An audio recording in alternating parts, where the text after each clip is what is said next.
Tonight we starting off the YouTube live like an old Trenches News YouTube live. Shout out to the Mod Squad, all my mods and riches. Make sure y'all go and follow. We starting off with Savage Black, man. Shout out to VA, the whole DMV, man. Y'all stand up. Y'all got talent down there.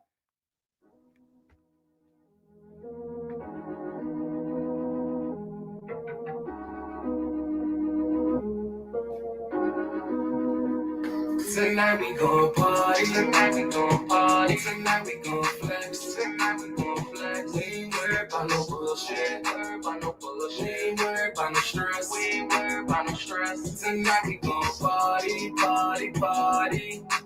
Party, party, party. We gon' party, party, party. Shorty dancing on my body. Tonight we gon' chill. Tonight we gon' chill. Ain't nobody getting killed. Ain't nobody getting killed. Cause we just came to party. Cause we just came to party. She clapping all over my body. She clapping all over my body. I swear I'm high shit. I swear I'm high shit. We all put up in this bitch. We all put up in this bitch. All we feel is euphoria. All we feel is euphoria. Good vibes, we got them for you. Good vibes, we got them for you. Leave your pistol in the crib. Leave your pistol in the crib. Nigga, come get you a bench. Nigga, come get you a bench. Leave that blade at home. Leave that blade at home. Come and get you a side, nigga. Come and get you a side, nigga. We got drinks up in this bench. We got drinks up in this bench. So what you drinking, little miss? So what you drinking, little miss? Can I refill your glass? Can I refill your glass? No, they raping in this bench. No, they raping in this bench. Tonight we gon' party. Tonight we gon' party. Tonight we gon' flex. Tonight we gon' flex. We ain't worried about no bullshit. Worried about no bullshit. We ain't worried about no stress. We ain't worried about no stress. Tonight we gon' party, party, party.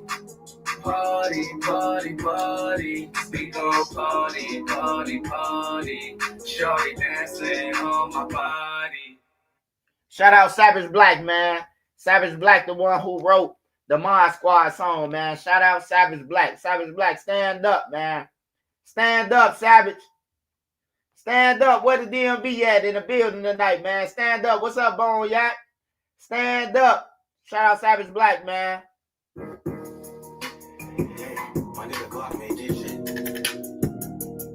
Real Mod Squad shit. Whole lot of Mod Squad shit.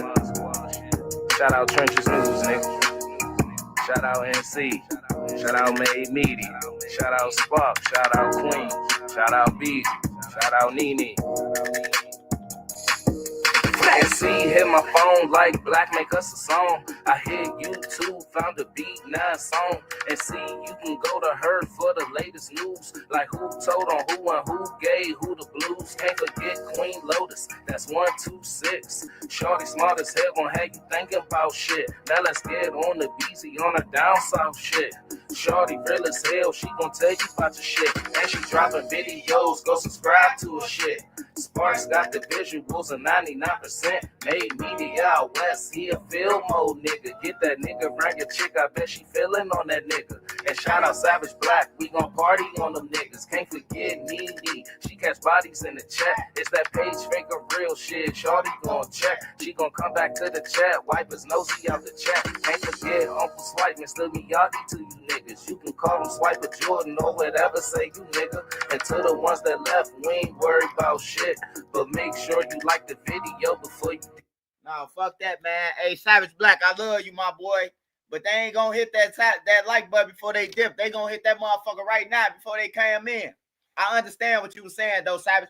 Shout out to the Mod Squad, man. Shout out to Dro the Mod, man. Shout out Big Dro. Shout out Trap God, man. Shout out Trap God. Shout out Bone Yak. Shout out Street Code. Hey, man. Hey, shout out Street Code. Hey, if you need any intros or anything, man, holla at Savage Black Street Code. Holla at them, man. You need thumbnails, anything. Sparks Visual, got visuals, book covers, album covers. Holla at my moms. Hey, I'm about to switch over, then we about to get into the latest on Lil Durk, man. We about to get into the latest on Lil Durk.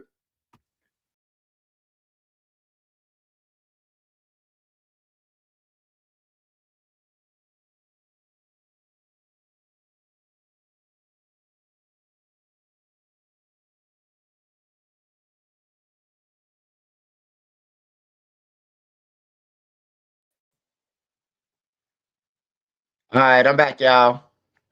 So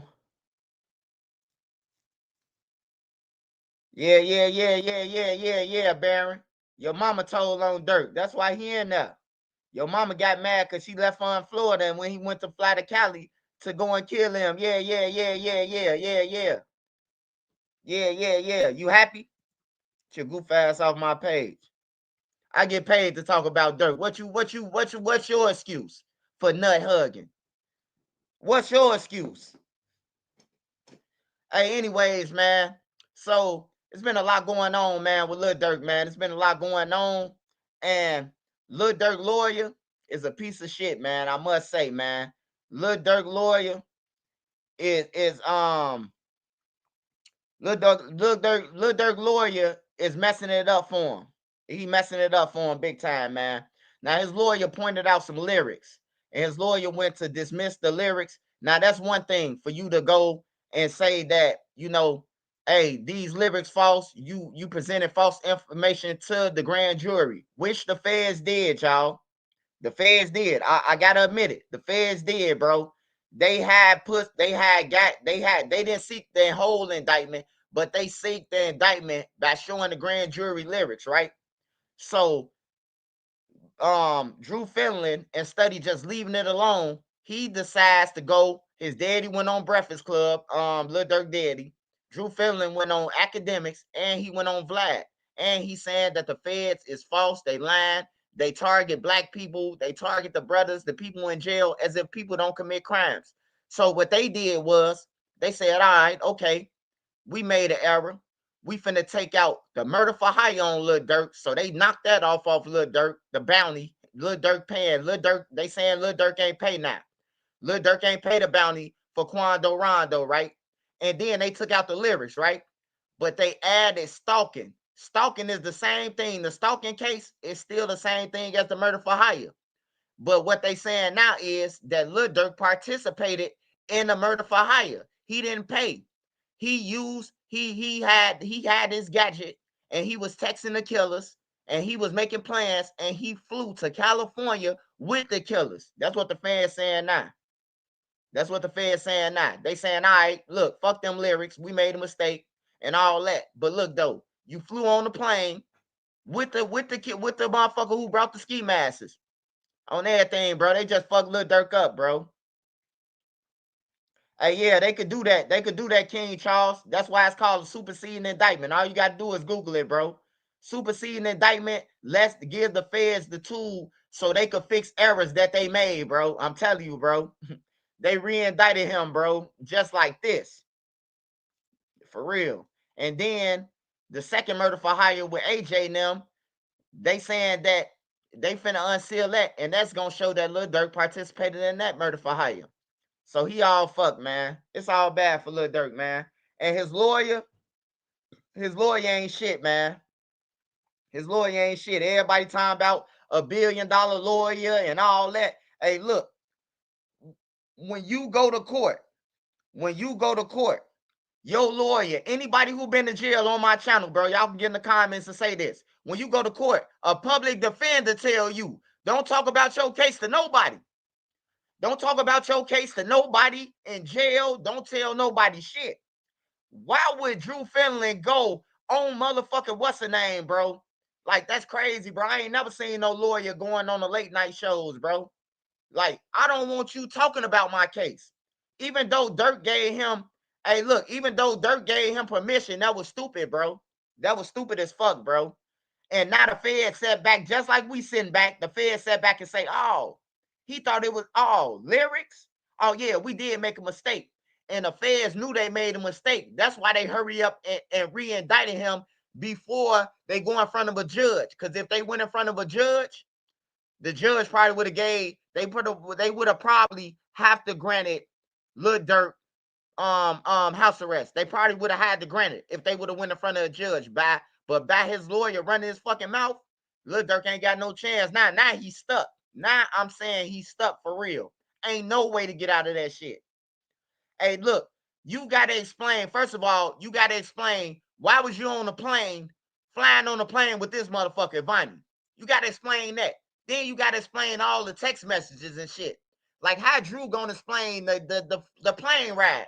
What he gonna say? Oh, Bonnie always take a plane with me and then he separate from me. Ain't nobody trying to hear that shit. If me and you took a private jet together, nigga, we going to the Airbnb together. We finna hang out together, bro. Like, these people ain't stupid. Just think about it. Me and you take a whole private jet to California and then we separate. But you going to do some bullshit, but I ain't know about it. Like, come on, man. Like, that sounds stupid, bro. A private jet costs money, bro. A private jet costs money, bro. I know Lil Durk rich, but damn, you done booked 3 flights. You done booked 3 flights, so that means you lost your money on 2 of them. Because at some point, it's like ain't no refund, you know? At some point with the things, bro, like you just canceling this shit. I think after the first time it's cool, then the second time, but he booked 3 flights. Okay, even if he wasn't finna run, the feds thought he was finna run. Hey, look, I'm finna tell y'all the truth. Lil Durk, they wasn't even gonna lock up Lil Durk. They wasn't even gonna lock up Lil Durk, bro. The only reason why Lil Durk got indicted when he got indicted because Lil Durk booked them tickets. They thought Lil Durk was finna run and that he'll never come back. So what they did was they put together anything. The feds put together anything, bro. They put together a whole bunch of shit. Oh, look, murder for hire, this. They just needed him to stick up in there. They just needed him to get up in there. That's all they needed. So when he get up in there, now you see. I think Chicago office called. I think Chicago feds probably called them and was like, nah, y'all making a mistake. Just charge him with stalking. Just charge him with stalking because he flew on that airplane with them. And that's what fucked them up, man. I ain't gonna lie, bro. I ain't gonna even lie. That's what fucked up Lil Durk, bro. When Lil Durk took a plane with them, bro. Like, hey, look, bro. Like, hey, me and you, just say me and you, we probably don't know if Dirk now what he think, but just think of outside looking in. You took a private jet to California. Soon as you got the text, soon as y'all got the word that Quando Rondo then was there, y'all straight, y'all did what old Block 5 did, old Block 6. Soon when they got the call, they scrambled down the stairs. They scrambled up the stairs and back down. That's what Lil Durk them. They hurried up and took a jet to California. So the stalking part is, you know, you probably think stalking as in looking through a window or you hanging around the crib, your girl crib. Nah, bro. You could stalk through a phone, bro. You could stalk. Stalking is through a phone, through any type of communication. So he fucked, man. He really fucked. Now he can't beat it, man. It's over with, bro. It's over with, man. It's over with, bro. Drew Finland, he fumbled the bag. He fumbled the ball, man. He fumbled the ball. He thought he was going up against Fannie Willis, man. He thinking this a young thug trial, bro. Like, for real. Hey, look, when the feds fumbled that and they did that, I would have waited till I went to court. I would have told Lil Durk, hey, look, don't say nothing. We ain't saying nothing about it. Just go ahead and play along. And then soon when we popped up in court, I would have been like, hey, look, they used the grand jury and showed lyrics up in there. You gotta let him out. You gotta let me on bond. Y'all made the biggest error in America. The feds knew they did, bro. Hey, Worldwide Entertainment, man, get off my channel, bro. On everything, go and find. Stop trying to get some clout, bro. On everything, get off your knees, brother. Get off your knees, man. Cause when he get found guilty, you motherfuckers, the same motherfuckers gonna be talking about he gonna come home on appeal. And then when he get found guilty on his appeal still, you motherfuckers gonna always have hope. I'm just telling you the real. I'm not getting on my channel and say, oh man, he about to beat that. The feds ain't nothing. We ain't seen nobody beat the feds, nigga. We wasn't around when John Gotti did that shit. I'm talking about you seen with your own eyes. Who you seen beat a murder charge with the feds? With your own eyes. Not with history with John Gotti them. I'm talking about with your own eyes. Who you seen that's involved with a murder for hire or a murder stalking beat it from the feds? Nobody. Drew ain't beat shit. Drew copped out. Drew got a deal for NBA YoungBoy on a gun charge, bro. Y'all act like a gun charge is compared to a murder charge. NBA YoungBoy probably could have did that shit with a public defender.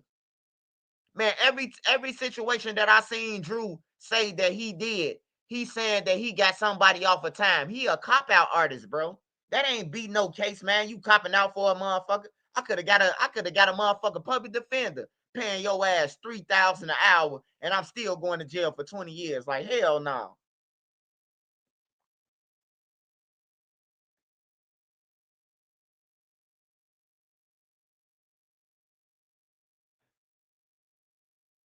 Yeah, so that's what's going on with Lil Durk right now, man. He in a real of trouble, man. And they saying they do admit that they saying that Diddy and them did it. They saying that Diddy paid co-conspirator number. He paid Brown Eyes and Flocka. That's who Diddy paid. They said Diddy paid the Flocka in the paperwork.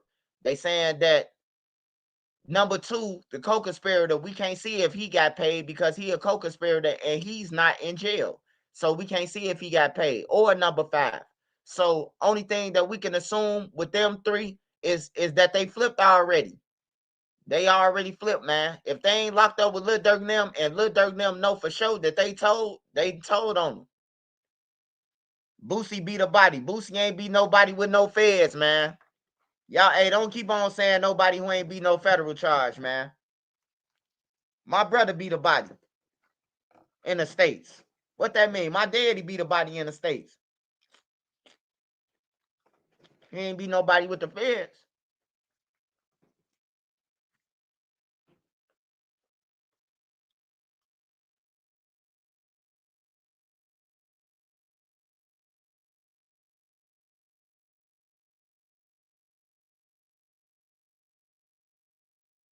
Oh, hey, we finna watch this video though. We finna watch Drew Finland latest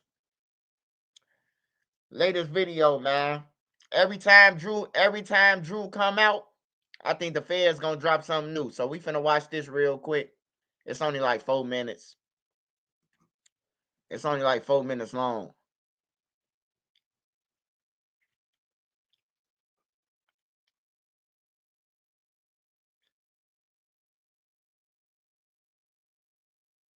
Hey, BGK, that's what I told your mama, man. Relax. Relax your jaw. She said, never.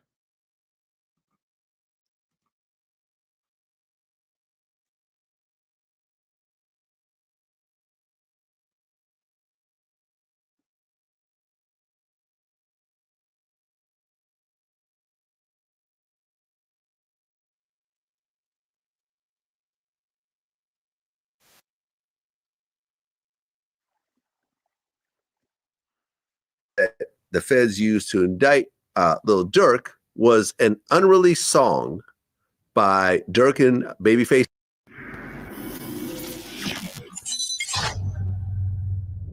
Well, what's interesting about this case right now is that part of the evidence that the feds used to indict Lil Durk was an unreleased song by Durk and Babyface Ray called Wonderful Wayne and Jackie Boy.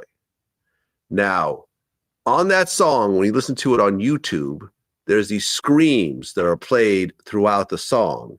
And those screams sound very similar to Quando Rondo screaming when he found out that his cousin was killed. And it was in a piece of like news footage.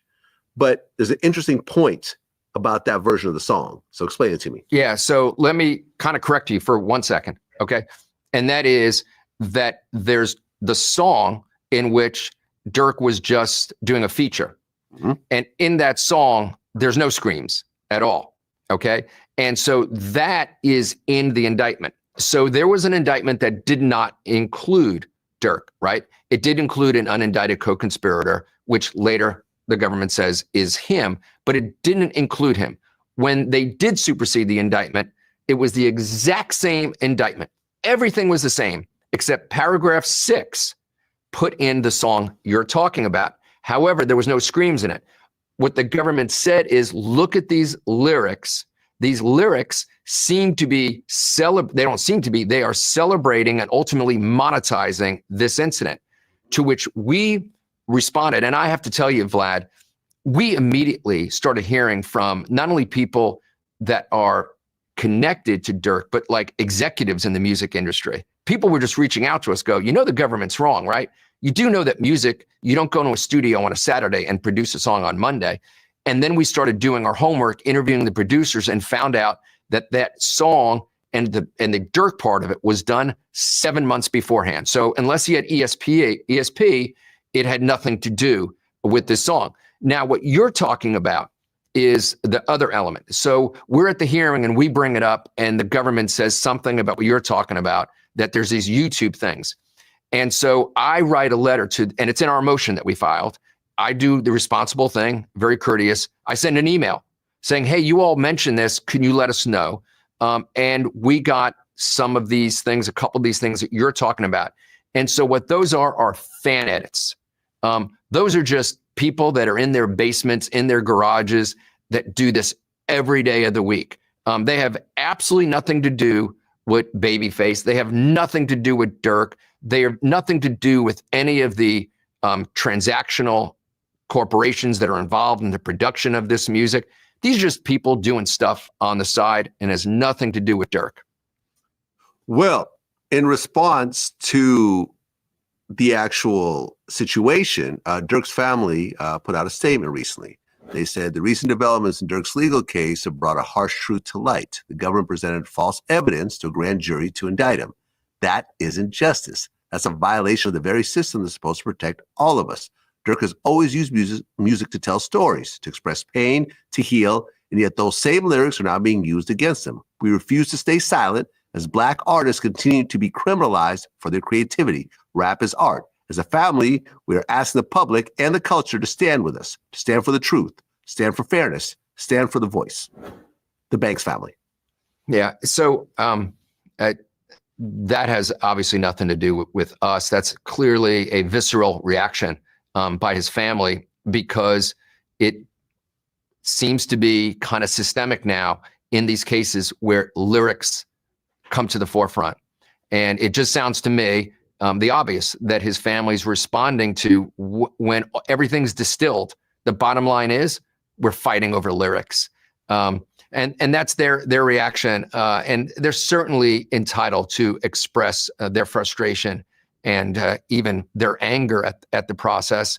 But I do think that they express something that everybody in this industry is dealing with.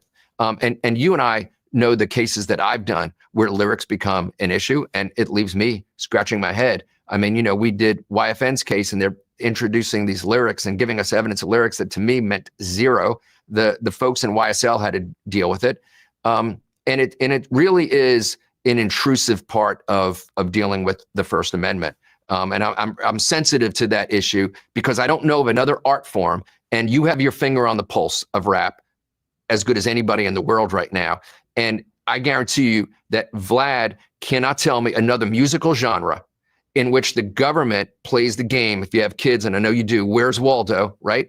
Where they sit and look through not hundreds, not thousands, but probably tens of thousands, if not hundreds of thousands of verses, and tries to find something that they think in their prosecutor's office or their law enforcement offices is somehow connected possibly to a crime. That's disconcerting to people that care about this musical genre. Well, you represented Boosie before. Yes. Was it his murder case you represented for? No. My friend Jason Williams did that case, who's now the district attorney of Orleans Parish. Go figure that out. Because I remember Boosie said that for like 2 days they played his lyrics in court, and ultimately it was all nonsense. And he was found not guilty. He was on death row. Boosie was, let me tell you, Boosie hired Jason Williams, this amazing lawyer that's the DA there, and I hope one day becomes a U.S. senator. If, who knows where he'll go. He's fabulous. And Jason did an amazing job and tore that issue to shreds. And I would imagine that the Orleans Parish, that is New Orleans, under his leadership, is not picking apart music to prosecute young artists in New Orleans these days. Well, in 2022, California passed the Decriminalizing Artistic Expression Act, which basically limits the ability of rap lyrics to be used as evidence in criminal cases. That's in California. This is a federal case. I mean, he was arrested in California, but ultimately, I mean, he's in California, right? Yeah. You know, where he's actually awaiting trial, but this is a federal case. So therefore, this law does not affect the federal system. Yeah. You know, so I'm glad you brought that up. And I know there was a movement in New York, and a U.S. congressman and I had lunch talking to me about my thoughts about 2 years ago about where this would go federally. I know there was an attempt by some congressmen to do the same thing in federal cases. I don't think it's got the steam that it needs to, but it feels good to know there's some people in DC that are saying, you know what, do we really need to do this? So there are people talking about this issue. California's a great example. And I believe that legislation was post George Floyd, when a lot of good criminal justice legislation came about. Yeah, look, this goes back into the early 90s. I interviewed a rapper named X-Rated who was charged with like a home invasion murder. He was a gang member in Sacramento. And ultimately, they used some of the lyrics from his album to indict him, as well as his album cover had a picture of him with a gun to his head. And they're saying, oh, this is the same type of pistol that was used in the murder and so forth. Regardless of what happened, he got like 30 years in prison. He's out now.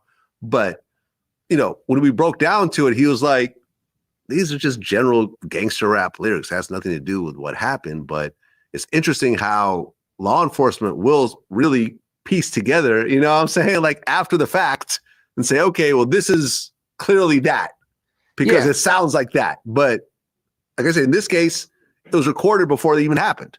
Yeah. So let's be realistic. And, you know, I try to be a student of these cases, and I know you are as well. We need to distinguish between some organization of 6 people doing home invasions and create a faux label and have one guy that goes to the studio 2 times a year and has 212 Instagram followers and tries to pretend they're a label. That's totally different than people going in the studio that are professionals, that are in there sometimes 20-hour days and you know, and doing and if I say it wrong, somebody help me. I think it's like what the punch list method. Punch in, punch out. Punch in, punch out. Which, you know, here I am. I'm a lawyer, and I'm literally studying this. And at my office, because of the cases we have, we laugh all the time. Punch in, punch out. I listen to it sometimes. The attorneys, I'll hear them in their offices walking to get coffee. They're listening to somebody say the same 3 words for 2 hours straight.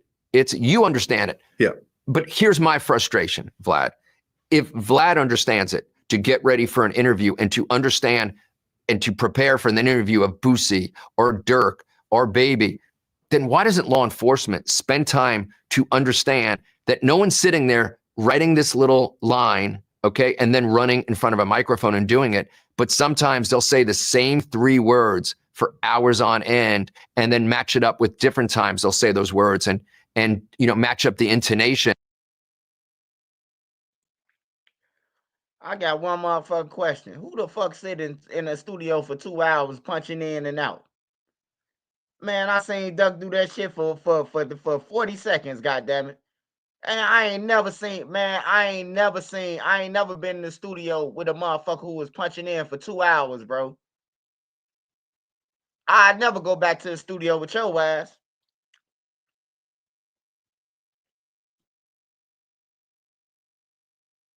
And all that. I mean, I've made myself learn, and I cannot believe that at this point in my career that I'm trying to understand this, but it frustrates me that prosecutors in different cases around the country aren't doing the same thing. And so let me give you, Vlad, my example. You know, we talk about going to a grand jury. I don't think that any prosecutor in the history of this country has attempted to put in front of a grand jury DNA evidence without having a DNA report come back by a recognized DNA expert. I don't think any prosecutor in the history of this country has done the same thing with toxicology or serology. But yet, we'll put a cop on the stand on something as important as this, when someone is looking at spending the rest of their life in jail, and just say, yeah, this is where this music comes from, and this is when it was done. And I just don't think we should take things like that lightly when we're talking about impacting people's freedom for the rest of their lives.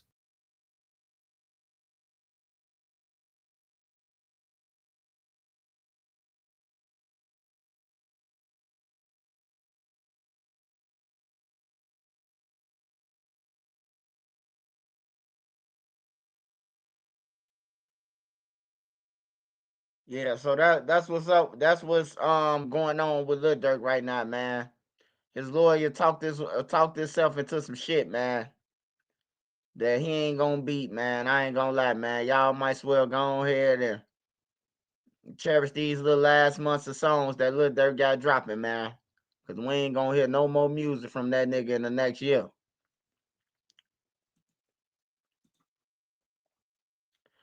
All right, y'all. Let me swing towards Chicago news. Get in the comments. Let me know what y'all think, y'all. Shout out to everybody on here tonight.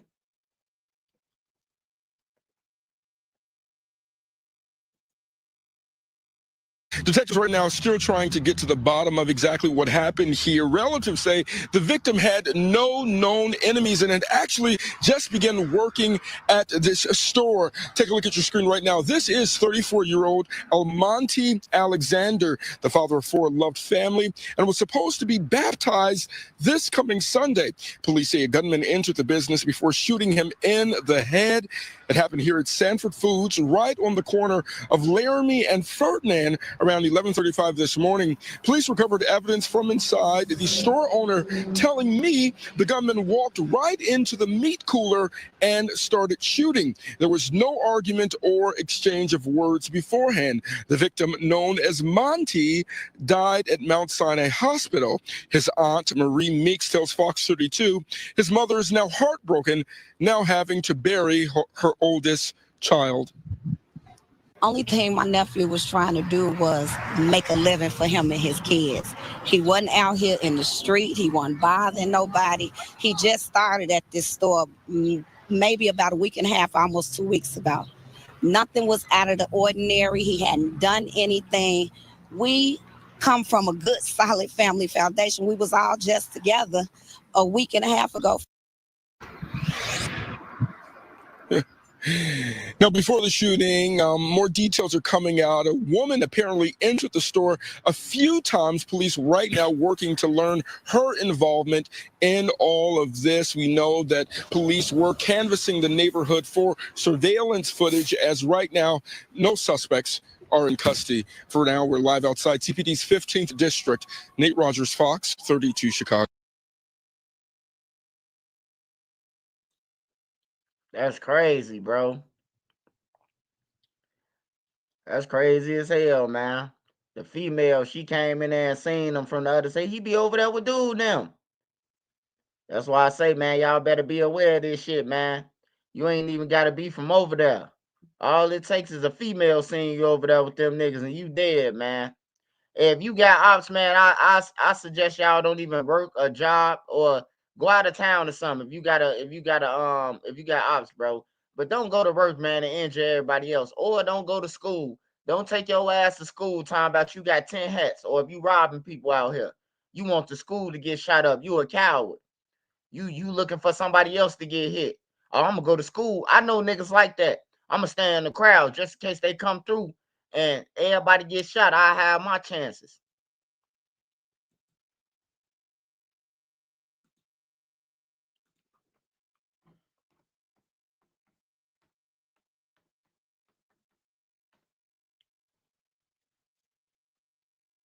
Hey y'all, they said Shannon Sharpe, man, got hit with another one, man.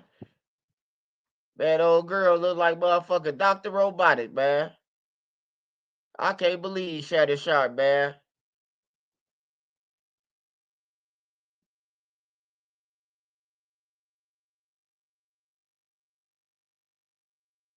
This case was like something from a Shakespeare tragedy, pitting a powerful Chicago mob boss against his son and his brother, and taking down several other Chicago outfit leaders as collateral damage. Now, recently we talked to the son who started the case by typing out a secret letter from prison to the FBI. Can you believe it's been 20 years since this first made headlines? No, I can't. I feel like it was a different life. Sometimes I feel it was like a nightmare, that it really didn't happen, that I'm just talking about some story. Frank Calabrese Jr. was raised to be a mobster. His father, Frank Sr., ran the Chicago outfit's notorious Chinatown crew. And his uncle, Nick Calabrese, was a trusted mob soldier, responsible for at least 14 hits. The difference between me and my uncle is as soon as he got in this life, he was ordered to kill. And once he was in, he could not get out. In 1998, Frank Jr. was serving time with his father at the federal prison in Milan, Michigan, for illegal juice loans and racketeering. I'll never sit up here and tell you I'm a victim. I did a lot of bad things in my life at one time that I'm embarrassed of today. Calabrese says he wanted to turn his life around, but it became clear to him his father had other ideas. And it came to the point where I realized he is never going to let me out of this, and he's never going to let control of me, and I have to do something. Damn, that's crazy, bro. His father sending him to kill, bro. That's crazy as hell, bro. His father got him just murdering people. I just had to pay attention. I'm thinking I'm watching some senior citizen shit that I done clicked on. These motherfuckers, the real killers. That's crazy though, man. He says his dad had him on a strong grip of killing people. That's fucked up, man. And the choices that I had were two: wait till he gets on the street, finish this with him. He's good at killing. I'd probably either be dead or he's dead and I might be in jail. The other one was getting the government to help. So Calabrese went to the prison library and typed out a letter to the FBI, writing, "I feel I have to help you keep this sick man locked up forever." So I knew the day I did that letter that my life was going to change forever. I mean, it wasn't about prison, Dane. It was about me and my dad. And the hardest thing I ever did to this day is go against my own father.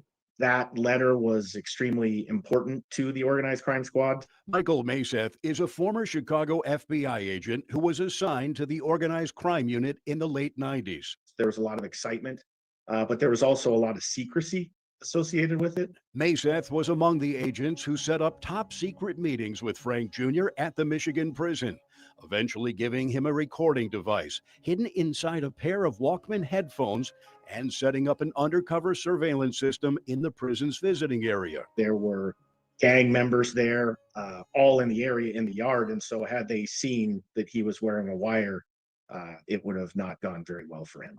But if he catches me, I'm dead. And if anybody else catches me in there, I'm dead. In long conversations recorded in the prison yard, Frank Sr. opened up to his son about unsolved mob murders going back decades, including the assassination of mob hitman William Dauber and his wife in 1980, and the car bombing of businessman Michael Cagnoni. I mean, Frank, I was living in that pizza. I didn't want to look like this. The amount of information on those recordings was phenomenal. We were astounded at how Frank Calabrese would talk about the homicides that he was involved in. Just the amount of information that he was providing, the detail. Around the same time, FBI agents approached Uncle Nick Calabrese, serving time inside another federal prison, with newly obtained DNA evidence from a bloody glove left at the scene of a mob hit on the Northwest Side years earlier. Calabrese had killed outfit enforcer John Feccarata, but hurt himself during a struggle for the gun. After initially clamming up, Nick had had enough and realized that I'm not going to stand up for my brother. He's a horrible person, and I'm not doing it. That's when my uncle started cooperating, and he was the one who really took down the whole mob. Telling us about one murder after the next, and the members of organized crime that were involved in it. That's when we realized that we had to expand. Our investigation was going to expand 10, 20-fold. Including the infamous execution of mob brothers Anthony and Michael Spilatro, whose bodies were found buried in an Indiana cornfield in 1986. Nick Calabrese had quite a bit of insight about that because he said he was there. Now, 20 years ago this month, the case exploded into the public with sweeping charges against not just Calabrese Sr., but the longtime leaders of several outfit street crews. Tomorrow, we'll revisit that dramatic trial, what happened to the key players, and we'll ask whether the Chicago outfit still has a pulse. Dane Placco, Fox 32 Chicago. This case was like something.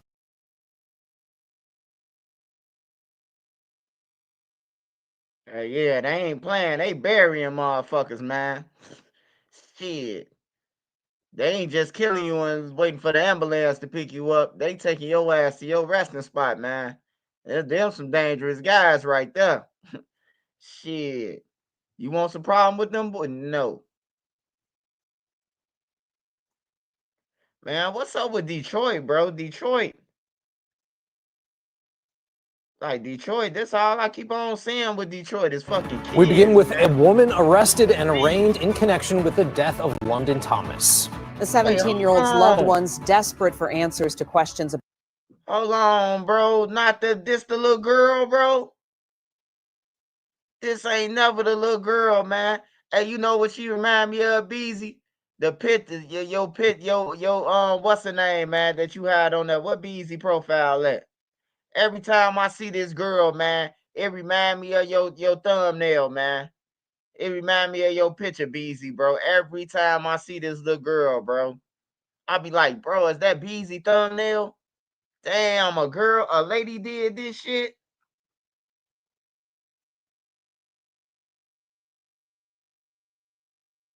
Oh yeah, the Spilaccio brothers. Yeah. They was in Casino. You ain't lying, Rocky.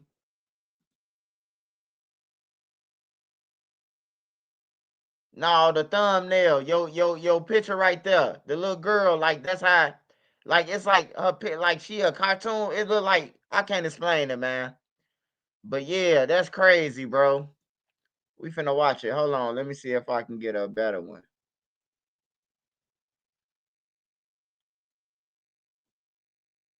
Oh, she was in connection with the death. All right, okay. We begin with a woman arrested and arraigned in connection with the death of London Thomas. The 17-year-old's loved ones desperate for answers to questions about her death and what happened in the 3 weeks she was missing. Thank you for joining us. For 7 News Detroit at 5, I'm Glenda Lewis. And I'm Mike Duffy. It's an important update in the case we know so many of you have been following. This exclusive video showing the woman arrested and charged for lying to police officers during this investigation. 7 News Detroit with the only camera in the courtroom for arraignment.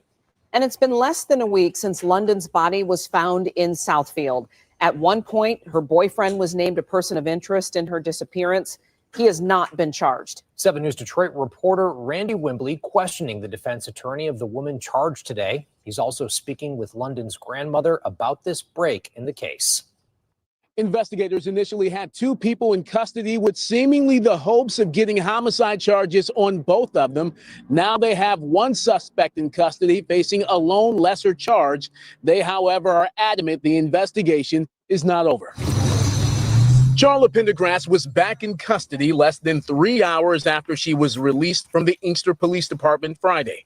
Pendergrass arraigned on a 4-year felony of lying to police as they investigate the death of London Thomas, the 17-year-old who went missing last month and whose body was discovered in an SUV in Southfield last week. The defendant did knowingly and willfully make a statement or statements to the office that she knew were false or misleading, and that London Thomas left 27262 Carlisle through the front door, alive and well. Pendergrass was taken into custody along with the 23-year-old man, believed to be a relative, last Saturday after authorities found Thomas's body.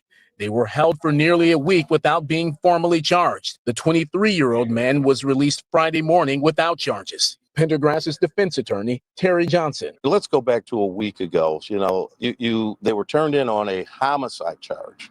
And they were held approximately 129, 130 hours, violation of their rights. And, oh, we're going to do something. We've got this, we've got that. And they come out with lying to a police officer.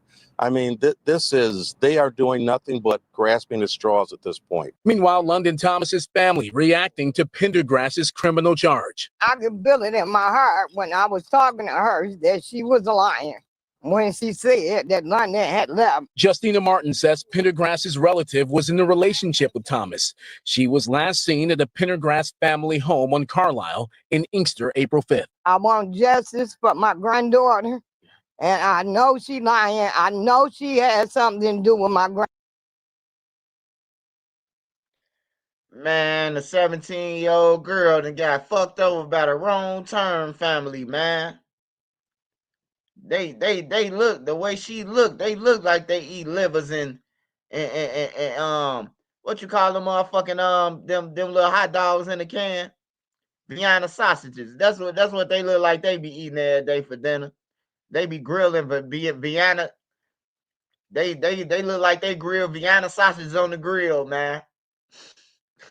And use a hot dog bun on everything, bro. She done got fucked over by the wrong turn, man. Damn, man. Rest in peace to baby girl, man. This shit crazy, man. Damn, that shit crazy, bro. Yeah, it look like she eat liver and spam sandwiches for a living. Granddaughter death. I believe she killed my granddaughter. But no homicide charge has been filed against Charlotte Pendergrass. Michigan State Police says its detectives are still working with the Wayne County Prosecutor's Office, and more charges could be announced as the investigation continues. Now, as for Pendergrass, she is facing a 4-year felony, and right now she's locked up on a $50,000 cash surety bond. The Oakland County Medical Examiner is still working to determine London Thomas's cause of death. In Inkster, I'm Randy Wembley, 7 News Detroit. Thank you, Randy.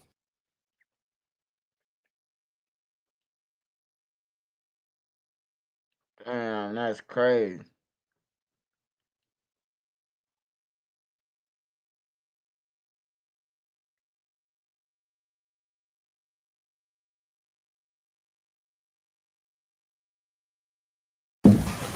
The separate session of the Hamilton County Municipal. We begin with a woman arrested and arraigned in connection with the death.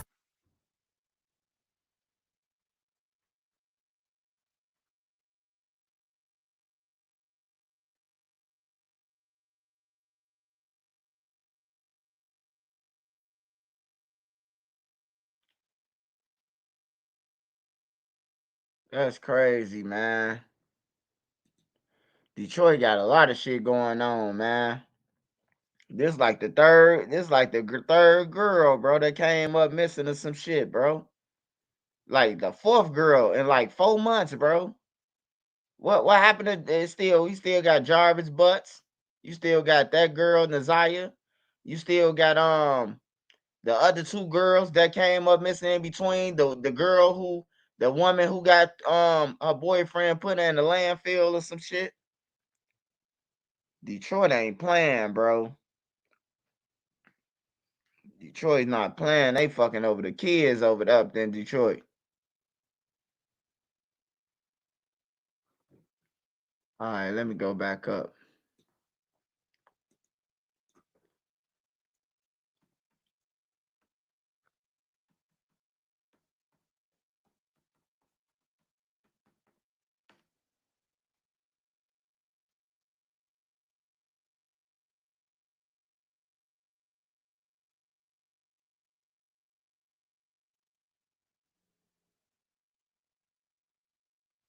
Damn, this motherfucker. This afternoon, the prosecution rested its case against Maurice Hill, the man accused of shooting 6 police. Maurice Hill, the man accused of shooting 6 police officers in Philadelphia. This is week 2 of the trial. Hill faces the charge after the standoff back in 2019 in the Nicetown, Tioga neighborhood. NBC 10's Brian Sheen is covering the trial and joins us live from Center City. Brian, now the defense has its turn in the case. Yeah, Johnny, and the defense was prepared to start laying out its argument for why Hill started shooting that day, but questions over what the jury can. Man, that nigga fuck, man. He charged with shooting 6 police officers, man. That's crazy. It's a lot of bad. What else going on out here, y'all? Puff Daddy got caught in 4 days. Puff Daddy trial started in 4 days. They offered Puff Daddy a lighter sentence. Puff Daddy told they ass, hell no. So we gonna see. We gonna see what the fuck going on with him.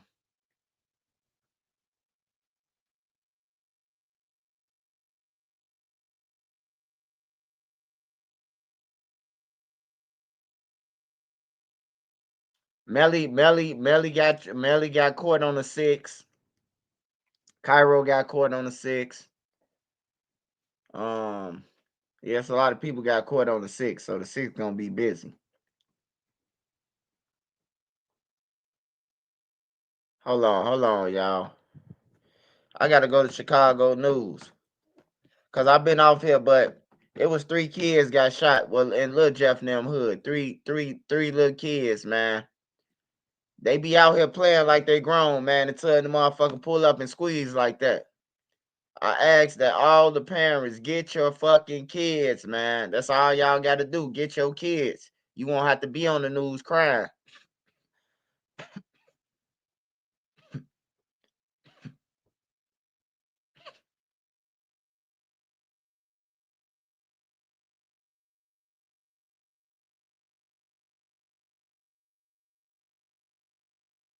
I gotta watch this. The What U.S. fuck is Department of this? Education has opened an investigation into Chicago public schools. This comes after allegations that CPS has violated Title VI of the Civil Rights Act. And WGN's Jenna Barnes is live downtown at CPS headquarters with this story. Jenna? Ray and Micah, the Black Student Success Plan is intended to correct historic disinvestment and achievement gaps, but the U.S. Department of Education is investigating an allegation that it discriminates on the basis of race. I fear that the U.S. Department of Education is now being turned into. Man, hey, look, man, as black people, man, we got to stop worrying about these little bullshit ass issues, man. Pay the teachers more money so they can start teaching, man, and study twerking and shit, man. That's what fuck we need to be worried about, man. The kids going to school safe, man. Y'all be worried about some bullshit, man. All this racist ass shit y'all be coming up with trying to protest, man. Y'all wasting y'all fucking time, man. This shit been going on. The white people been running this motherfucker country before we got here. They still running this motherfucker on everything. What about stopping security for police to be outside the schools? That's what y'all need to be marching to the White House for. Crooked ass politicians, man. Like for real, ain't no police outside the school when the kids getting killed. Like for real, man. These motherfuckers be crazy, bro. They worry about the wrong motherfucking thing, man. Pay the teachers so they can start teaching and study twerking. Yeah, man, the teachers up in there playing sexy red, twerking on the students and shit. That's why the students having affairs with the teachers. The teachers up in there twerking. Coming up in their class with no drawers on. You think the kids don't know you ain't got on no drawers? Like, come on, be for real.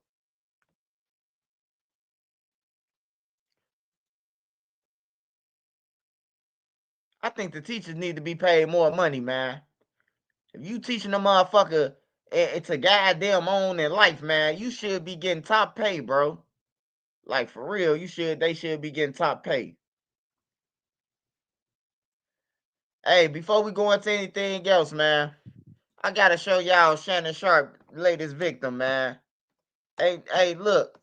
When Donald Trump, when they showed the dude look like Bruce Jenner, who they say Donald Trump had did something to, I'm like, hell no, Donald Trump ain't do that shit. Ain't nobody touching that lady. I don't give a fuck how thirsty you is. No, she ain't look like she look like Richard Simmons. Richard Simmons, the workout dude. Man, Shannon Sharpe ain't never touched this thing. She look like RoboCop. RoboCop without the mask, man. When RoboCop take off the mask.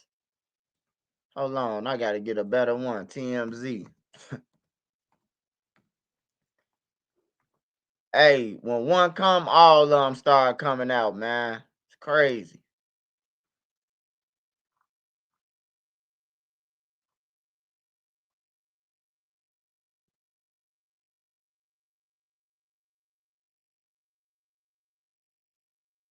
Hey, you know what I really think though about this situation? No joke, y'all. Hey, look, I think that you shouldn't be allowed to sue. You shouldn't be allowed to sue if you ain't going to the police trying to file no charges, man. Cause that fuck it up for the real women who doing that shit, bro. The real women who going through that shit, bro. They don't believe the real women who just say, man, I just got this. But they'll believe some chick who scorn, who trying to get $1, bro. Like, I know that the judges got to see between a motherfucker who for real and trying to get $1, bro. Shit crazy, man. Future paid Amber Rose $25K. I could see why girls date Future. Like, yeah, I don't keep my daughter away from shit like that. She what you call a bald headed. Y'all know what I'm talking about. I see some bald headed. Ho, ho, ho, ho, ho, ho, ho, ho. Merry Christmas. I can't even find the lady who Shannon Sharpe, who said Shannon Sharpe. So we're going to get on to something else, man.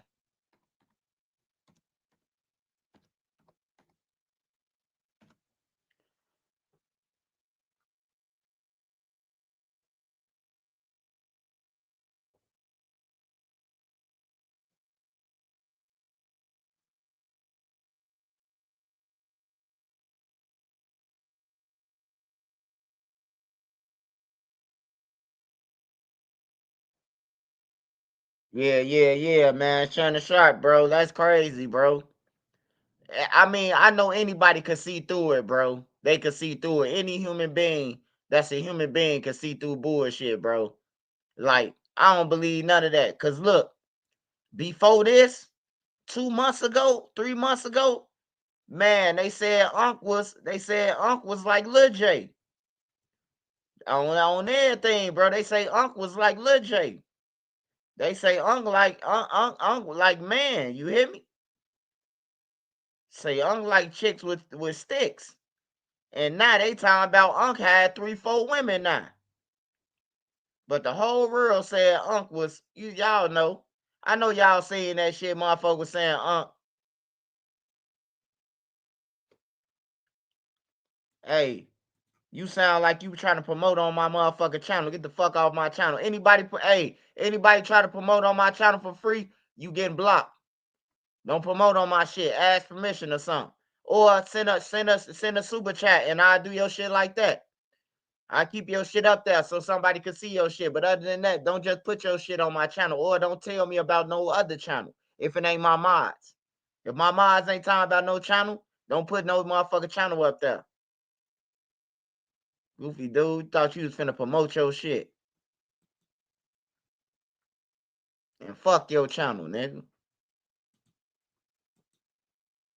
When life's a circus, Teladoc Health can help you juggle it all. Your doctor's visit can now happen in the middle of the chaos, not apart from it. Nobody wins when the family feels, but my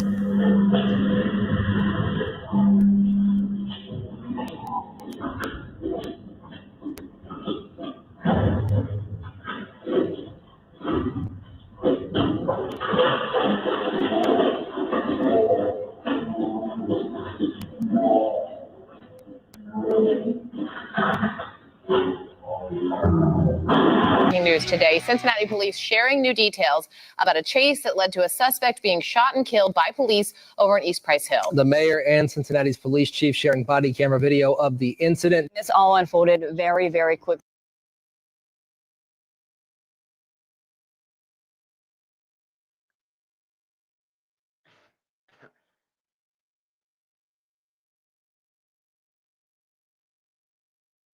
Hey, now you in the sky now.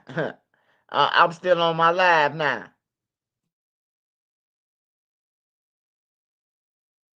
Hey, for all you dope friends that want to troll, man, just listen to me one time. I'm going to make it make sense for y'all. Lil Durk said, they asked me where I'm going to be in the next 10 years. I said the feds. Where is he at? Within the next 10 years. If he ain't no genius, I don't know nobody else who a genius. Lil Durk said this on his raps. Was that fake too? They asked me where I'm going to be in the next 10 years. I told them the feds. Is that a fake lyric? Shit, seemed real to me. Hey, I could lay next to my wife at nighttime, nigga. I'm laying next to my wife. Lil Durk ain't, nigga. So is you, nigga. Y'all mad at me and Durk said this shit. He going to the feds. He having federal nightmares. He could have said I'm seeing Freddy Krueger. I'm seeing Jason. I'm seeing Barney in my dreams. I'm seeing Lamb Chop Play Alone. He could have said anything, man. He say he having federal nightmares. Like, what the fuck? He could have said, man, I'm having Blues Clues dreams. He wanted to play with the feds. Hey, tell the feds, this all props. If the feds listening, these all props. Everything I'm saying is all props. After you finish telling about a whole fucking murder, but y'all mad at Trenches News? Get off my sack, nigga. Get off my sack, man. We're talking about 6 seconds from the time that officer got out of his vehicle until he shot and killed that armed suspect. Give you an update on an incident that you're aware of, I'm sure happened earlier this afternoon, approximately 1 p.m. We had an auto accident at Martin Luther King, Burnett Woods Drive, where a Hamilton County deputy was struck. He was outside his vehicle conducting traffic enforcement. He was struck by a vehicle. It saddens me tremendously to make you aware that he has since passed. All right, fam, I'm going to need you to try your best to hold your opinion to the end. This is a lot, and I'm going to say this out the gate. None of us can truly fathom losing our child until it happened. Now, in the situation we talk about today is less than 24 hours old. Today, we're going to Cincinnati. We're talking about a man, a dad, who decided to take matters in his own hands. Less than 24 hours before his situation, his son was gunned down by authorities, which we'll later check out and play body cam footage. This dad decided to take matters in his own hands and took the life of a police officer the next day. Today we go over this story, go over the details, see what truly happened, pay our respects, and see where we stand today. Hey, I'm gonna be fair to y'all, man. What y'all want to watch, man? I'm having mixed feelings now. Or is this my computer? Nah, that nigga got a crackhead gash on his ear. I mean, on his head, man. What y'all want to watch, man? Y'all want to watch this? Or y'all want to watch something else, man? I'm going to give y'all that option, man. He got a gash on his head. He got a gash on his head. What y'all think he did?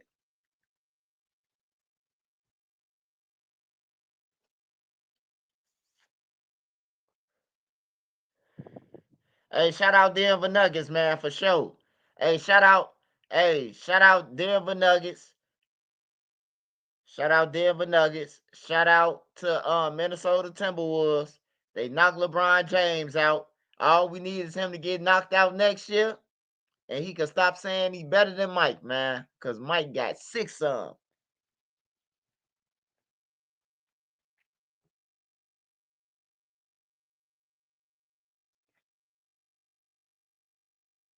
If you just getting on here, all the Durk fans, man. Hey, look, man. The man said he having federal nightmares. And he said the next 10 years that he will be in the feds, man. I'm just telling y'all what Lil Durk said. He said this 4 years ago, 5 years ago. They asked me where I'm going to be in 10 years. I'm going to be in the feds. Well, 2024 of October, he been in the feds ever since, man. Don't be mad at Trenches News, man. I don't know what the song called, but you can go and check it out. Just type in, they asked me where I'm going to be in the next 10 years. I'm going to be in the feds. It's going to pop up on YouTube. But before we go over this one, I want you guys to remember, I don't give you no angle. I just give you the story. So with that being said, make sure you like, comment, and subscribe. We're going to jump right to it. A Hamilton County Sheriff's deputy has died after being hit by a car driven by the father of a man who was killed by Cincinnati police the day before. Cincinnati police chief said during a news conference that the sheriff's deputy, whose identity was not released, was hit by a car being driven by the father of an 18-year-old Ryan Hinton. The crash happened around 1 p.m., May 2nd, 2025. The crash come a day after police fatally shot Hinton in East Prince Hill during a car theft investigation. Here's the facts. You see, the crash occurred around 1 p.m., just a few hours before the beginning of graduation ceremonies for the University of Cincinnati. It happened near the corner of Martin Luther King Drive in the CUF neighborhood, north of University of Cincinnati's campus. The deputy was outside of his vehicle, operating at a traffic light, when a car driven by Hinton's father, Ronnie Hinton Jr., entered the intersection and struck them. The deputy and Hinton's father were transported to the hospital in critical condition. The deputy later died. May he rest in peace, and love and condolences to his family. Traffic on Martin Luther King Drive was closed for several hours after the crash. The road reopened shortly after 6 p.m. Now, though the deputy name has not been identified, authorities say he recently retired from Hamilton County Sheriff's Office and was working a special detail by directing traffic for the graduation. Quoting, the officer was just out doing his job, end quote. 38-year-old Rodney Hinton Jr. was arrested and charged with aggravated murder. So now we got that squared away. Let's go back 24 hours. On May 1st, 2025, the day before the fatal crash, Cincinnati police went to an apartment complex in East Prince Hill after learning a stolen vehicle was found there. 4 suspects, who police believe stole the car, took off running into the woods, some in different directions. One officer chased 18-year-old Ryan Hinton, who was seen holding a firearm, allegedly. The officer called out twice that Hinton had a firearm, but the suspect tripped but continued to run between 2 dumpsters with the firearm in his hand before he encountered another officer. The other officer was pursuing someone else when the armed suspect emerged from between the dumpsters. The body cam footage, which you'll later check out, showed the officer fired 4 to 5 rounds at the suspect as he ran into the officer's direction. But here's the huge concern here. The officer said in an interview that the suspect pointed a firearm at him, but that allegation can't be confirmed because the body cam footage was blurred as he was running. But check it out.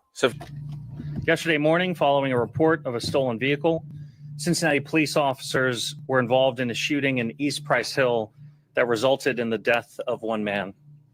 I'm here with Police Chief Teresa Thigi, Councilmember Scotty Johnson, City Solicitor Emily Smart-Warner, and Assistant City Manager John Brzezina. We as a city take the loss of life extremely seriously in every circumstance. It is always a tragedy, and it's a tragedy here today. And the processes we have in place because of the collaborative agreement are here to ensure transparency and clarity as we move forward. At the top, I want to thank our police department and all the first responders for their work to keep surrounding. Hey man, this dude in the background pissing me off. He look like he want to start laughing or some shit, bro. Like for real. One of them motherfuckers who got bullied on in school all his motherfucking life. Now he got the nerve to be laughing at some shit. The fuck? Hold on, y'all.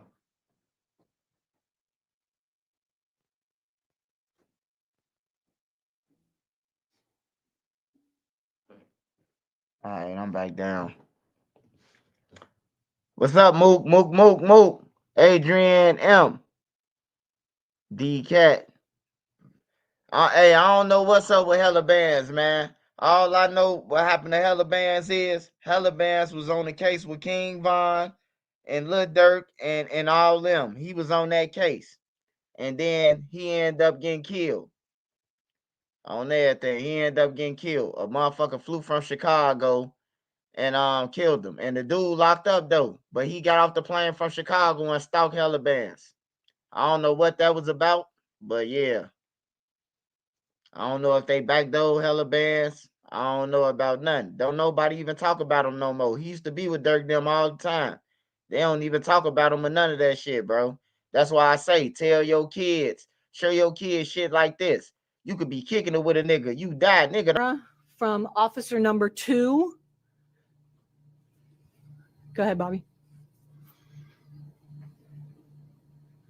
He's got a gun. He's got a gun on your right. On your right. He's got a gun. So just to give you an idea, we have the 2 uniform cars.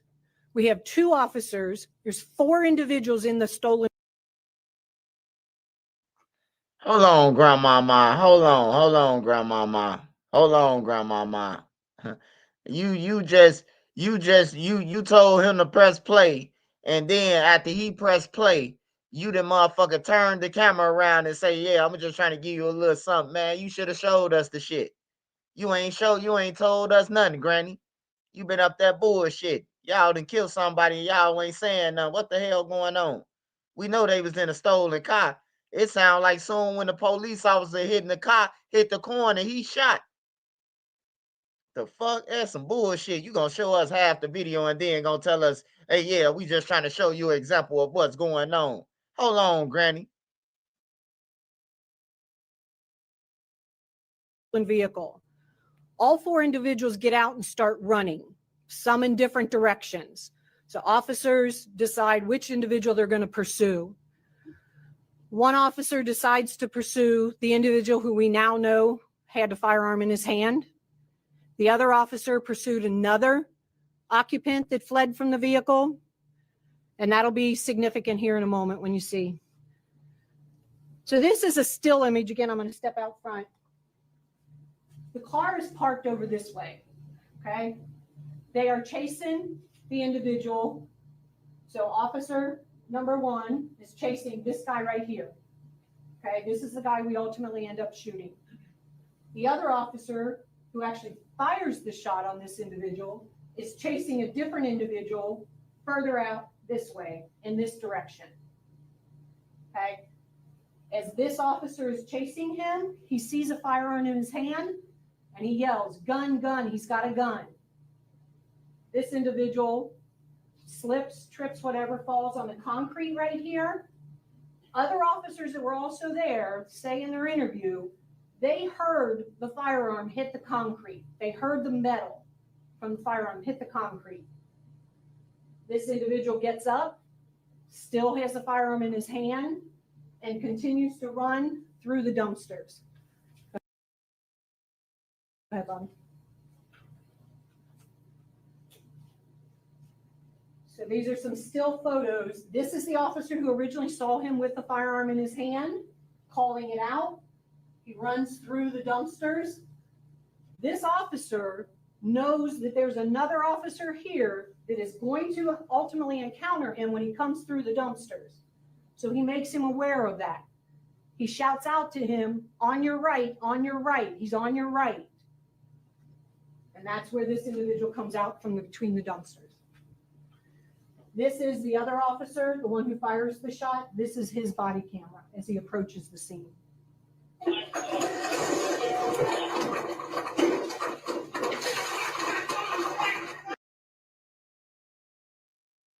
Hey, who's seen this already, man? You can keep it real with me, man. I know you fuck with me. Who's seen this already? Cause if she studies time about some, here go a screenshot and turn the camera, man. I ain't finna watch this shit on everything. Show us the real. Y'all just kill some kids, man.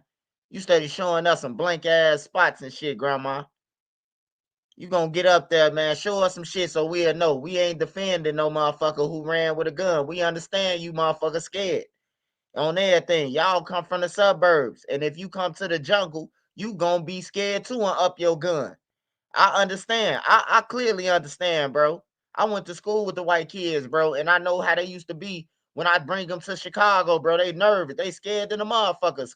I tell them they good. Man, you good, bro. They still scared.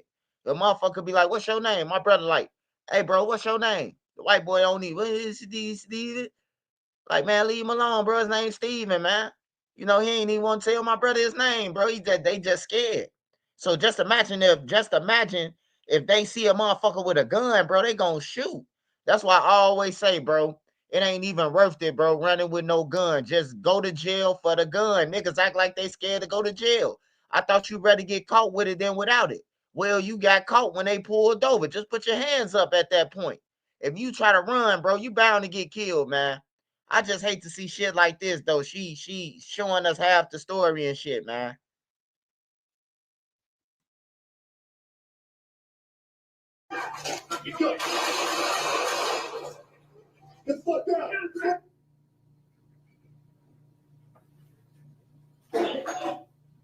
This is the firearm that was recovered at the scene after the individual was shot. This is what he had in his hand while the officers were chasing him. It's just a photo of it here at Criminalistics. Remember I told you he fell on the concrete and the officers said that they heard the metal hit the ground? There are 3 spots on here where this gun has scratches on it. We believe those occurred when he hit the ground with the firearm. What type of firearm is that, Chief? Semi-automatic. I don't know the make and model. This is a second. Sorry, Bobby, can you go back one frame, please? This magazine was in the firearm. That's an extended magazine, so it holds more rounds. Go ahead. This is a second magazine that was located in his sweatshirt pocket, his jacket pocket. And that is the magazine from that second magazine. This is another firearm that was located inside the stolen vehicle. This is a firearm that was also stolen out of northern Kentucky sometime yesterday, early yesterday morning. Approximately, we believe, based on timelines, This was stolen from a vehicle in Northern Kentucky, and then they went on to steal the vehicle that's involved in the incident. To positively identify him, a frame of reference. Hey, yeah, we ain't watching. We ain't watching this shit, man. This some bullshit. Hey, I'm finna get to the daddy part, man. I don't want to hear this old grandma, bro. Like for real, man. They done killed the kid, bro, and then she or a boy, whoever they killed. You know what I'm talking about? She ain't showing us what she's supposed to show us. We supposed to be able to see him running through that garbage can and then get killed with the gun. Don't show us him the gun. We ain't see him run through the garbage can, but we see the gun on the ground. That's where the gun fell.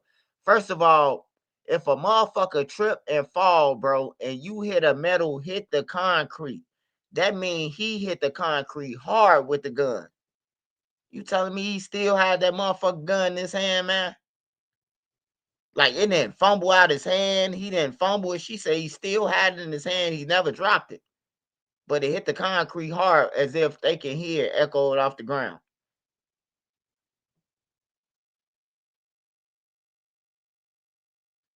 Yeah, if you running just like Lil B. Lil B was supposed to get, his mama and them was supposed to get paid, man. I don't care what he did in life. He was supposed to get paid. They shot him in his back 6 times, man. 6 to 7 times. Lil B got shot in his back, man. No matter what he did, his family can't even get paid.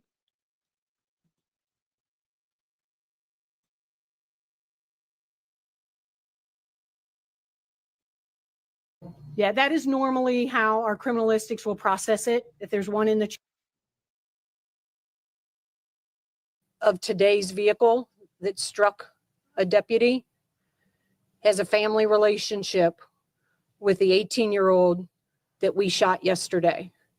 No bond hearing, so like we're asking that you hold it with no bond right now until the hearing on the 6th, to when we will present evidence in order to satisfy the burden number 2937-222.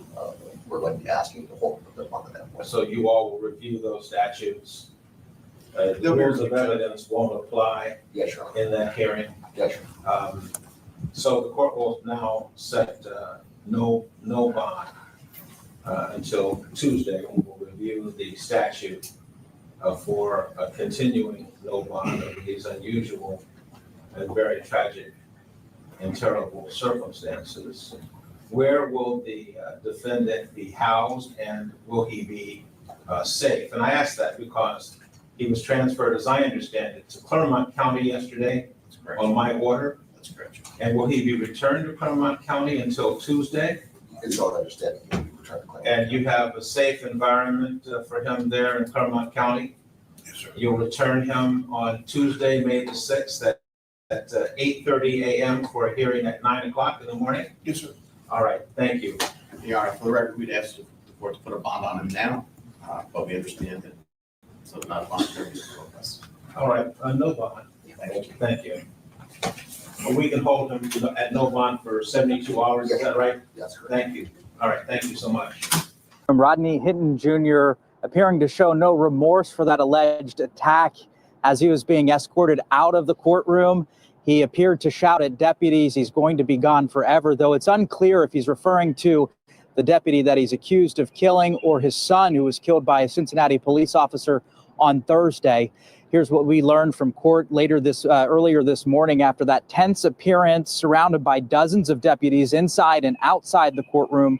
We're learning more details from the Hamilton County Prosecutor's Office about what's now being called a deliberate attack. Prosecutors say witnesses watched Hinton stop his car outside of graduation ceremonies for students at the University of Cincinnati, then ram the recently retired deputy who was outside his vehicle conducting traffic, ultimately ending his life. Now, the defense explained that this has been an emotionally charged week for Hinton after his son was killed by that Cincinnati police officer on Thursday. Meanwhile, Hinton is going to be held at the Clermont County Jail by the judge's order for his safety until a no bond appearance is set to determine whether or not he'll be held as that judicial process plays out. Police say he Very unfortunate situation. Rodney, rest in peace. And to that officer, Rest in peace and loving condolences to you guys' families. We send 11 prayers y'all way and whoever else was affected by the story we just talked about. I'm not here to blame, I'm just here to present the facts. But God knows I can't fathom losing my son. And I'm sure as many others that's listening to this story can agree with me. So none of us truly. Hey, I ain't gonna need lie, man. I ain't gonna need lie to you, man. I ain't gonna need lie to y'all, man. If a motherfucking police officer, if a police officer kill my son or my child, man, I ain't just finna run up on no other police officer and just squeeze on them, man. I ain't gonna need lie to you. I mean, a lot of people could say they gangster and shit, but I mean, what good is that gonna do with me in jail? They dead, I'm in jail. I mean, like, am I wrong for thinking like that, or is you supposed to go all out? I don't know. Y'all let me know in the comments. Do you go all out, or am I thinking right? Because I mean, am I supposed to just pull up on the officer? You kill my boom, boom, boom, boom, boom. These ain't even the officers that did the shit. By the way, you know. But I don't know. That just I feel bad for him too, Beezy. I just think that's like some crash out shit though. You ain't gonna win. You finna go to jail. You done killed a retired deputy that ain't had shit to do with it. And then he woofing at the guards up in there as if they killed his kids.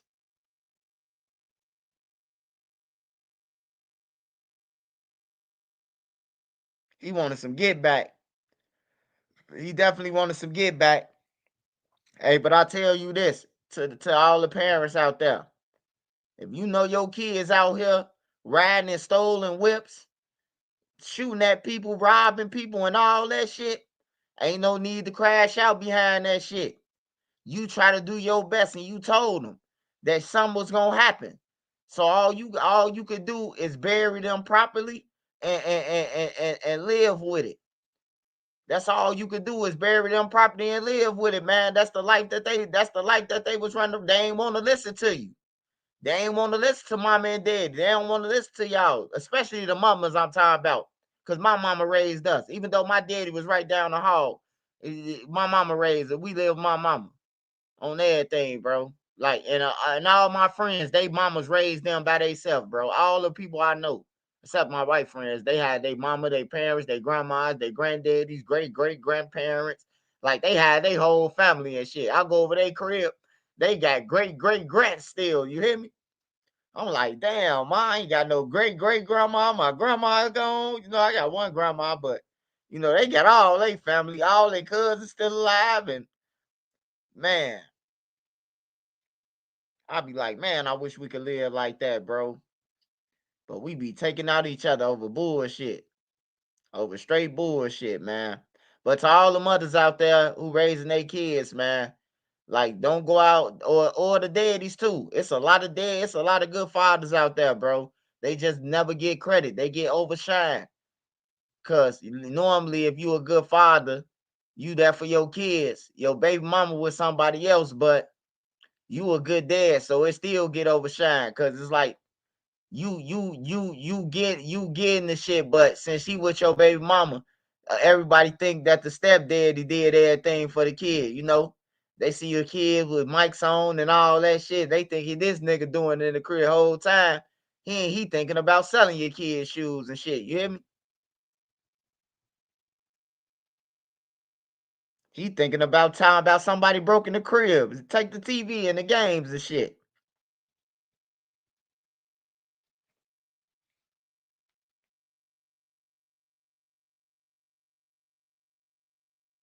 And yeah, he definitely wasted his son's life for his own memory. I'm about to roll up some weed, man. We about to get into one more, man. Hey, this right here is a nasty one right here. Even though it's about an arson, I don't know how you got 19 minutes out this shit, but we're gonna watch it. These guys are stupid, bro. Nah, they finna get like 30 years, bro. They finna do like 30 years in the feds. They in the feds for $1,200, bro. I can't believe they got $1,200 for that shit. I remember Arab told me he'd give me 10,000 to burn 2 properties. I was like, hell no. I thought he was trying to trick me off the street. He came to me and my homie. Hey, burn my property over here and over there in Little Village. And I give you money. I'm like, we like, hell no. We thought some people was in there and he was trying to get us to burn the stove down. Why is the family living in there or something, bro? Like, we ain't know what he was on. But that's what they do though, for insurance money. Motherfuckers be burning shit. Check out all of our digital coupons on the My County Market app. Tons of great penny pincher deals are available every month. Nobody wins when the family feels, but my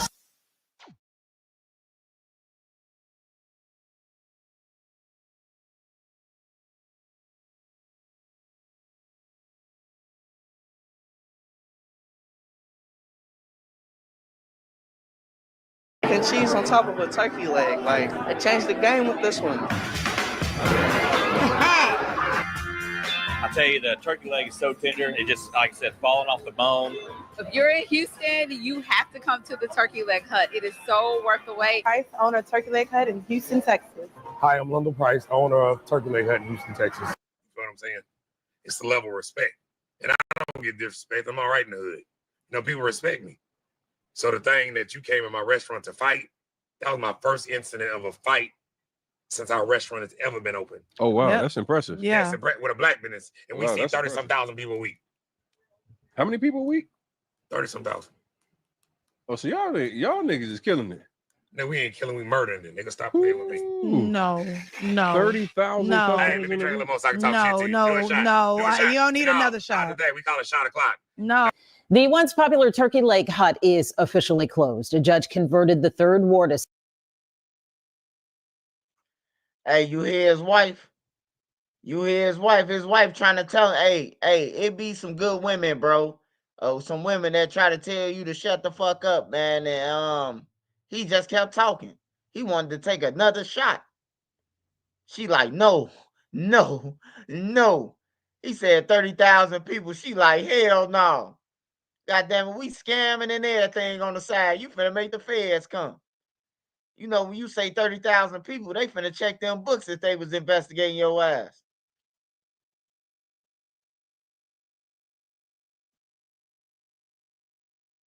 Establishment's Chapter 11 bankruptcy to Chapter 7, clearing the way for the restaurant's landowner to terminate the lease.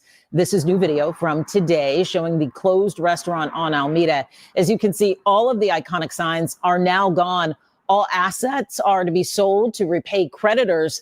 This has been months in the making with a series of headlines from bankruptcy. Fam, most of us familiar with this quote growing up. You don't truly understand or experience life until you face obstacles that test your character. Whether that means turn into a life of crime or stand on a straight and narrow path to achieve your goals. It seems like trusting the people you believe in can become a challenge, especially when success is long-lasting. Yet, adversity strikes unexpectedly. Fam, you ever met a person who didn't know how to accept no in no way, shape, or form? And in return, they lost everything they worked so hard for, fighting for what they used to be. Today, we're going to discuss a story that amplifies this struggle. A story about a man who faced tremendous loss over the past few years. Bankruptcy, losing his wife, his restaurant, his family, and now even his freedom. And a recent indictment from the feds has shined light on his controversial actions. This man is accused of burning out his competition, literally, alleging stealing recipes, selling drugs when the business was slow, and even using a restaurant logo to put on these narcotics. Not to mention, he scammed the gospel singer and his wife who were invested in the business. Hey, y'all hear this shit? This man scamming. He doing he's selling drugs with his turkey leg logo on the motherfucker. Man, this guy gotta be the dumbest motherfucker on earth, man. Hey, look at his wife. His wife, like, man, look at his wife, man. His wife look pissed off. His wife look mad than a motherfucker. Look at her, bro. And he's just so fucking drunk. That's why I don't like liquor, man. I don't like liquor at all, man. Motherfuckers get He-Man courage off that shit. And get the acting aggressive. He talking shit. I murder shit. We don't kill nothing. We murder. She like, no, we don't. We don't murder anything. He want to take another shot. Nigga crazy, man. This man is accused of burning out his competition, literally, alleging stealing recipes, selling drugs when the business was slow, and even using a restaurant logo to put on these narcotics. Not to mention, he scammed a gospel singer and his wife who were invested in the business. In this video, we dive into the story, examine the details of his recent arrest, and explore the events that led to his current situation. But before we break this one down, I want you guys to remember, I don't give you no angle, I just give you the story. So with that being said, make sure you like, comment, and subscribe. We'll jump right to it. Fan meeting Nakia Holmes and her ex-husband, Lindell Lynn Price. Holmes and Price started the Turkey Leg Hut in 2015 in a parking lot across the Houston Livestock Show and Rodeo. 2 years later, they moved their bustling business to 4830 Amanda Street, where fans formed lines around the back waiting to get their hands on fall-off-the-bone turkey legs, covered in shrimp Alfredo, dirty rice, or other savory toppings like crawfish, macaroni, and cheese. What began with 30 legs a week on a smoky pit had ballooned to hundreds in a matter of days thanks to demand. I always say the world is going to taste our food. Meet Nakia and Lynn Price, founders of the Turkey Leg Hut restaurant in Houston, Texas. You know, we came up with the concept. People encouraged us, and before we knew it, it took off. We probably do about 45,000 turkey legs in a week. Still to this day, I'm amazed to see that line wrapped around the building. Here we go! Ford F-150 truck played a major. Wait, hold on, y'all. This man had lines like that? Bro, you ain't gotta do nothing illegal, bro. You seen them lines? Bro. That's why I say, man, nigga get on, bro, and he still got his old habits, bro. Look at them, that line wrapped around the road, bro. Encouraged us, and before we knew it, it took off. We probably do about 45,000 turkey legs in a week. Still to this day, I'm amazed to see that line wrapped around the building. Here we go! Ford F-150 truck played a major role pulling the barbecue pit. We don't have to bring out a generator to be able to plug up our food truck from our vehicle. I mean, it's genius. We're always on the go, so it's easy for me to be able to plug up what I need. It's made our life easier. We've worked hard to get here. And we just this small little restaurant, but as always, the proof is in the pudding. But why work for someone else's dreams when you can do it for yourself? A Turkey Leg Hunt has seen some highs and lows in this near decade of opening. The restaurant went viral when the owners instituted a dress code after complaints of women and men entering the business with little to no. Were you or a loved one admitted to an Illinois behavioral health facility? A global settlement may be coming in 2025. Back on March 26, 2024, the Turkey Leg Hunt owner, Nakia Holmes, had filed for Chapter 11 bankruptcy, according to court record. But it was the information that was provided during that time that was alarming in the Southern District of Texas, stating that in the past few months of the time of her filing bankruptcy, her business was riddled with controversy. Via Instagram, she quoted, "The company has initiated a voluntary court-supervised process that will allow it the necessary flexibility to continue ongoing discussions with all financial stakeholders. In connection with the filing, the company has sought approval to continue its operations while meeting its obligations to all stakeholders, employees, suppliers, and vendors." According to court records, the owner had listed 19 creditors with the estimated liability of $1 million and $10 million. Two of the largest accounts, including the amount of $1.9 million and a disputed amount of $932,000. But it's a guy named Rogers, who's now the owner of Bar 5015 in the 3rd Ward. He filed a lawsuit against his colleagues, who he used to work for, in 2020. In his suit, he alleged the restaurant's majority owner, Nakia Holmes, formerly Price, was diverting funds, customers, and supplies to her other food trucks and catering businesses without compensating Rogers and other shareholders. But later that year, Roger Barr, according to the feds, Lynn Price, the former owner of the Turkey Leg Hunt, allegedly paid a group of men $1,400 to set the bar on fire. But then more information was coming out. James Fortune, a Grammy-nominated gospel singer, and his wife had filed a lawsuit against Nakia Price after finding out that she had filed for bankruptcy It seems they claimed they loaned her hundreds of thousands of dollars to help keep the restaurant afloat. The lawsuit also indicates the claim that Fortune and his wife invested nearly $400,000 in the restaurant, including $180,000 for a 15% ownership stake. The couple is seeking to recover their investment and expenses. But first tonight, more legal trouble for Houston's well-known turkey leg hut. A Grammy-nominated gospel singer James Fortune and his wife are now suing the restaurant's owner over claims they put more than $300,000 into the restaurant and are now out of the money. Sherman Chow joins us live with the story you'll see only on KHU 11 News. Sherman, this is just the latest problem for this popular restaurant. It is indeed, Mia. We are outside of Turkey Leg Hut, which remains closed because of 35 health department code violations. And now a new lawsuit has been filed, and we are learning exclusively that a nationally known gospel artist says he and his wife have been violated too. James Fortune, gospel singer, husband, and investor. In 2018, he and wife Raquel met Nakia and Lindell Price at the Price's popular Third Ward restaurant. Turkey Leg Hut seemed the epitome of success. We go to their home. We spend time, our kids interacted with each other. Then last December, as the Prices were in the throes of a contentious divorce, the Fortunes say they loaned Nakia, as the restaurant's owner, $100,000. 2 months later, Raquel says Nakia phoned. She was hysterical. Because the comptrollers were physically there to seize assets.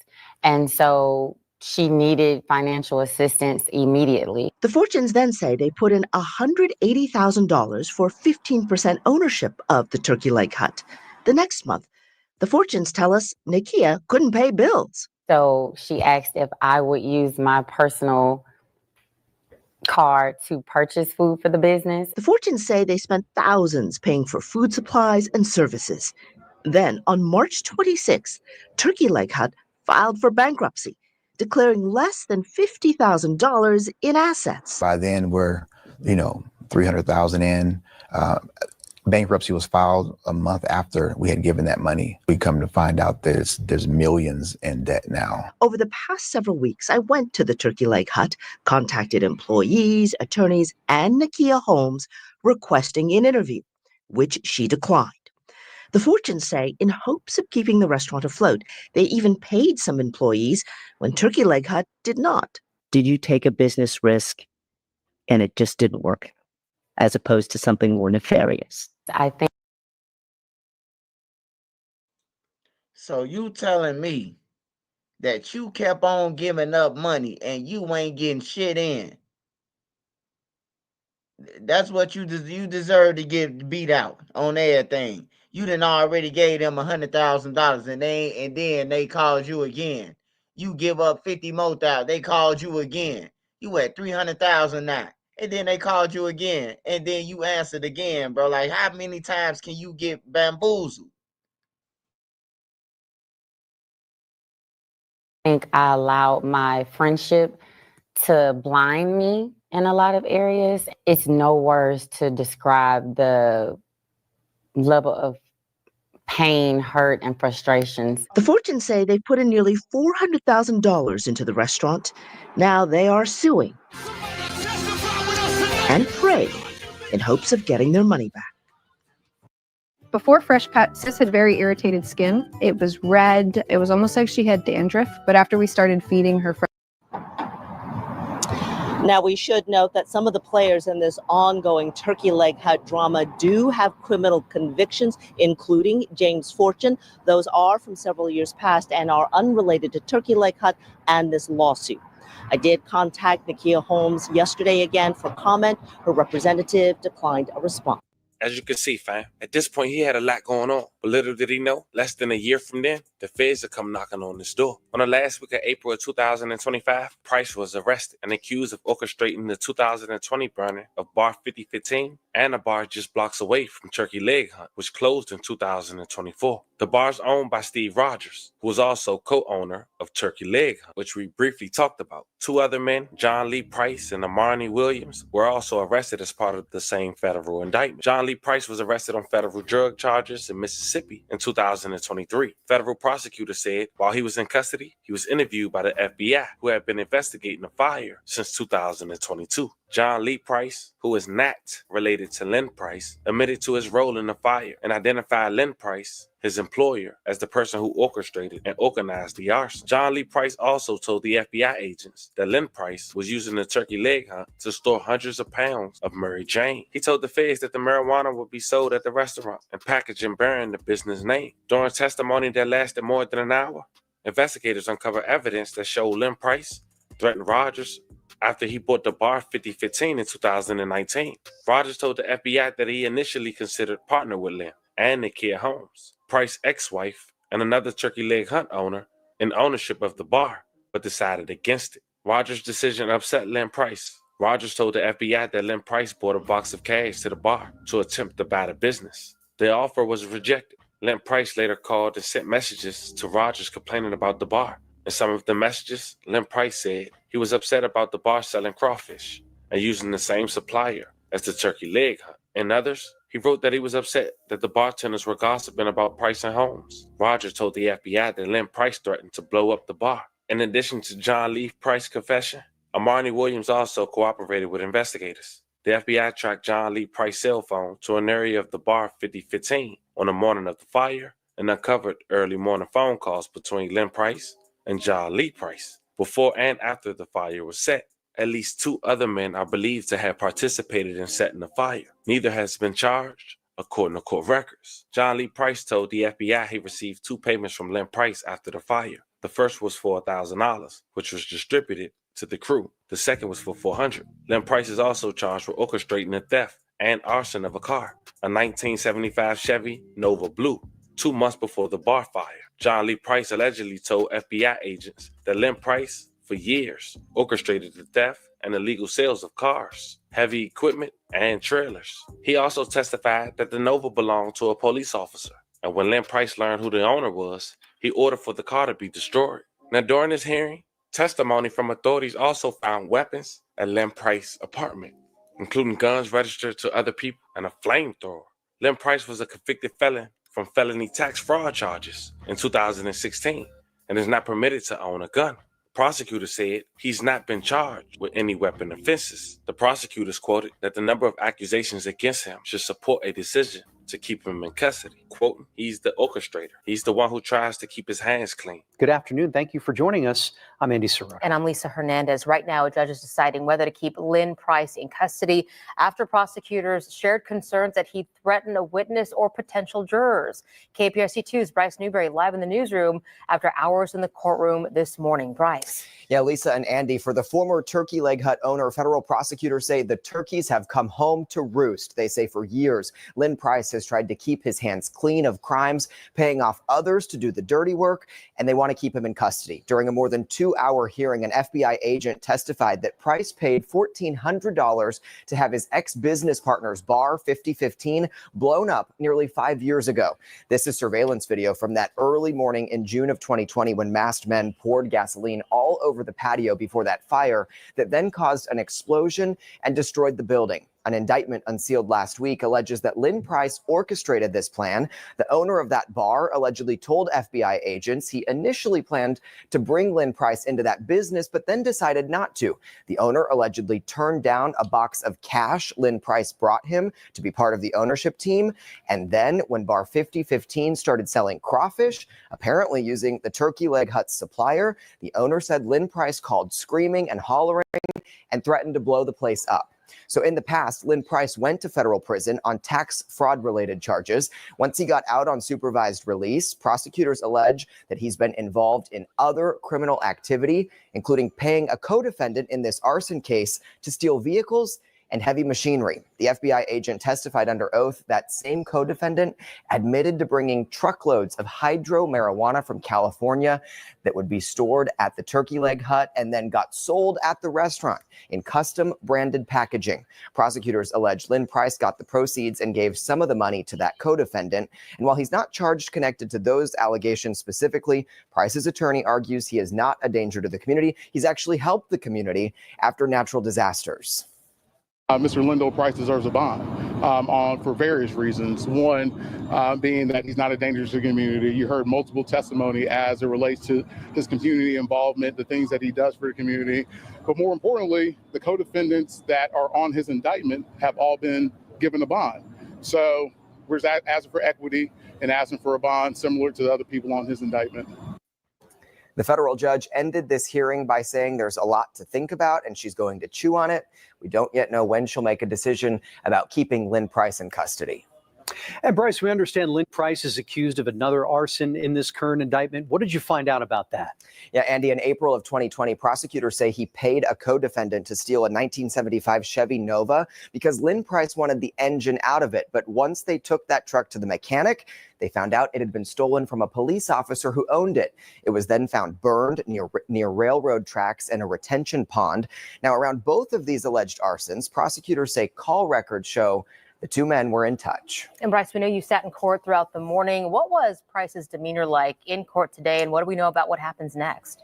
Lisa, Lynn Price was still handcuffed and shackled. He was wearing an olive green jumpsuit. He had many people there to support him and seemed hopeful at the beginning of this hearing. He was nodding at them as they came in, but then as the hearing went on, he seemed to keep his head down. And then at times when some of these new allegations came out and were discussed, he would appear to react. Well, I guess 50 Cent has some new content, because best believe they're going to make a new TV series out of this. It's a little different, but I wanted to bring it to you guys' attention. This was the story of a restaurant business owner who got a divorce, indicted, and lost his business in less than 12 months. Let me know how you guys feel about this one in the comments. Don't forget to like and subscribe. And today, catch you guys on the next one. Yeah, that nigga went out over some roaches, man. I call them motherfucker roaches. My brother eat that shit. I can't eat that shit, man. I don't eat none of that. Crawfish, lobster. Man, I don't eat none of that shit, bro. All that shit. Crab meat. I ain't eat none of that. I love me some fucking shrimp, though.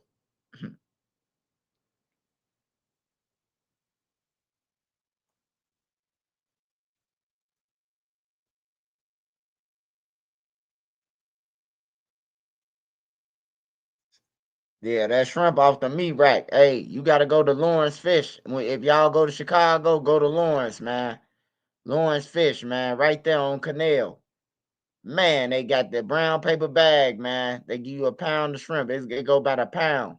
Man, I'm telling you, Lawrence Fish is a bomb. You want some fried shrimp, some good shrimp in Chicago? Lawrence Fish.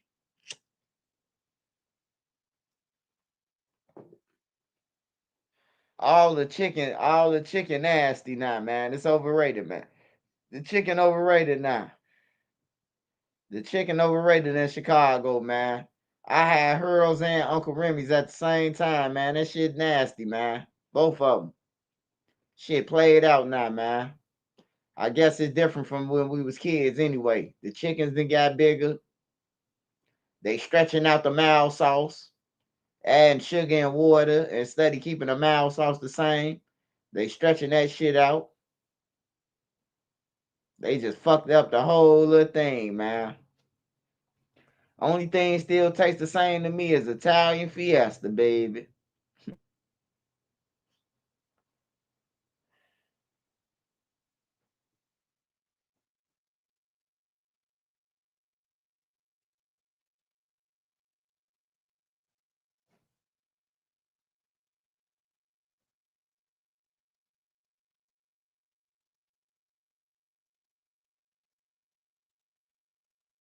Hey, big off 9-5, man. Hey, big off 9-5.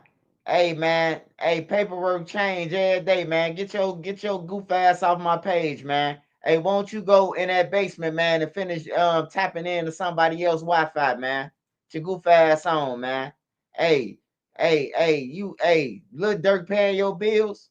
If your lights go out right now, can you call Lil Durk? If your lights go out right now, can you call Lil Durk? Fuck off my page. Goof ass, nigga. I always talk about Lil Durk. Make sure you send him some money when he go to jail for 2 life sentences. Make sure you send him that money. You so concerned about Lil Durk. Soon they say Lil Durk got life. All y'all go to start listening to Lil Baby next. Or one of them other motherfuckers. So shut up. Nobody trying to hear that bullshit.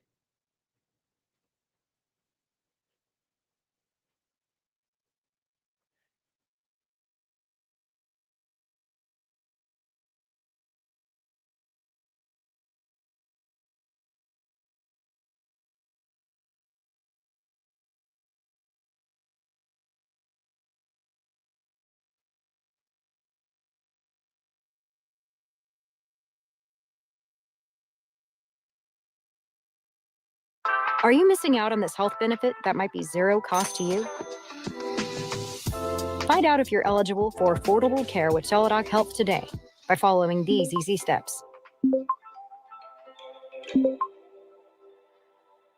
YNW Melly's team filed a supplement and amendment to defendant Jamel Demon's second motion for pretrial release. Melly has a bond hearing on May 6th in a few days, and I'm going to be honest, boys, I don't see him getting bond. I explained it in this video, and also there might be some audio statement from a new snitch in jail or something going on. You'll see in this video. Hit subscribe. Let's go, boys. All right, here we go. State of Florida versus Jamel Demons. Supplement and amendment to defendant Jamel Demon's second motion for pretrial release following mistrial. Subsequent to the trial that ended in a mistrial, Judge Murphy granted numerous motions to suppress evidence, which evidence cannot be introduced in any subsequent trial, nor considered by this court in its decision regarding bond. After the mistrial, Judge Murphy ruled that the defendant may call Assistant State Attorney Michelle Boutros as a witness in the retrial, and the state is prohibited from cross-examining Miss Boutros. If you don't remember Miss Boutros, she literally testified that the lead detective on the Melly case lied. Specifically, I think it was about the whole altercation with Melly's mother and the whole search warrant thing where he grabbed Melly's mom's wrist and hurt her wrist, apparently. This ruling was the subject of an attempted appeal to the 4th District Court of Appeals through a petition for writ of certiorari, and this attempt of appeal was denied by 4th District Court of Appeals. So obviously the state appealed Michelle Boutros being called as witness, and that got denied at some point. At the last status hearing before this honorable court, Your Honor had mentioned that the issue of changed circumstances for another hearing regarding the defense bond would be examined by the court. The defendant, Demons, would supplement his motion for pretrial release with Keene versus Cochran, which specifically rules that changed circumstances good cause. Requirement that the state has in order to revisit a bond does not apply to the defendant seeking re-examination of bond conditions. Rule 3.131D2 of the Florida Rules of Criminal Procedure that require showing of good cause for the state to seek modifications of the bond, and that the state must present a change in circumstances or new information not made known to the first appearance judge that would warrant an increase or revocation of the bond, only to apply to the state and not to the defendant. I'm going to be honest. I don't care how many changed circumstances there are. This judge ain't giving Melly bond, bro.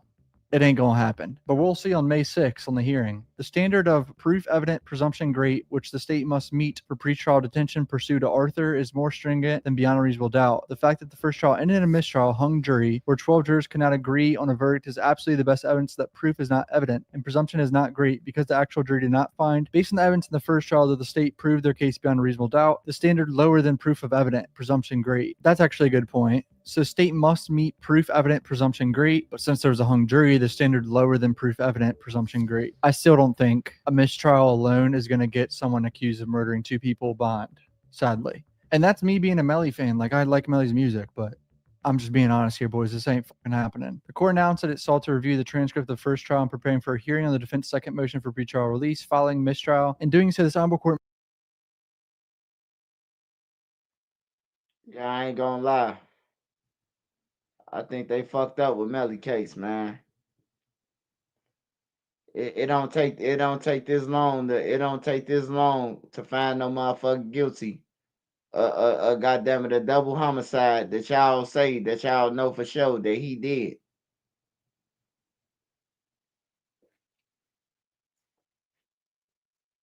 Yeah, this Melly shit is crazy. It been going on for a long time. But like I said, your name shouldn't even be involved with your friends being killed.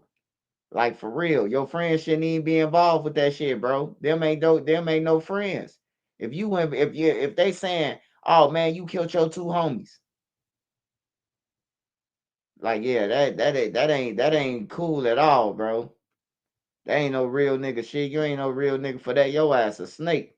If you kill your friend, how can somebody else, another rapper from another state, link up with you and trust you? You done killed your friends, both of your childhood friends, bro. Like, it's just weird to me, man, the whole situation. But condolences to the dude family, man. I know his daddy be online and shit. His daddy be on YouTube. If he was whooping them and shit like that, bro, there ain't no reason to kill nobody, bro. If he was scared, but he was scared of him. They say he was beating on Melly, hitting his mama or whatever they were saying, bro.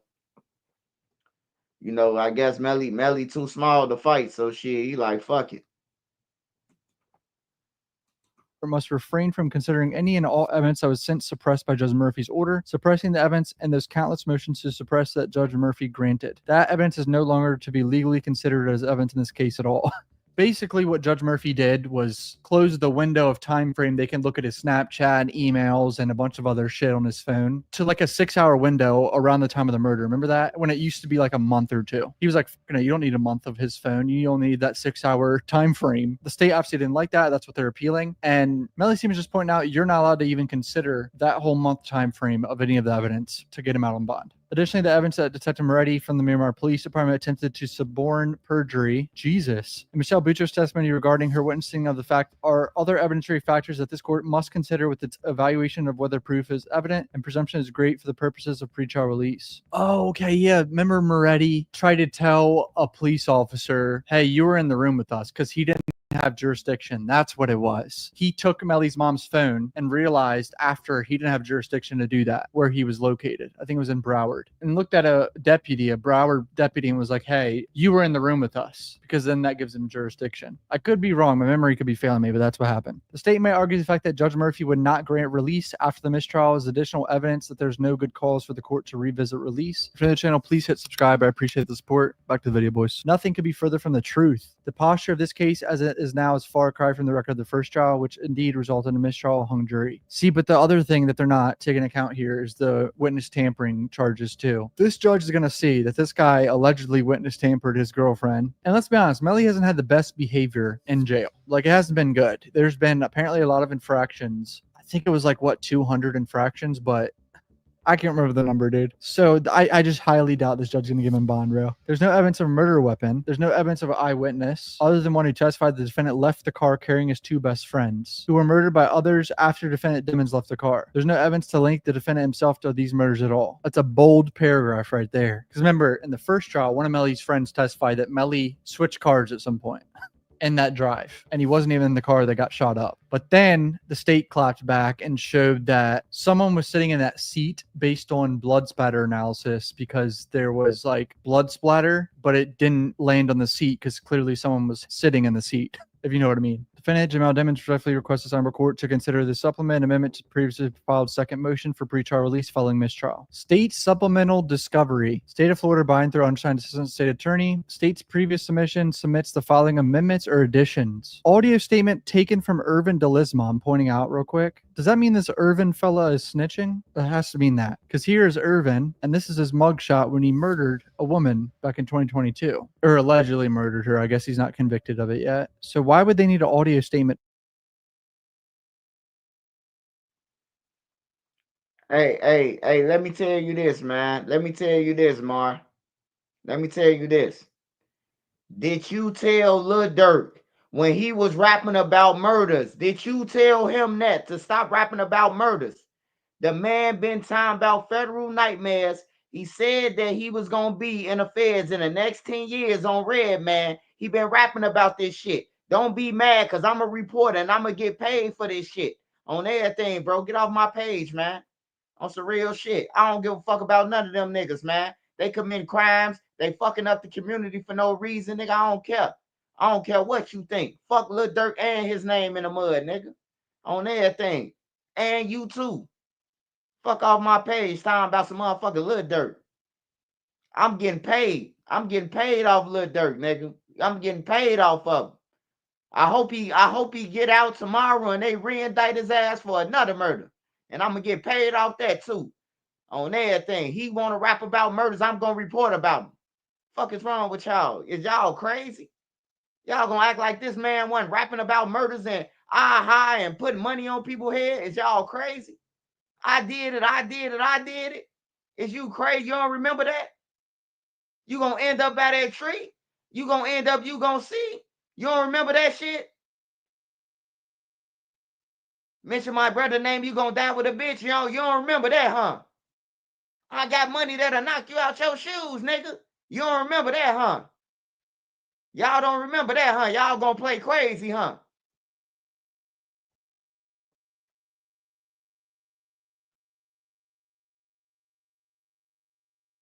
From him, clearly he must have heard something in jail, or Melly told him something in jail, and he's snitching. That's what I'm getting from this, right? Affidavit search warrant for Apple iPhone, blah, blah, blah. Affidavit search warrant to Google account. So we know some of these. I don't know why they're resubmitting all this. Apple search warrant for Gray LG cell phone, search warrant for Snapchat account, Instagram account, Melly, PowerPoint, Demon's gang membership prepared by Detective Danny Polo. Oh my God. We're going to have to go through that again because that's how they get the death penalty on this case, the gang affiliation. We're going to have to sit through Detective Danny Polo talking his nonsense about a gang for probably 2 or 3 days in the trial in September. When, let's be honest here, boys, if Melly is really guilty of killing his 2 best friends, it was not a gang killing. It just simply wasn't. It was a huge fight, personal fight, where Melly snapped and murdered his 2 best friends if he did it. Clearly. Why would he kill his 2 best friends for a gang killing? That makes no sense. So this is an opening statement from Christine Bradley, who is no longer a state attorney on this case. Remember, it's Miss Buckaloo now, a blonde lady. And this is what she said in the opening statements about the whole gang side of everything. Which I said throughout the entire first trial. I think the gang side of this is complete horseshit. But look how ridiculous this is. So what you will learn from the evidence, from the Instagram, from the private messages, was that Jamel Demons is a member of the G Shine Blood set. This is not a stage personality. This is not an actor that's playing a character. This was his real life. Ladies and gentlemen, you will see that as soon as October 24th, 2 days before the homicide, Jamel Demons is learning the oath of loyalty to the G Shine Blood set. You're going to see things in these messages that will be indicative of blood membership. For example, anytime a word would normally be spelled with a C, as in Charlie, they don't use that.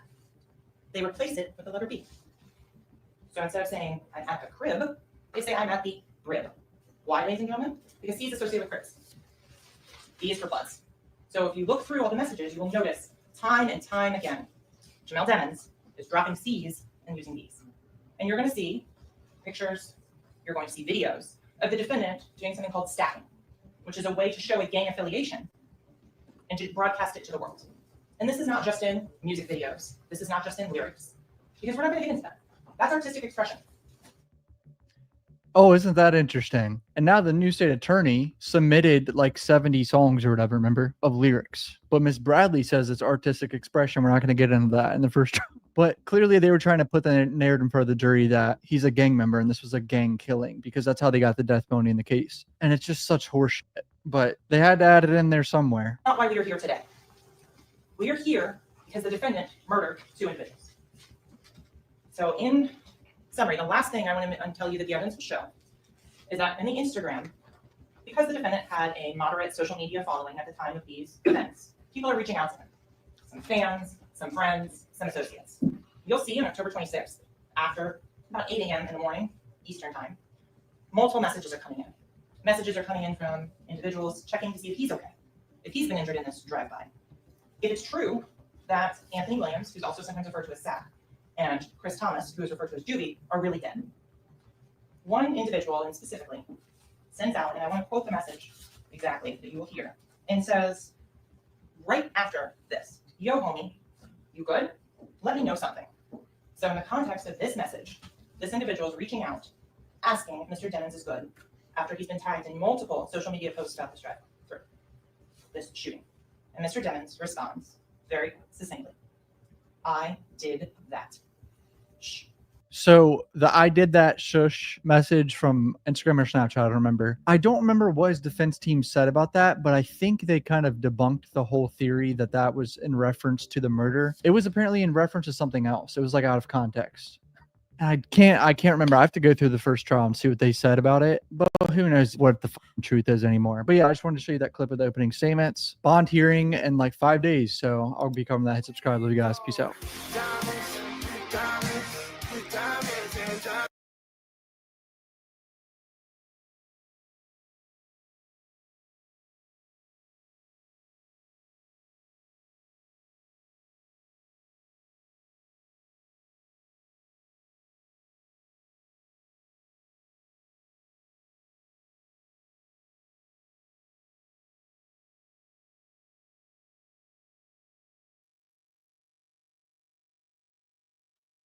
His last name is Demons. He a demon. Demons or whatever his name is. And shit, that nigga a demon, man.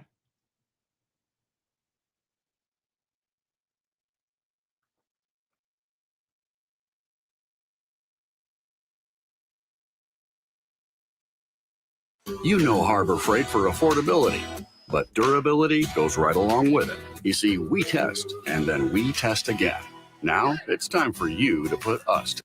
Family members say store surveillance videos left them with more questions than answers. Nearly 2 months after their loved one, twin teenagers were found dead in the North Georgia mountains. Authorities ruled Kadir and Nazir Lewis deaths a murder-suicide. Both teens had suffered gunshot wounds, but their loved ones suspect foul play. Fox 5's Deidre Dukes is live at a gas station in Lawrenceville. Deidre, you spoke with the teen's family this afternoon. What did they have to say?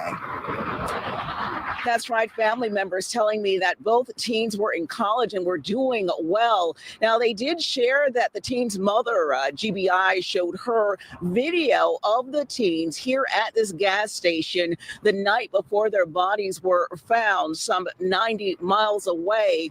Now, the teens are seen entering and exiting the store. Nothing seemed amiss.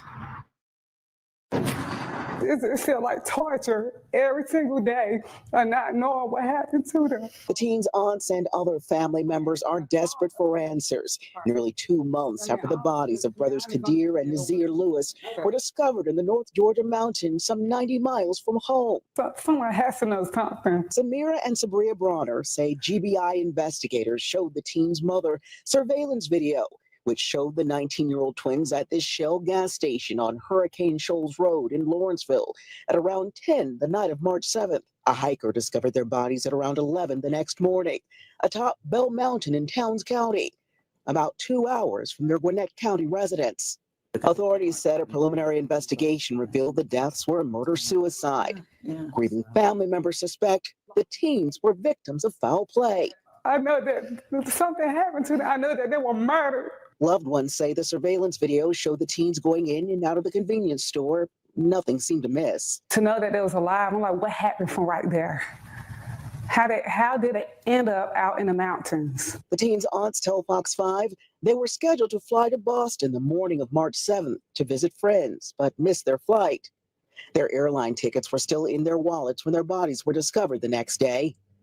Loved ones say the teens had never visited the area where they were found and urge anyone with information in the case to come forward. We need closure. We want to know what happened to them. And whoever did that to them, they need to be prosecuted. Now, I did reach out to the GBI today, officials telling us that they are awaiting forensic test results as part of this ongoing investigation. Anyone with information is urged to contact the GBI.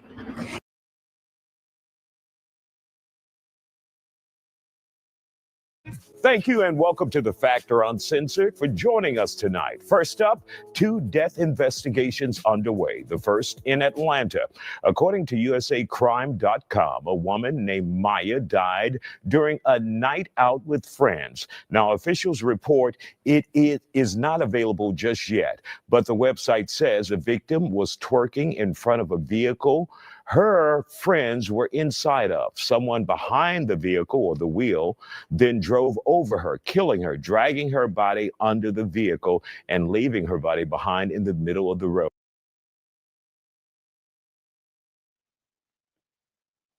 Bro, that's evil. That's bogus, bro. That's bogus, bro. Damn. Damn, bro, that's crazy.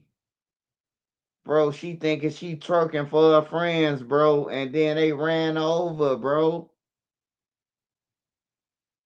That's crazy. Get in the front of the truck. Let me see you dance. And then run over and leave her, bro.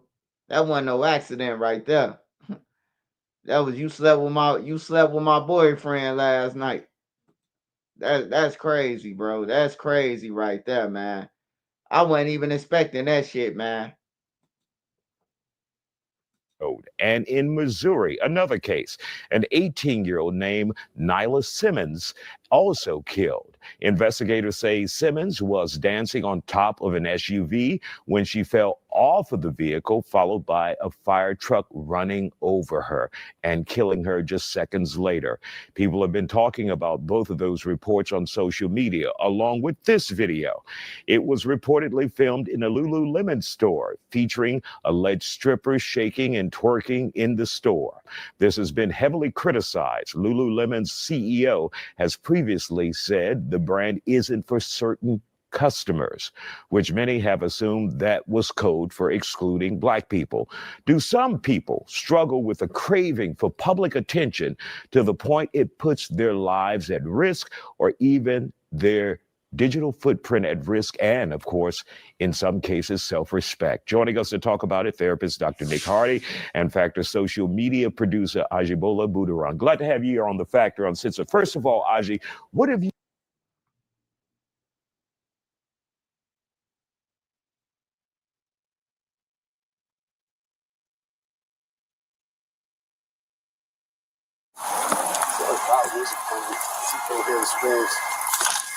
Hey, how do you get to her? Thank you and welcome to The Factor.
They didn't trick my boy off the strizzies.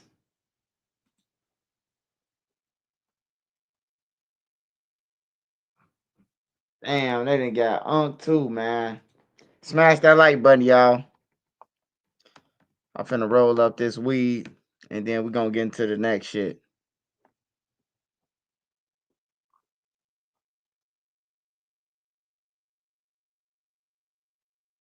Five people are hurt after a stabbing on the city's southwest side. It happened just after midnight near 62nd and Kedzie. Now, police say a fight between two groups turned violent when a woman pulled out a sharp object and started stabbing. One man was stabbed in the eye and at last check was in critical condition. Four others are recovering from cuts and puncture wounds. Another woman is accused of punching several people. Both women are in custody.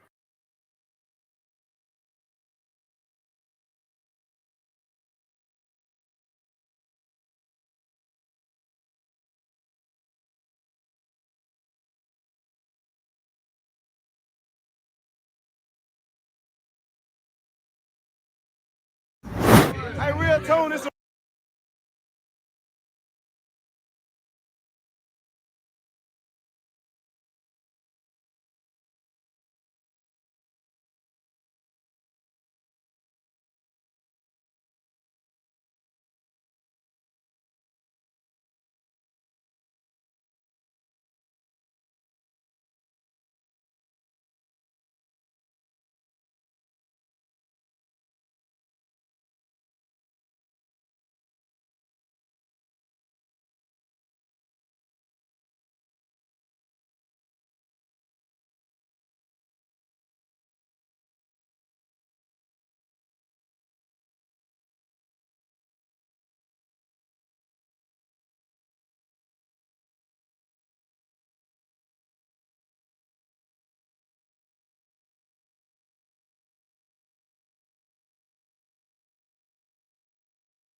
Tell Tone it's some real money in the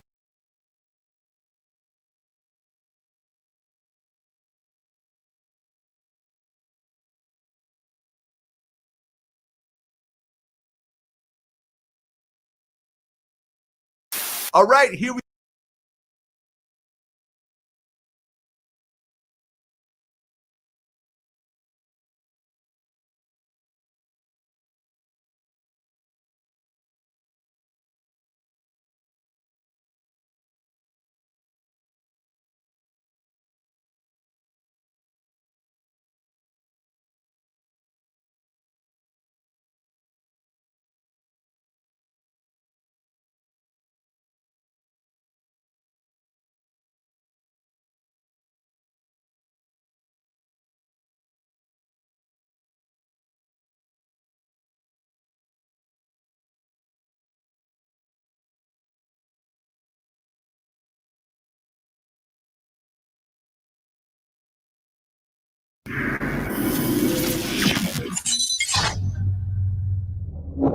Yeah.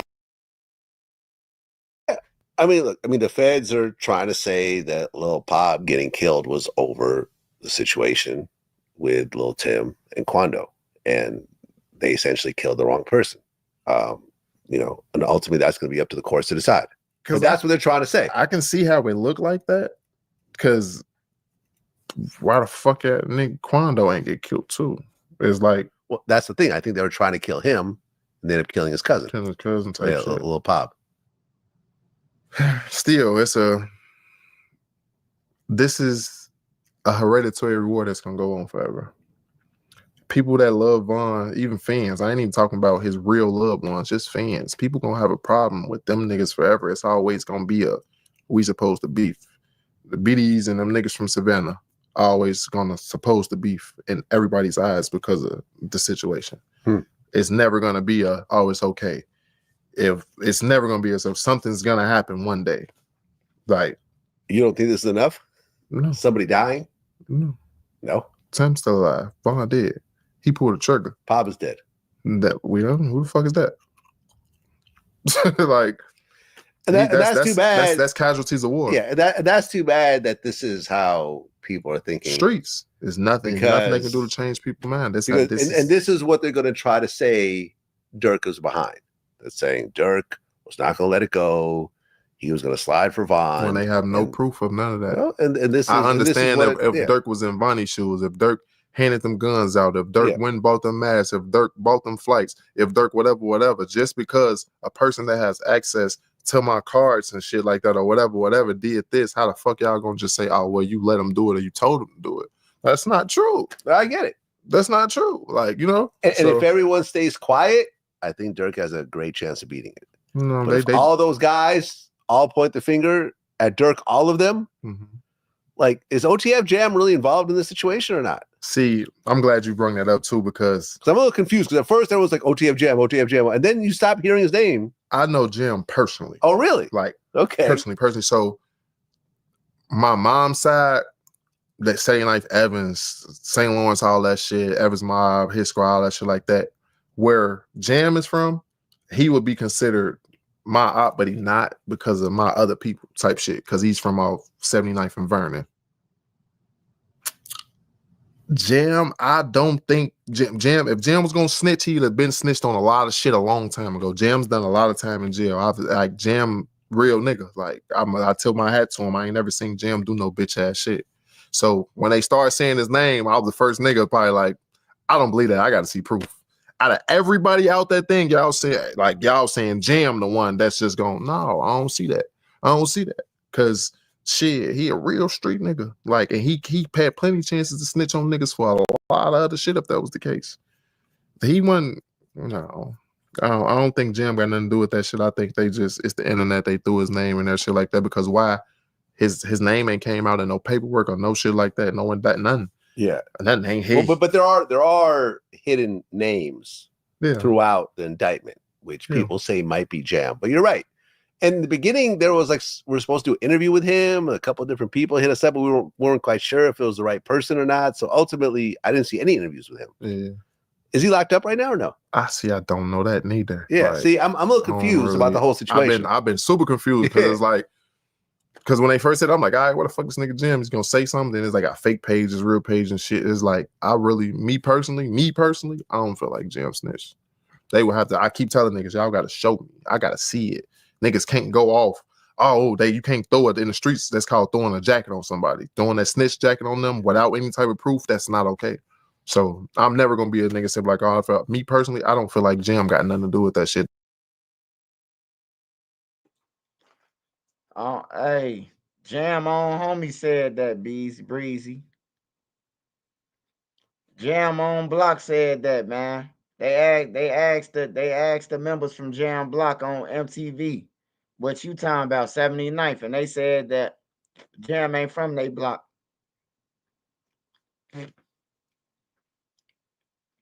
So I don't know. I know Jam too personally. I know Jam would have came out by now. I definitely know that about Jam. I know Jam would have been like, man, y'all better quit playing with me. You know what I'm talking about?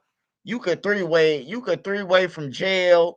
Man, the niggas on the phone, three-waying and everything, man. Rapping on the jailhouse phone and everything. A motherfucker would have been called home, bro. Beezy just scared of, he's scared of Jam. He know Jam ride down 600, goddamn it, and torch them boys. He scared. Just say that then, nigga, you scared. Nigga Breezy scared.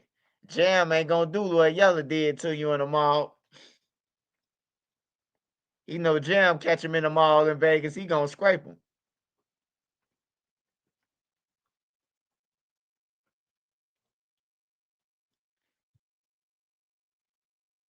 Oh yeah, they said, yeah, they ain't had no problem with saying that shit about Tate. They ain't see nothing with Tate. They made up some paperwork on Tate. I'm telling y'all, man, what happened with Tate, man. They try to use Tay as an alibi, bro. You can't use nobody as no goddamn alibi and he don't know what's going on. You gotta at least tell me, hey, bro, I just killed somebody. I'm finna tell the police I was at your house. The police just can't pop up at my house and ask me, was you with me? I already told the police I wasn't even at my house. I was at my girl house. But them niggas was stupid anyway, Rondo and them, and see they retarded. They was gonna go to jail for killing somebody anyway. I been said that shit. I said that shit in 2012. Probably like 2012 I said that shit. I said them little niggas just shooting at anybody. They gonna go down for a body, bro, and they gonna be gone for the rest of their life.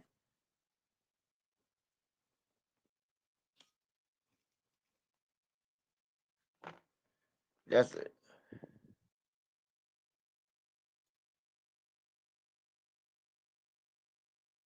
Yeah, they try to use Tay as an alibi though. Yeah. Rondo supposed to killed Rondo killed somebody on Risky Road, man. A motherfucker from Risky Road told me that shit. Like, man, you know how Rondo really from Risky Road, which I knew that because I got cousins that's from back that way. And he was like, Rondo had accidentally, like, probably friendly fired his friend, and then he went to 600.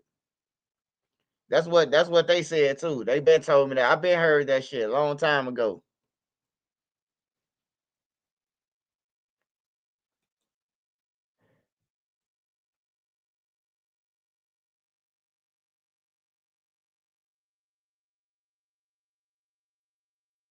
Sean Diddy Combs is about to face off in the biggest trial of his life, from those freak-offs to those RICO charges.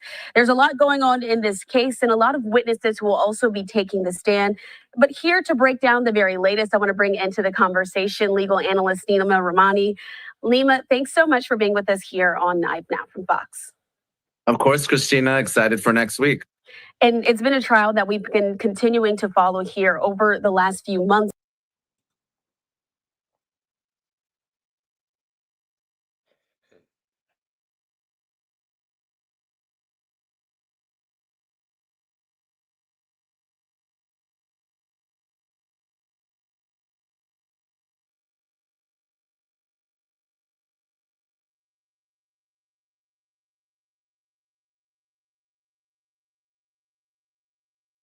Say Screwly G2. Man, all them guys gonna be dead in a couple of more years, man. They ain't on shit, man. They chasing the dead, bro. Anybody rapping about bodies and shit like that, bro, you gonna go upstairs, bro. On everything. You gonna go upstairs chasing the cemetery, bro. Like that shit played out. You still dissing the dead, bro, right now. Like you a lame. I just look at people like they goofies now. Like everybody dead, bro. You still got on your mind a motherfucker who died 10 years ago. That's just like them grown motherfuckers from TYMB. They disrespected Tuka, man. Tuka been dead since 2010, 11, bro. And they still disrespected Tuka. They grown as hell, bro. He was a kid when he died. Like, I don't understand these people, bro.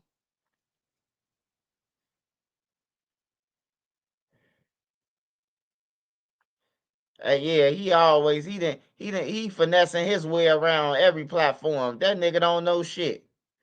Well, is this the one? No, I think it's another one. I don't know if this the one that was on No Jumper. He always finessing his way somewhere. And really, over the last years, those developments have still tried to come into our newsroom. But let's start with the very basics. Something that came out this week. Diddy formally declined the last plea deal that he was offered. Again, we know court is set to begin on Monday. Was this an expected move for him to turn down that final plea offer? Christina, it was expected. And the judge in the case, Judge Subramanian, asked Diddy, did you decline and reject the government's offer? And the reason is it's the defendant's right to a speedy trial. And the judge wants to make sure that he is making a knowing and voluntary decision to push the case to trial, because obviously there's a benefit to pleading. Usually you get a reduced sentence. I still think it would be double-digit years in federal prison under any plea deal. Obviously, the judge and the parties did not disclose the terms of that offer, but I can't see the government giving a huge discount in this case. Now, that being said, Christina, if and when Combs is convicted, he may be looking at decades in federal prison. Judges tend not to give much of a discount or leniency when defendants like this push their case to trial, and very serious federal charges like sex trafficking and racketeering are proven beyond a reasonable doubt to a jury. And it is in his mid-50s. Yeah, man. Diddy gone, man. I mean, yeah, Diddy gone too. They finna stick it to Diddy ass. If they did R. Kelly, bro, if they play with R. Kelly like that, they gotta get Diddy, bro. Like, period. To wait for a judge's decision.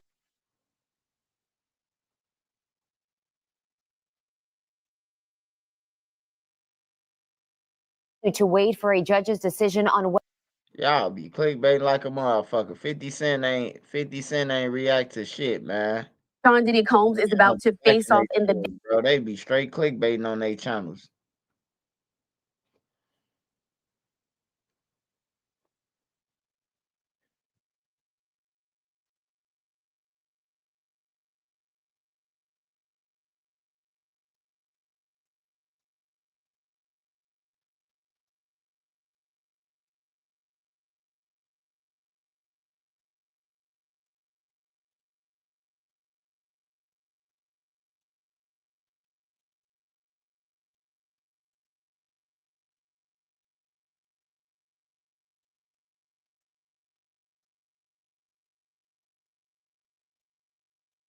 Ain't nobody scared of the Crips no more, man. Big U gone, man.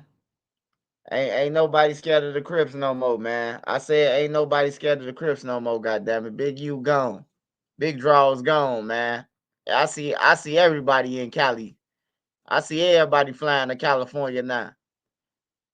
Hey, they said that's why LeBron James and them lost they said that's why LeBron James and them lost on purpose. Now they could ride their cars right now. Why is it hot outside? They ain't gotta pay no toll fees and none of that to Big U.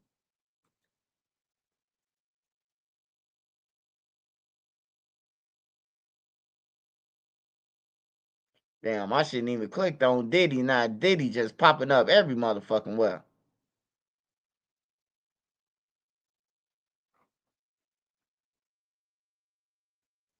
I forgot Breezy 600. He OTF crazy.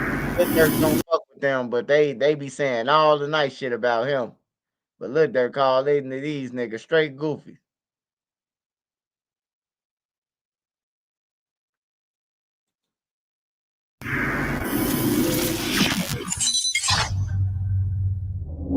Well, Man, this nigga Breezy be chasing it.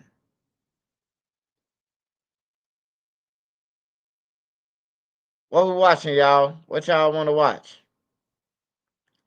Matter of fact, let me see what Trap got. Let me see what Trap did on Durk. I know Trap might have threw another body on Lil Durk ass. Y'all hate Trenches News that bad. See how many bodies Trap threw on him.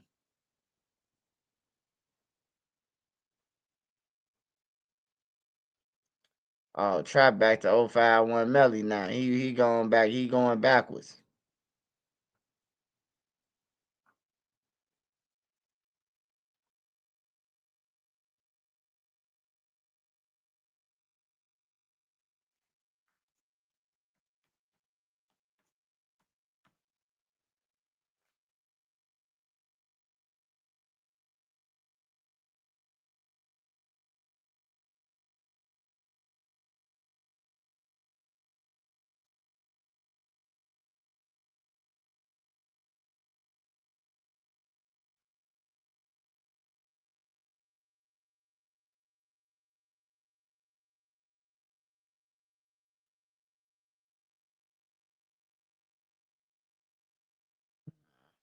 We good on that.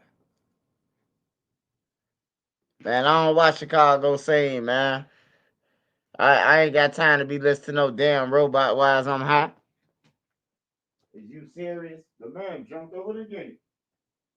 Not wise I'm high, bro.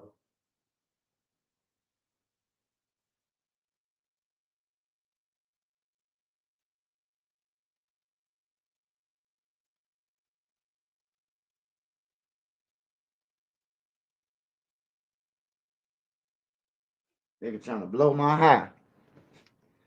Nigga trying to blow my high, man. Not wise I'm high, man. I'm smoking on some lemon cherry gelato. Let me see. Yeah, lemon cherry gelato. That shit smoking.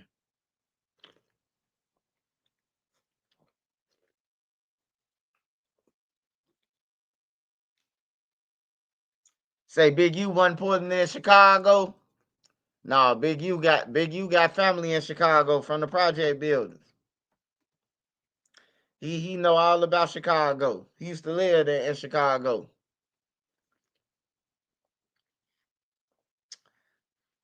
That's what he learned. That's where he got that aggressive shit from. Taking shit. Let me see what's the latest on Big U. I ain't checked on Big U shit in about a month.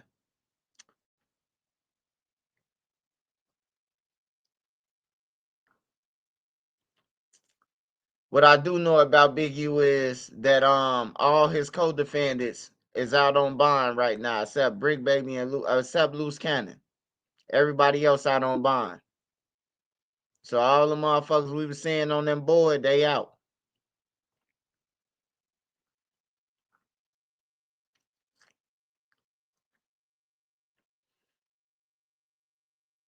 I don't want to watch nothing about Whack 100.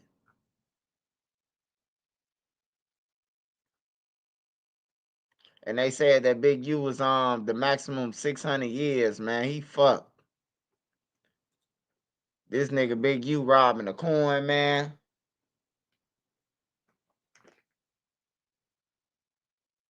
You think he could have extorted the city? Hell no. Ain't nobody going for that shit in Chicago, man. So, somebody gonna kill you, bro. Somebody gonna kill you. You ain't finna take shit from nobody. Not even a coin man in Chicago. The coin man probably pay you one time. Soon you come back the next week, they gonna kill you. Ain't nobody going for no motherfucker extortion. You pay me every week. None of that. That was one of the reasons why we got two of the hobos. They try to extort my homie. They seen my homie eating it. They try to he wasn't my homie. He was my brother and them homie. And he was eating like a motherfucker through the city. Everybody know him. And he was eating like a motherfucker. I'm talking about on the dope, on the weed, on all that shit. He was eating. And they was like, they need $60,000 a week. And he like, looking kind of nervous, man. And that's how I got into that shit, because he was looking scared. But I knew he had a bag. But he was a scary motherfucker. But yeah. You ain't gonna live long trying to do that shit from nobody. Let me see what's up.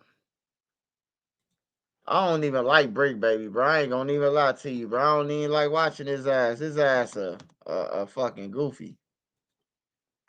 He a straight goofy. Every time he call home, it's always replaying. And when Loose Cannon call home, it's about Brick Baby.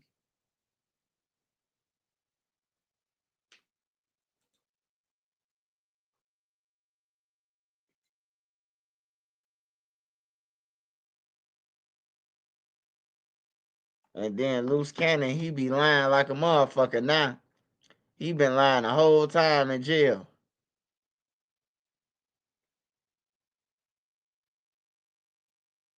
Yeah, him and his girl just trying to keep their page up.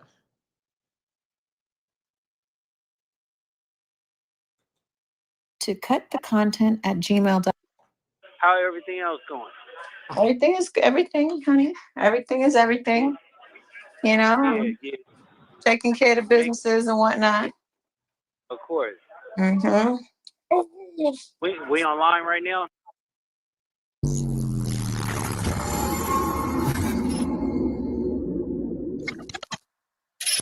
You and Trap are the most hated niggas down there. Me and Trap with Freddy? Yeah. I seen Trap with Freddy in the club. I looked at him and I said, damn. When I dapped him up, nigga, I felt like I was dapping up a higher power. I'm like, you know how many niggas want you dead? I Trap that nigga. They hate that nigga, man. Trap that nigga. Oh, Cliff? That's Trap Boy.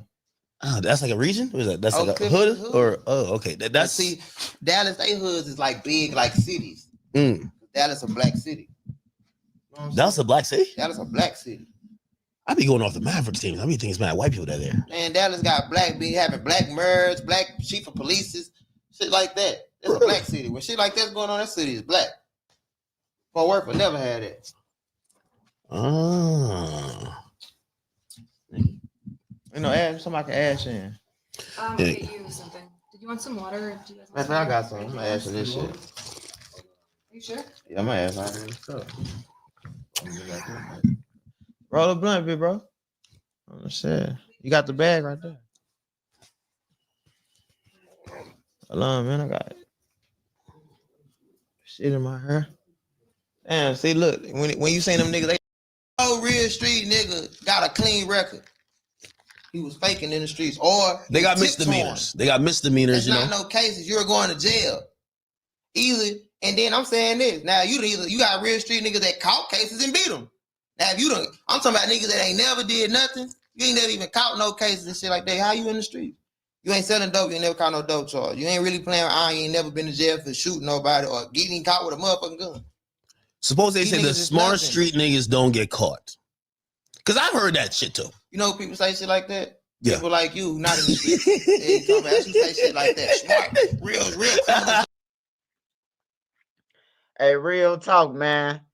It's a lot of people out there, bro, that ain't never been to police con. They killing people, bro. So I don't know what the fuck he talking about on some real shit. I don't know what he talking about. Man, you know how many murders that happen in drill that ain't solved? That nigga still out here walking around rapping about? Like, come on, man. Is this guy serious? Niggas ain't never been to police cars, bro. I'm telling y'all, bro. Only reason why you know a lot of these niggas who on here, cause they get on the internet and they be woofing and telling that they kill people, bro. It's a lot of people that you never seen.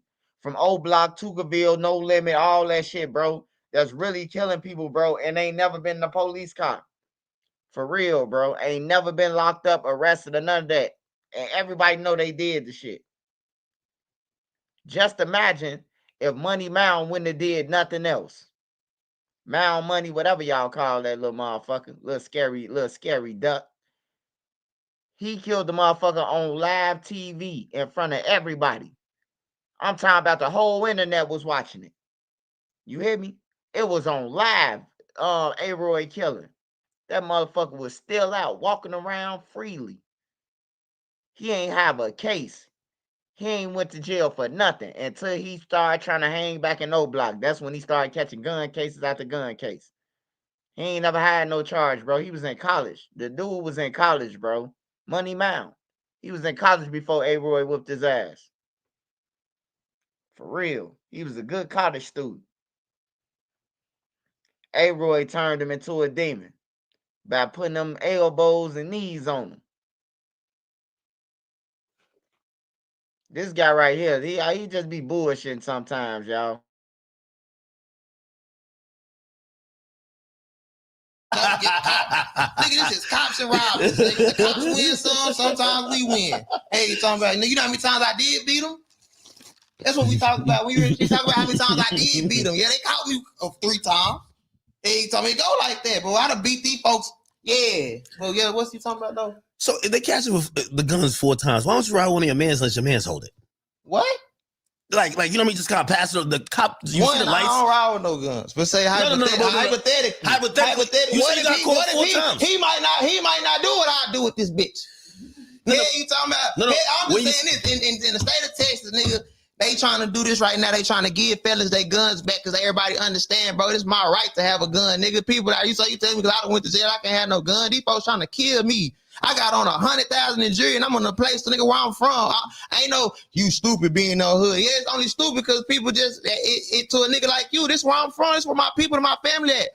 If I get rich enough and I can take all us out the hood, and I ain't gotta be in the hood. But until then, I'm gonna be around my people. So with that being said, nigga, I need a motherfucking firearm because niggas gonna try to kill me and rob me just because I got more than them or shit that I did in the past. So I gotta have a burner, nigga. And I ain't handing no burner, no nigga. I need it for myself. What about you have like some security? I seen security job is to protect, nigga. If y'all want a security guard, I need one of them motherfuckers. Give me young boy security. Young boy security, whatever you pay, y'all send your home, but I'll pay him the same shit, nigga. You need security that's gonna kill. Cause nigga, you run up on me, you're trying to rob me, and I got a gun, I'm trying to kill you. Security guards ain't trying to kill nothing. They trying to get right. They gonna run when them shots go off, nigga. I know what they gonna do. I done seen it. Security guard gonna run when them shots go off. Yo, I ain't gonna lie. So I seen this story. This dude is like white streamer. He got robbed for $300,000 in jewelry. So the security doing an interview about how he got robbed. And I'm like, yeah, the security. The dude even shot. He said, where your gun at? The dude said, I ain't gonna lie. I was trying to tackle him. Then he pulled the gun and I just let him go. I just let him go rob you. What he gonna do? He ain't got no gun? Yeah, he ain't no gun. You gonna fight a bullet? Yeah. You better give it up. Hey, you talking about? Yeah, you ain't got no gun. Give that shit to them folks before they kill you, boy. Unless you just like that. You ready to die. But you can't get no get back dead, and your partner's really probably not even ride for you. I think there's few security that's ready to shoot somebody. I think they're ready for a knuckle game, a little push game. That's why you go get them white boys. They don't even want to be your security. They just here for the money. They can't wait till one of these niggas run up on you and try to play. They don't like niggas anyway. I want them security. I want security around they don't even want to be around. I want security around they don't even talk. I don't want them security trying to fuck hoes after the club with me. Hey, so get your bitch ass outside and watch the door. That's what I want. I don't want a security guard, nigga. You like, where you was at, man? I was talking to the bitch. I don't want that. Hey, you talking about, nigga, you need to be on security. That's what I want you for. Other than that, it's me and Gang, and we on that. So people hate you that much? Because we all hate it too. People love me way more than they hate me. It's just a bunch of bitch ass niggas that hate me. Have people tried to like hurt you or kill you or something? Of course, it's the streets. What you mean? People that tried to kill me. What you mean? What you think happened to them? Oh. Hey, you talking about this was going on in the streets. It's crazy to me, like. You never been shot, right? Yeah, I've been shot. Really? I got shot. I was 15 and killed my cousins at. Really? Yeah. I was at a club that I wasn't even supposed to be in. It's like a 25 and up club. But I was really outside already. It's 2012. I'm 28. April 29th, like a few days ago, 13 years ago. So wait, that's the first time you were around that type of, because you know when I watched. That wasn't the first time I was around shit like that. That was the first time I got shot and a nigga right next to me get burned. You know what I'm saying? I've been in places where niggas got killed and I had dead homeboys and shit before then, but that was like my first heartbreak for real. Like, so we're like, yeah, this that. Yeah, it's interesting because when I watch your interviews, I'm like, I could tell you've been through a lot of real shit, man. And like you remind me of the mentality that Fifth had on some, it's really get rich or die trying, where like I feel like you risking your life. Like in pursuit of where you going with the music and how you caring and how passionate you are about everything, you know that it come with maybe a particular cost, but you still on it. You know what I mean? Like you're not one of those people who gonna just run away or I'm just glad to be alive type of shit. You still push an envelope. You gotta remember this, man. I was ready to die for Crip. You know what I'm saying? I was ready to die for the block, for Fofo, just for my partners, nigga. I was ready to kill for selling dope, nigga. Nigga ain't taking nothing from me. I was ready to do that, nigga, and it was crumbs. What the fuck you think I do for millions of dollars? These crackers want to give me millions of dollars. They cut me a M. Them crackers cut me $1 million check, nigga, for this shit. Nigga, for 100 million, nigga. Fuck everybody but my niggas, nigga. Fuck everybody but my people. It's whatever, nigga. For this million, nigga, I was ready to do it to a nigga for Crip. Yeah. For the block, nigga, for bro. Think for these M's what I'm gonna do?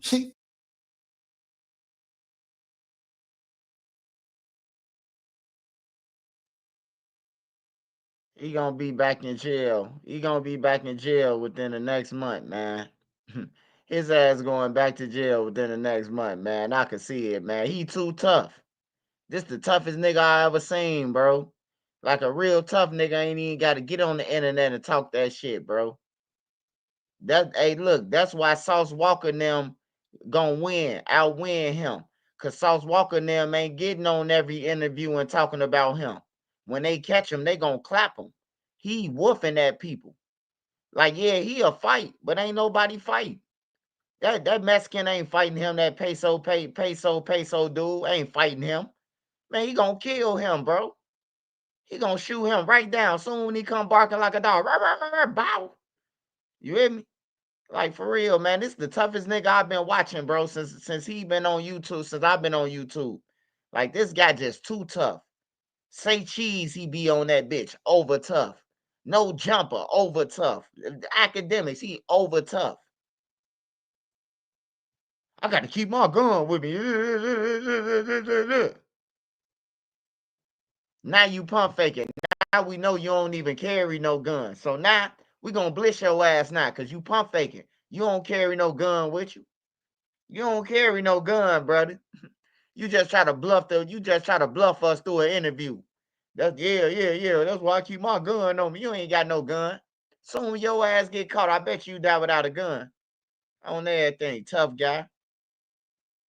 Nah, man, he tough. He been tough, man. He been tough before Lil Ronnie. He the reason why Lil Ronnie got killed. Shit. Them boys couldn't catch him, so they was like, fuck that. We gon' hit the person who feeding him. That's part of war. Not to kill a little girl, though. That wasn't part of the plan. The little girl wasn't supposed to die. But one thing I can say is Lil Ronnie died because of this nigga. He feeding look. He feeding Lil Ronnie feeding him, right? In order for him to fall off, we got to get rid of whoever feeding him, whoever keeping him eating. And that was Lil Ronnie. So they figure if they hit him, he gonna break. If they kill Lil Ronnie, he ain't got nobody else. That's what they thinking. Cause we ain't fooled about the Moissanite diamonds that he got on that watch. We already seen the Moissanite man. The Moissanite man already said 80% of the rap industry buy jewelry from me. So we really don't even want to hear shit about no watch or none of that on everything. Them watches be fake as fuck, man. I seen a nigga with Gilly and Wallow, man. His name Raheem the jeweler.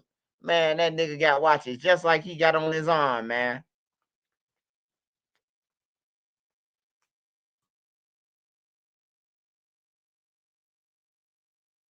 Folks crazy. Hell of jail, nigga. So my people gotta eat, nigga. He told me nobody gonna take care of me and mom but me. Niggas ain't even taking care of their people. I take care of everybody around me. Yeah, and I'm the young nigga. This was going on for real. Yeah. So let me start off with this because this is one of the first times I think I talked about you on the platform. But also, Hey, y'all, I just want to say this, bro. He popping that shit to academics, and academics a real millionaire. Academics looking at his ass like, bro, I buy your whole fucking neighborhood, bro, and call the police and get you removed. You hear me? Like he popping the wrong shit, bro. Talk about your music. Hey, this just to the young guys out there. When you go on interviews, you ain't got to talk about your gangster, bro. All you can talk about your music, bro, and what you trying to do, your career, bro. Like you ain't got to talk about no killing the block. You make it all the way to academics just to talk about some killing. You got to be crazy in the motherfucker. I'm gonna get on that bitch. And, hey, yeah, my album coming out tomorrow. Make sure y'all go and get that. What you saying, academics?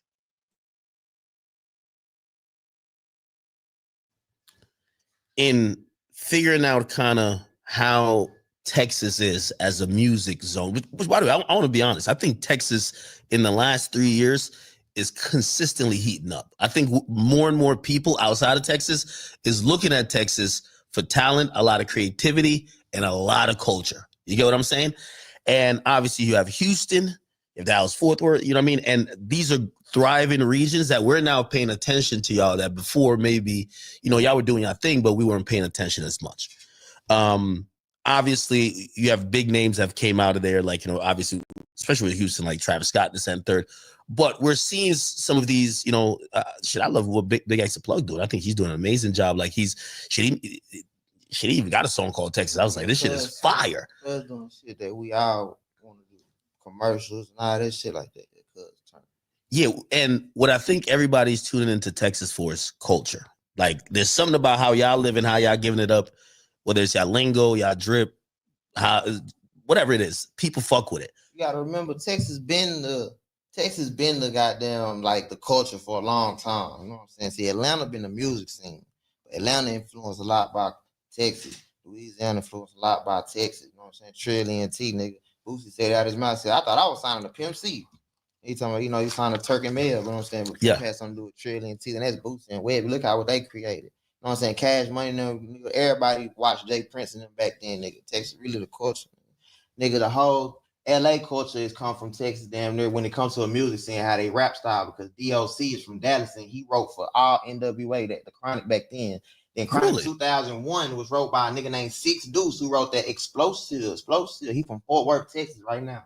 He in my hood right now. He from my hood. Nigga doing heroin right now. Nigga love me to death.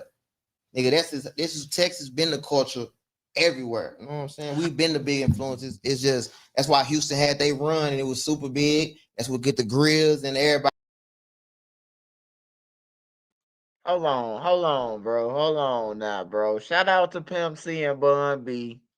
Shout out to Scarface. Shout out to all them legends. Slim Thug.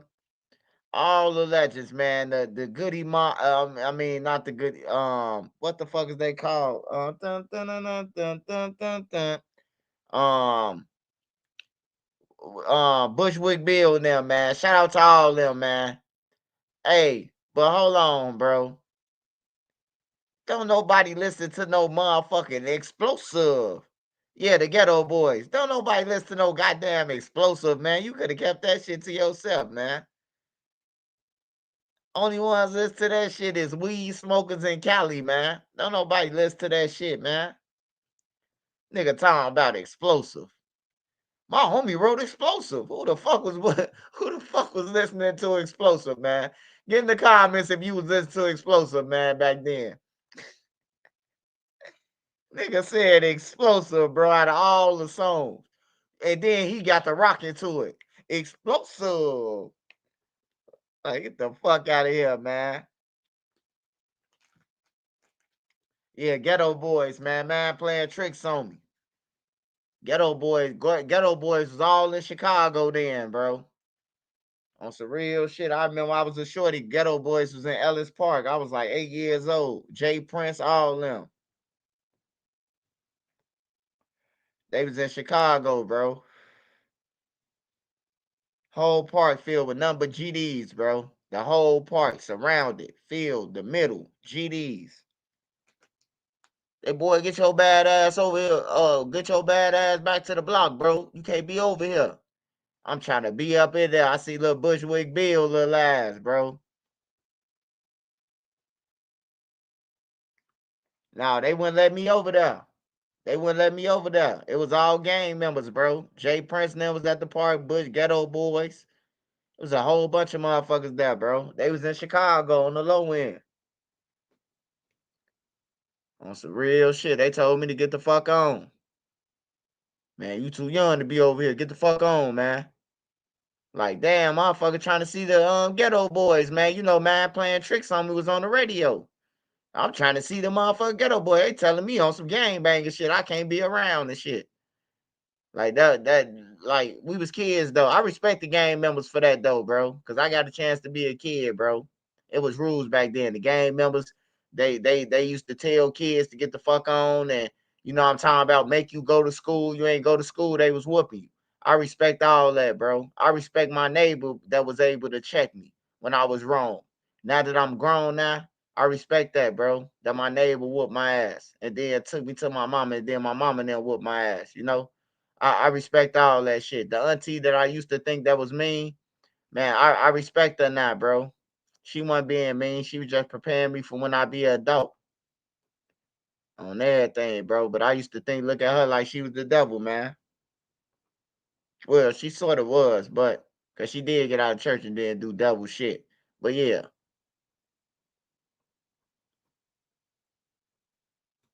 Yeah, I love the gang members for that shit. I ain't gonna lie to you, bro. That's the old gang members though. The new gang members ain't shit. Y'all broke. Y'all smell like White Castle and cigarette butts. Y'all might as well go and get a motherfucking job, man, before you get 50. And goddamn it, you ain't got shit. I'm telling you right now, cause them pills y'all popping, they ain't gonna be able to heal you, man. Y'all done took all the drugs, y'all hype. So when y'all do need some medicine, y'all just gonna die. Some real shit. Go and get a motherfucking job. Help that female you laying next to. She tired of paying all the bills, man. Damn, one day just walk up to her and be like, huh, babe, you ain't got to pay the light bill, the gas, you know, all the shit that matters. Huh, babe, I paid the rent. You know, do that sometimes, man. You know what I'm saying? The drink, everything. Look at it. Everything is Texas. You know what I'm saying? We see niggas walk around with this in their mouth. Yeah. They was influenced by Texas. Nigga, you see a nigga pouring oil in their cup. Shit from Texas, nigga. You know what I'm saying? Big shit. Yeah, every time I talk to someone from Texas, they put me up on more game and history. And I feel like y'all know y'all history. So you think that West Coast sound has been influenced by Texas, especially you mentioned, you said DOC wrote, which is true. That's true. For a bunch of LA artists, which his style came Eazy-E and NWA is the LA sound with Dr. Dre beats. Dr. Dre beats is him. Now that funk, that G-funk, that's all Dr. Dre LA. You know what I'm saying? But I'm talking about they rapping. What they rapping and how they rapping and shit like that, nigga, that's DOC. DOC was writing that shit. Most of that shit. Eazy-E and shit, DOC was writing that shit. DOC, throat don't get fucked up. DOC be the biggest shit in the world. Mm.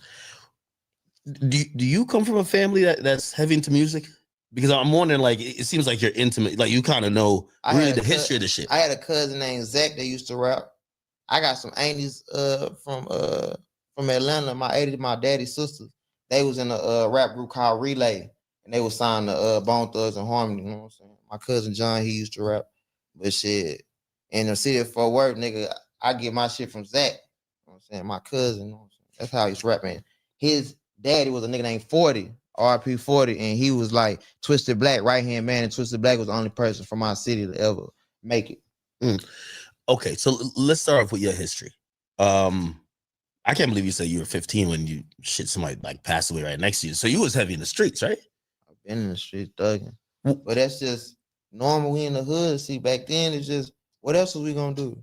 It's whatever. I'm just normal. I'm in the hood. I'm thugging in the streets. It's normal. This is what's going on. Like it was just. I told a counselor that shit in jail, and she was like, "It's not supposed to be like that." I told the nigga, "Shit, this was really going on." Okay, so when do you get into music? I started rapping. Ass officers, man. Them 4 grown ass men against one dude, bro. Like, that's crazy.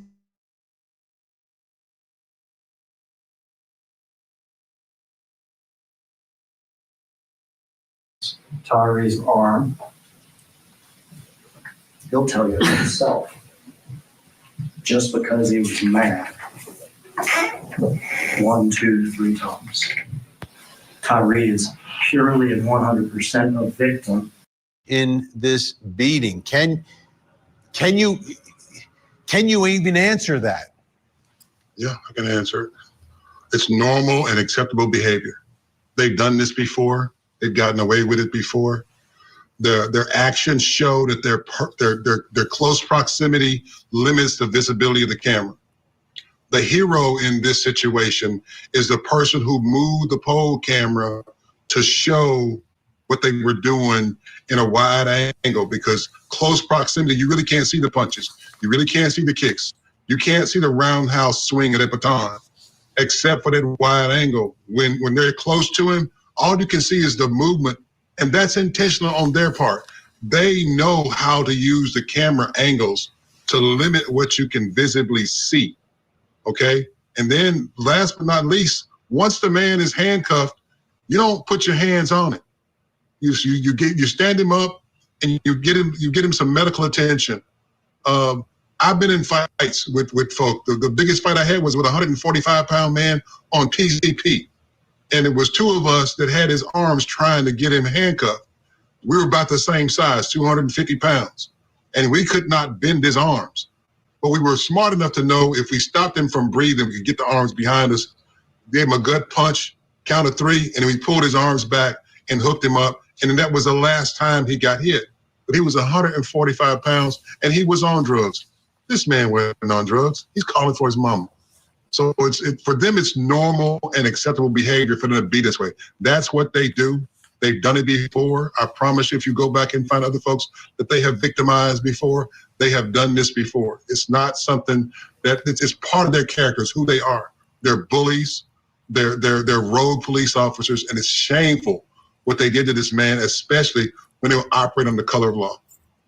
Dr. Janie Lacey, from your perspective, how does someone go from signing up to be a police officer, extremely dangerous job, presumably like Ted Golden, you sign up because you want to serve and protect, and end up on the other side of all of this?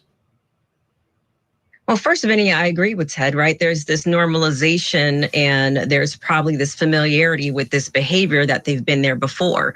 But I also consider the group dynamic, right? So they're in this specialized Scorpion unit where they probably had their own subculture and their own values. And when we think about the psychology of group membership in particular, it can create a very powerful conformity pressure, right? So especially when we consider police culture, there's strong in-group loyalty. They probably had this brotherhood and they had these shared values. So this creates an environment where, especially as I agree with my co-panelists, right? If there's this rogue officers are going to prioritize the conformity of the group norm over any independent judgment.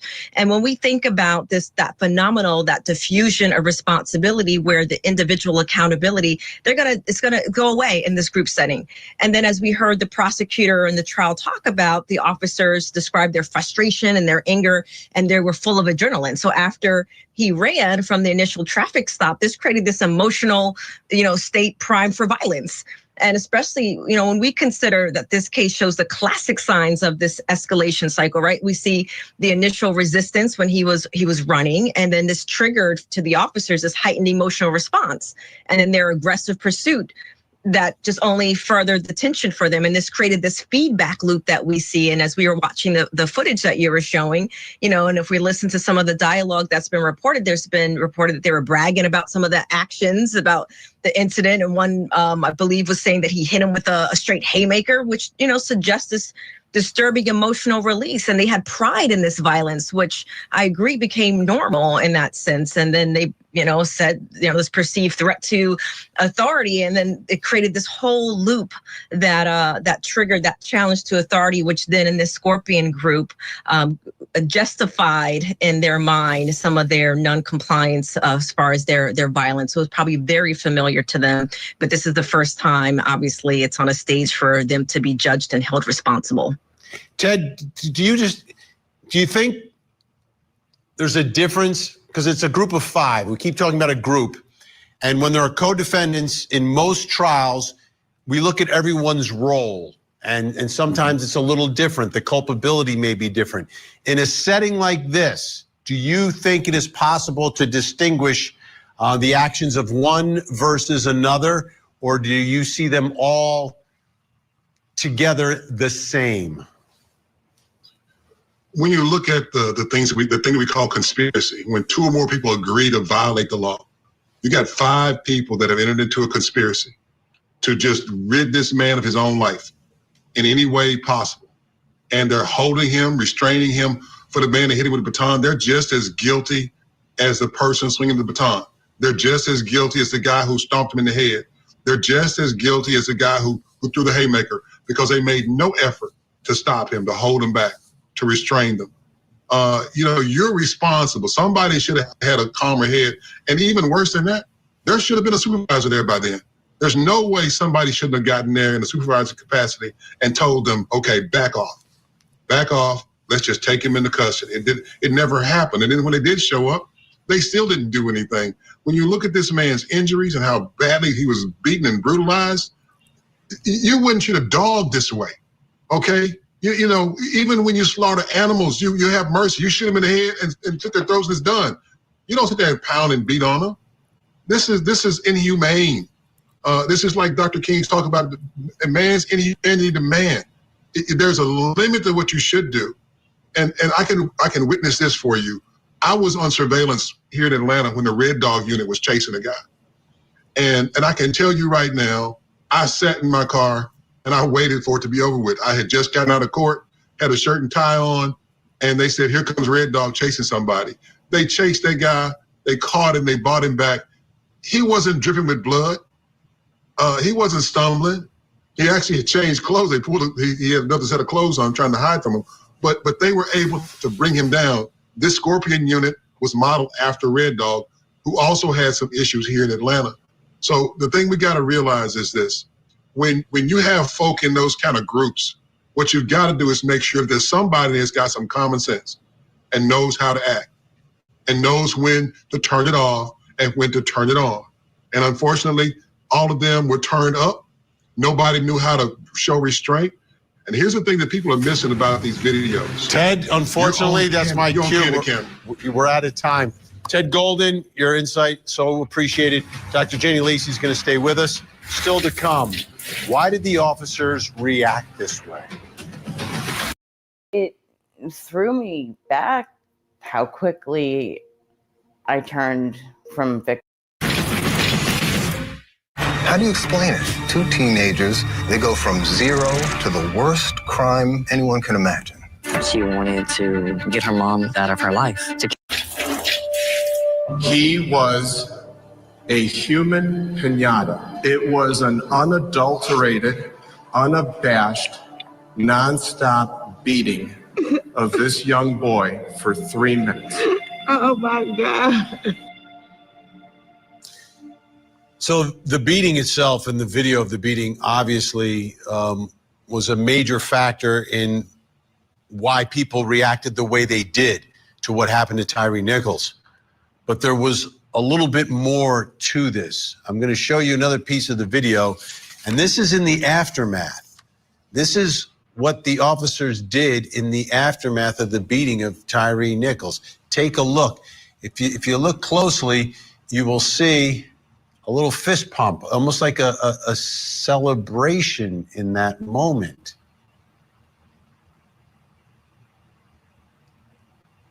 That was very troubling for a lot of people.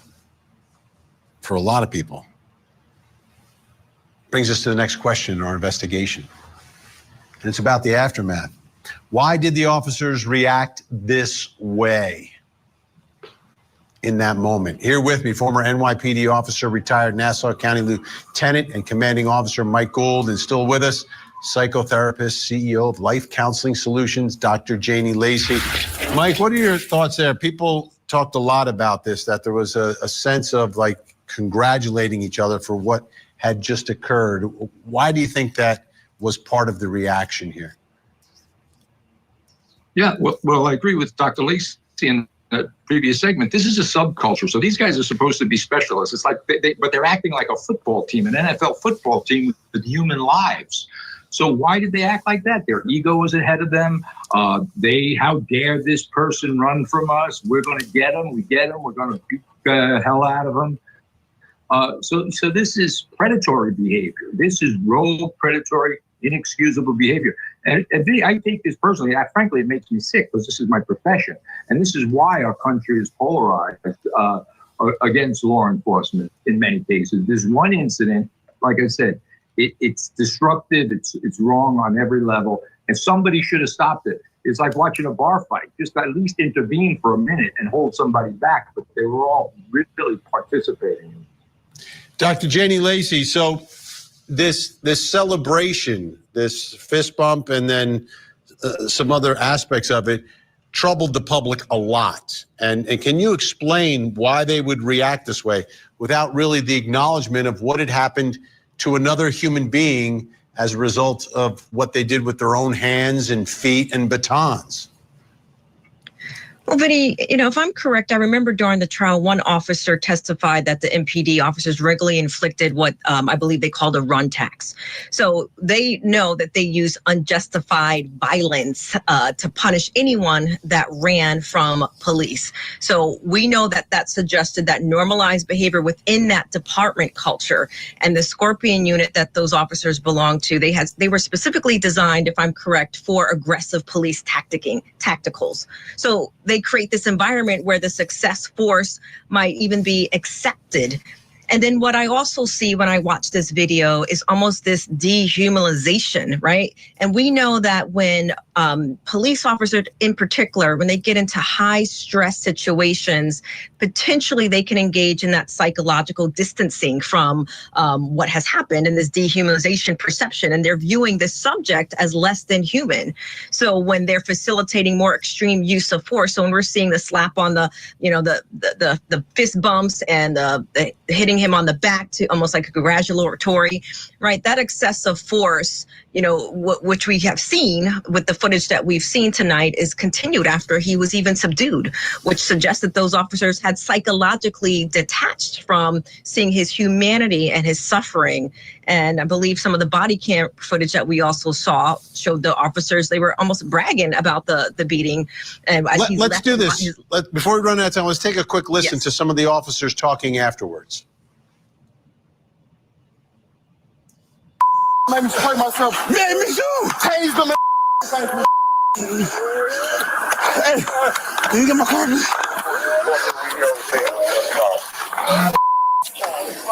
Y'all want me to bring him down there? No, I'm not bringing dude. Man, hell. Bring him down there. Oh,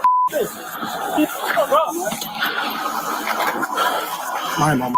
I got sprayed. Oh, yeah, I just re-opened my back up, bro. Where y'all see him? Right here. He was running through the yard, bro. This why I got him. I said I couldn't see no more. Well, you said that. We went through there. Yeah. Y'all said bald head, though. I was like, yeah. But then he started running, bro. He was wiping his face. I said, he wiped his face.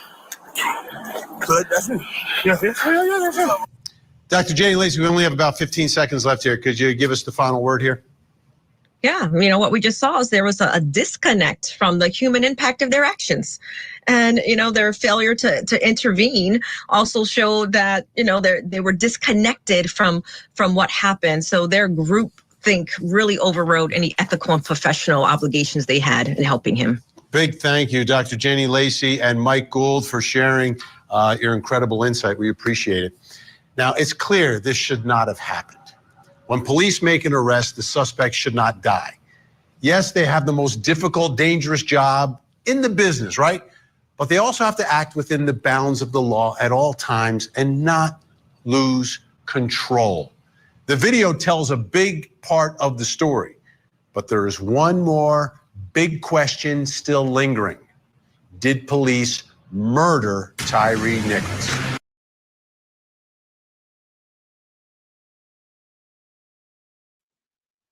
That shit crazy, man. I ain't even know about Tyre Nichols. I kept on saying people in the comments saying watch it.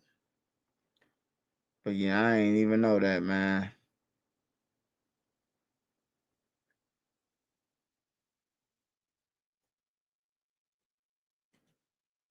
A woman is telling us tonight she tried to warn the Memphis Police Department about an officer now charged in the death of Tyre Nichols. WREG investigator Jessica Gertler has her story and uncovers a loophole that may have kept the case from being sent to the district attorney. This is Outland Road in Hickory Hill, about a few miles from where Tyre Nichols was stopped by MPD's Scorpion unit. And just 3 days before, another young man, 22-year-old Montarius Harris, says he too was beaten by the same 5 officers charged in Tyre's death. He sent me a clip of Tyre, like when he was in the hospital, and it had all the officers down there. So I was reading it and I was like, these are the same officers that beat me up. January 4th, 3 days before Tyre Nichols was stopped by Memphis Police Scorpion unit and beaten, 22-year-old Montarius Harris was waiting for his cousin outside an apartment building on Outland Road. That's when like masked guys with masks and hoodies on, they came out of like nowhere just asking me to get out the car. Montarius says the men came around a corner and did not identify themselves, so he thought he was being robbed. He backed his vehicle up, hitting an object behind him. Shortly after, Montarius noticed an officer's vest with gun magazines clipped to it and believed he was a form of authority. That's when he got out his car. I like put my hands up and I walked towards him and I'm like, what's going on? You know, and he grabbed me, hit me a couple times. Other guys, they closed in on me. Montarius says one officer slammed his head in the concrete. He says it wasn't until he called for his cousin and neighbors came outside that police stopped beating him. I was scared, like I didn't know what to expect. After they had already had me detained and stuff, they kept saying how they wanted to air my car out, and one officer was laughing at the other officer. He was like, "Oh, you got your red beam on," and he was like, "Yeah, I was ready to, shoot him." An officer in a marked vehicle arrived and took Montarius to 201 Poplar. A nurse there requested Montarius go to the hospital. He was taken to Regional 1 and released a few hours later back into police custody. The police report says Montarius violated a number of laws, including evading arrest, possession of a controlled substance, and convicted felon with possession of handgun. But a federal lawsuit filed on his behalf states that the gun was not Montarius and belonged to his cousin. While in jail, Montarius' mother called Spence Partners Law, and days later, they learned the officers charged in Nichols' death are the same names of the officers listed in the police report for Montarius. We filed a lawsuit because we believe that we can prove that there's a policy and custom in the MPD in the manner in which they violate the rights of young Black men like Montarius. Montarius lawyers say they're glad the Scorpion unit has been disbanded, but there's more work ahead. What we don't know is whether this unit is something that was an aberration itself, or is it something that's capable of repetition? Montarius lawyers say they are reviewing video and audio from that encounter with the Scorpion unit. We reached out to Memphis police. They say they are looking into this investigation and will not comment at this time. In Hickory Hill, I'm Brittany Meyer.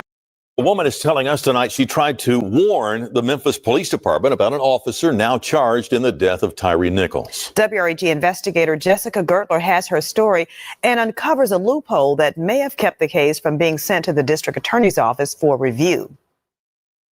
The evening of February 21st, 2021, Memphis police got a call. There was a shooting at the Walgreens on Knight Arnold. Khadijah Towns and her aunt were there. We was returning a red box and we was getting another red box. She says they were about to leave when a male officer approached her, asking if she heard gunfire. And I told him no, and he told us we could go ahead and leave. She says as she put the car into reverse, a female officer stopped her. Her aunt hit record on her cell phone. It's a everybody in the car. Oh my God, y'all! We were getting a red box. Where's your ID? Getting a red box, y'all. Where's your ID? Why you need my, what I do? What I do? She wouldn't tell me what I did. She was just telling me to get out. Why would I, what are you doing? She proceeded to stick her hand in my car, unlock my door, and kind of arm wrestle with me. 2 male officers each grabbed her arms, then put her into handcuffs. I'm crying now, I'm like, you dislocated my shoulder. He just telling me, stop resisting, stop resisting. I'm like, I'm not resisting. I'm trying to tell, because if you look at the video, my hand's behind my back. Officers then approached her aunt and the video ends. Town says officers put her into the squad car. She says she demanded they take her to the emergency room for her shoulder pain. Her family followed the squad car, so the officer pulled over and got out. And drew her gun at my brother and my aunt. Town says they took her aunt into custody. Well, they took her to the hospital and then to jail, but she says she never faced any charges. She said she did give a statement to MPD's internal affairs, but never knew what came of the case until last month. She saw the mugshots of the now former Memphis police officers charged in Tyre Nichols' death. One of them, Demetrius Haley, the officer who put her into handcuffs that night. Were you surprised? I wasn't surprised because how they did me at Walgreens. Towns' incident was in Haley's disciplinary file WREG investigators uncovered. He was written up in Towns' case, not for using force, but for not filling out the proper paperwork to alert his supervisors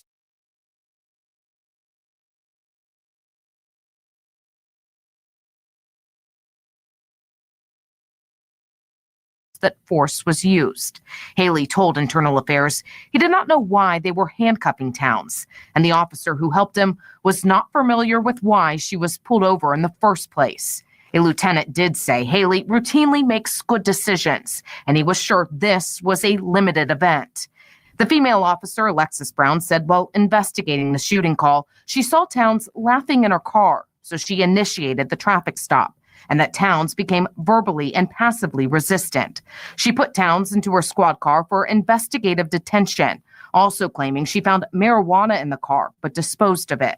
Internal Affairs says Brown violated a number of policies, including excessive force. She resigned before her disciplinary hearing. And for them to give her time to quit on her own, like, that wasn't fair at all. Town says what's also not fair, her case was never turned over to the Shelby County District Attorney's Office for review to see if any of the officers did anything criminally wrong. See, a month after her incident, the then DA and the former police director created a new policy. All cases of excessive force that result in disciplinary action would be sent to the DA's office for review. Again, the office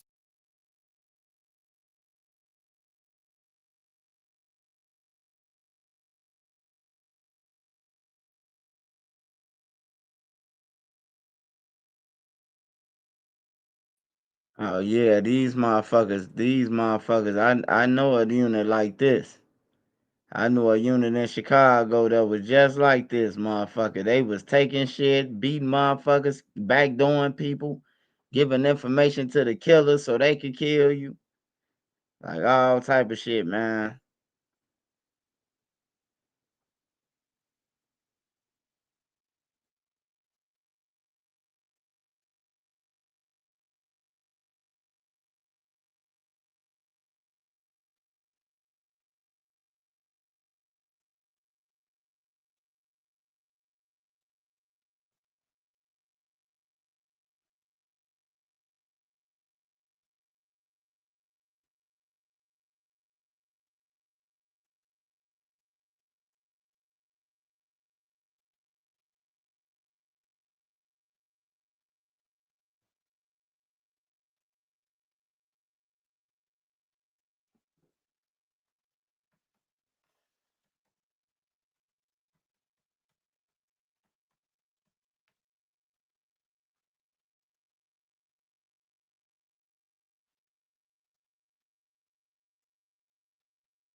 Lil Durk is cooked, bro. The feds trying to give Lil Durk 100 years, man.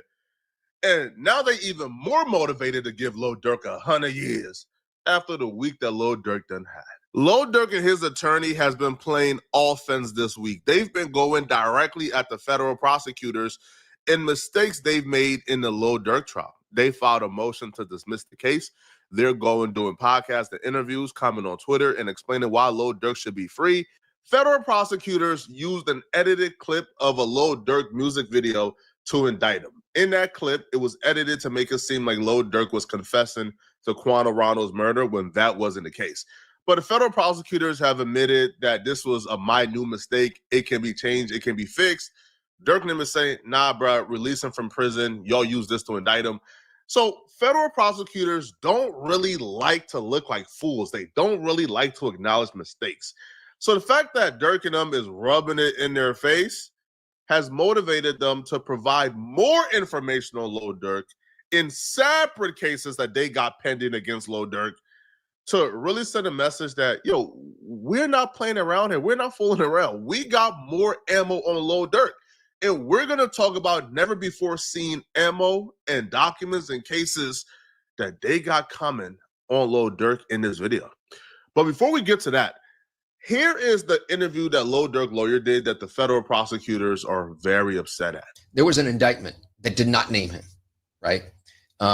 It named others, and then there was an unindicted person. And then 3 weeks later, that indictment was what's called the first superseding indictment, and it does name him. The indictment was identical, except the unnamed person now became Durk Banks. And this is the really important part, Ak. The second indictment, what's called the first superseding indictment, only had one new fact.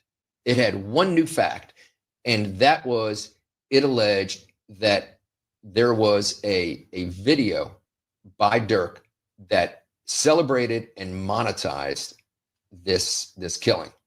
Okay. And so that was the only fact. That was the only thing that distinguished. So the first indictment dropped and Lil Durk was unnamed. He wasn't a defendant. That's because the feds didn't believe they had enough to successfully charge Lil Durk with a crime. So they just listed him as one of the co-conspirators. He was unnamed though. Their plan was to wait it out, wait a couple months, probably catch Lil Durk in something, and then get him booked once all their ducks are in a row. However, their plans were spoiled because after they arrested the co-conspirators, they realized that Lil Durk was hopping on a plane to go to Dubai. So they wrote up an emergency federal complaint with a judge, got it approved, and they put Lil Durk in jail as they await to indict him. So now, when they finally had enough to quote-unquote indict Lil Durk, the only difference from the complaint that they felt did not have enough to indict Lil Durk and the official indictment was the edited music video where they claimed Lil Durk confessed to this murder. That music video was fan-created and it was edited. If the government says, oh, it's no big deal, no harm, no foul, that's not true, because that's the one thing they added when they threw Durk Banks into the indictment. And as soon as we got the indictment, we noticed and we started hearing from people in the music world. People are like, this doesn't really make sense. That song, those lyrics were done a long time before that. I mean, we were hearing it from all different directions. We were hearing it from studio people. We were hearing it from people that wear suits to work every day, executives. Exactly. Yep. And so we were like, we got to get to work here. We got to figure this out. And so at the detention hearing, okay, we had this first detention hearing in December of 24. We go to the court and we say, first, this issue of leaving the country, it was all presented incorrectly. Federal prosecutors hate owning up to mistakes. And you know what they hate more than owning up to mistakes? The world knowing they made a mistake. The world thinking they are a fool. So you know what they did, bruh? After this interview got aired, after he did the Vlad TV interview as well, after he went to other platforms to speak on how federal prosecutors are fools and this big mistake they made and how dumb they are, the federal prosecutors did a full-on press on Lil Durk. They announced they're indicting Lil Durk on another charge. Trade up to a better future. Trade up to trade school. At Midwest Technical Institute, you get the skills you...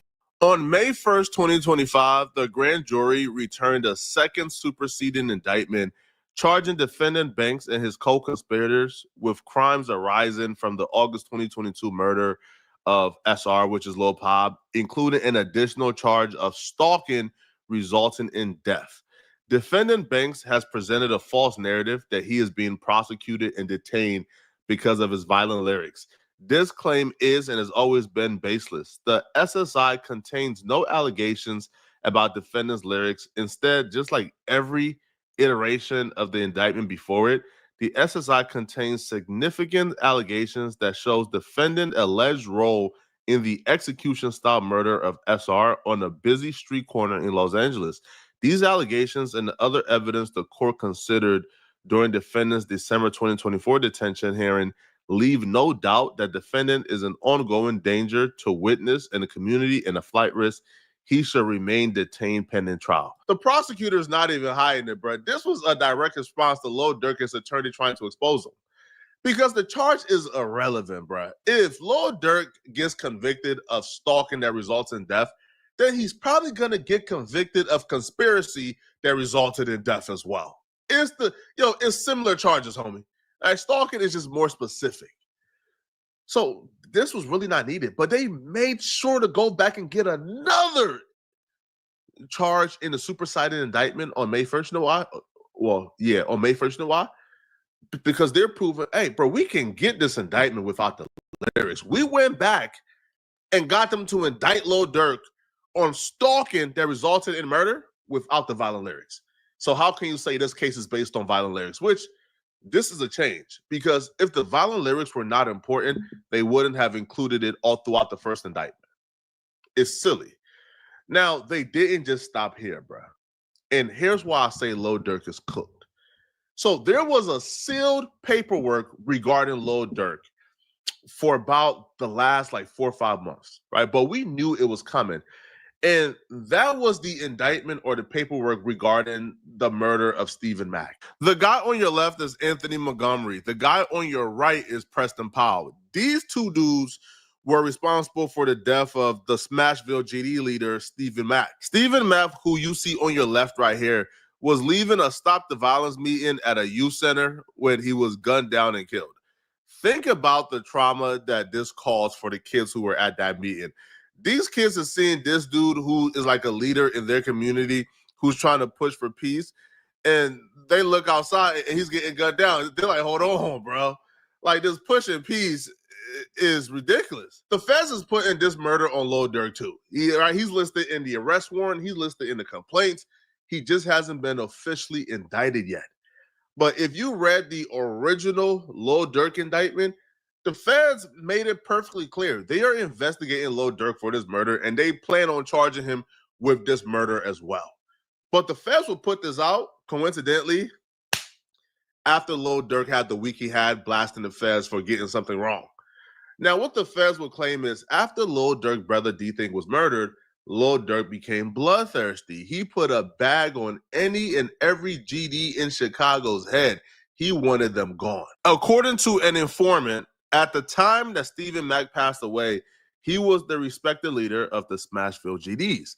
So this was the perfect candidate to send a message to the city after Lil Durk's brother D-Thing got killed. This right here is the suspected killer of Lil Durk's brother D-Thing.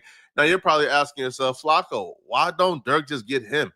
He's currently in jail for a double homicide, bro. All right, so even if Durk wanted to, he can't. Feds will claim that Lil Durk got Stephen Mack hit, not only because Stephen Mack was a GD, but Stephen Mack was also really close with the alleged killer.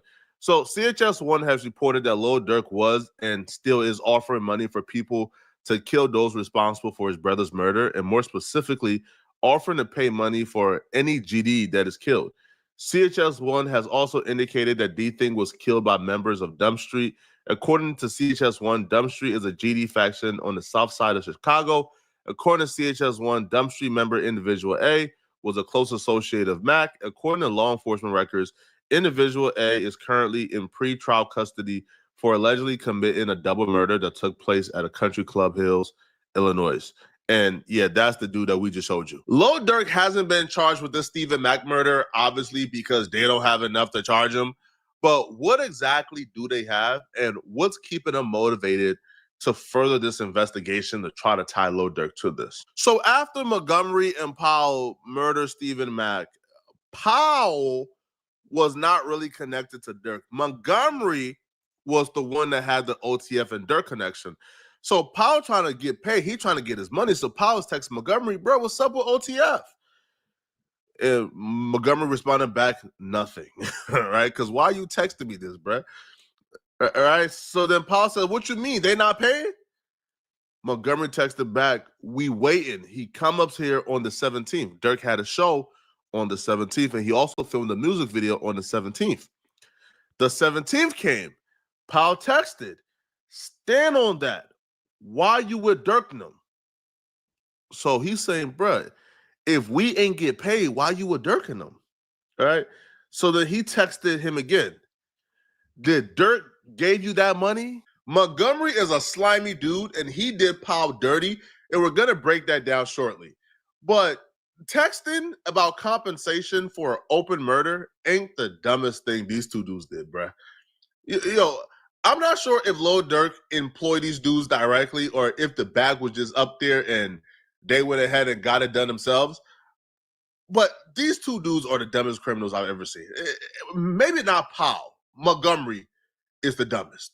So Montgomery and Powell waited in the parking lot in their black Chrysler, waited for Stephen Mack to walk out, walk past him to go to his vehicle. Once his back was turned, they hopped out and killed him. So after they killed him, they have a vehicle parked, by the way, right? They hopped out the vehicle to do it. The vehicle is parked. These two dudes left the vehicle parked, panicked, and ran off after committing a murder. Not drive off, ran off on foot. Once they got a few blocks down the way, right, they got away. Montgomery realized he left his phone in the vehicle that they hopped out of to commit the murder. The vehicle that's on surveillance of y'all hopping out and committing a murder, and you left your phone in the vehicle, and it gets dumber. Okay, so Montgomery thought that he was doing some type of 4D chess move, because 45 minutes after the murder, he called AT&T to report his phone stolen. Yeah, yeah, okay, buddy. All right. His phone was in the vehicle because it was stolen. Man, cut it out, bruh. You would think this was a Lil Durk indictment because they brought a gang expert to testify that Lil Durk was confessing to the murder of Stephen Mack in the Aha song. Bro, this Aha song got Lil Durk in a lot of trouble, bro, because this Aha song was also mentioned in Quando Rondo's indictment. So it will say, on or about February 22nd, 2022, Lil Durk released a song titled Aha after Stephen Mack was murdered. Now, the gang expert says that they believe the lyrics to this song can reasonably be interpreted to be references to Lil Durk having people killed. For example, in one portion of Aha, Lil Durk rapped, "We be sliding through they blocks, they don't know we have. Buddy, I got shot and we ain't claim it, but I can show his eye." Now, based on a gang expert's training, he will say, based on my training and experience and knowledge of this investigation, I believe that these lyrics can reasonably be interpreted to be a reference to Mack's murder. After Mack was murdered, an unknown individual recorded YPC's, which was the youth center, surveillance video of the murder on what appears to have been a separate video recording device, possibly a cell phone, and they distributed the video to a lot of people, including Durk. Here's the filming of the music video. And you know who was in that music video? You know who Lil Durk put in the music video front row? He put Anthony Montgomery, the alleged killer of Stephen Mack. And you see Lil Durk circled in the middle and Montgomery is circled on your left. So you got lyrics that are expected or suspected to be about Stephen Mack, and then you have Stephen Mack killer in the video. Durk, this is self-snitching at levels I ain't never seen before, bro. You gotta relax. But the self-snitching don't stop here. No. You know they gotta make it easy for the feds, bro. Anthony Montgomery, the suspected killer of Stephen Mack, he posted to his Facebook story. He posted a huge amount of money. Now, he don't have a job. He don't have a business. So where did he get this huge amount of money from? Well, the feds have an idea, because when he posted a picture with a huge amount of money, he had a song playing and lyrics appearing on the screen. Now, when you make a Facebook story, you actually choose what part of the song you want to appear on your screen. Anthony Montgomery chose those specific lyrics. We be sliding through the block and they don't know we have. So the killer that was in the AHA video with Lil Durk, the lyric that the feds pointed out that they believe is related to Stephen Mack, the suspected killer went from being in the music video to going to social media, posting a picture of himself holding up a lot of cash with the Lil Durk AHA playing in the background and those specific lyrics appearing on the screen. Boy, y'all gotta stop making it this easy for them folks, bro. Whole time Preston Powwow is waiting to get paid. Anthony Montgomery got paid, and bro, he stopped answering Preston Powwow calls, man. He ghosted him completely. Yo, imagine me and Powwow, bro. You caught a body for the free ski because you think you about to get paid, and then your co-defendant, who is linked to the people who trying to pay, bro, he got the bread and he ghosted you, bro. And you see him on Facebook flexing, bro. I'll be real, bro. This damn near cost a war, homie. Now, they have a lot, but they don't have enough. They don't have the smoking gun to indict Lil Durk for this. But they have expressed their intentions. They intend on charging Lil Durk with this, right? Come hell or high water.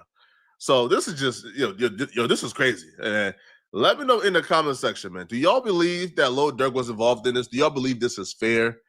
Do y'all think Lil Durk is ever going to see a daylight again, man? Let me know in the comment section, okay? And if you're still watching, click on this video here somewhere on my screen to find out how Jim Jones got extreme backlash after exposing himself mid-interview. I'm going to see you guys in this video somewhere on my screen.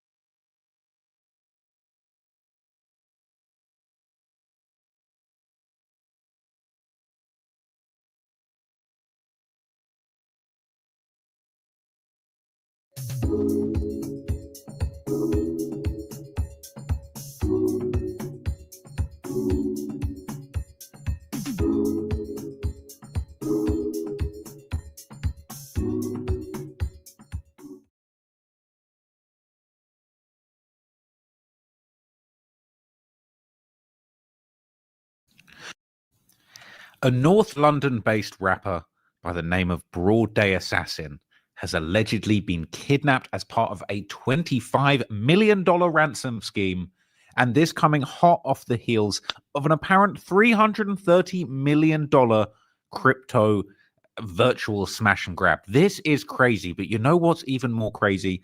Would you believe me if I told you that I linked up with Broad Day just a few months ago? It's insanity, people. Okay, it's insanity. Now, I don't even know where to begin with this story. If you know the channel well, you'll know that I covered Camden drill music in this video that I did.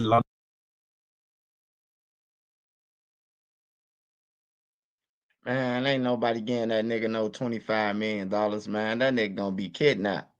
Plus, they rapping bad anyway over there, man. They need to get rid of that music over there. That shit garbage. I don't think nobody getting up 25 million. His name Trap More Ross.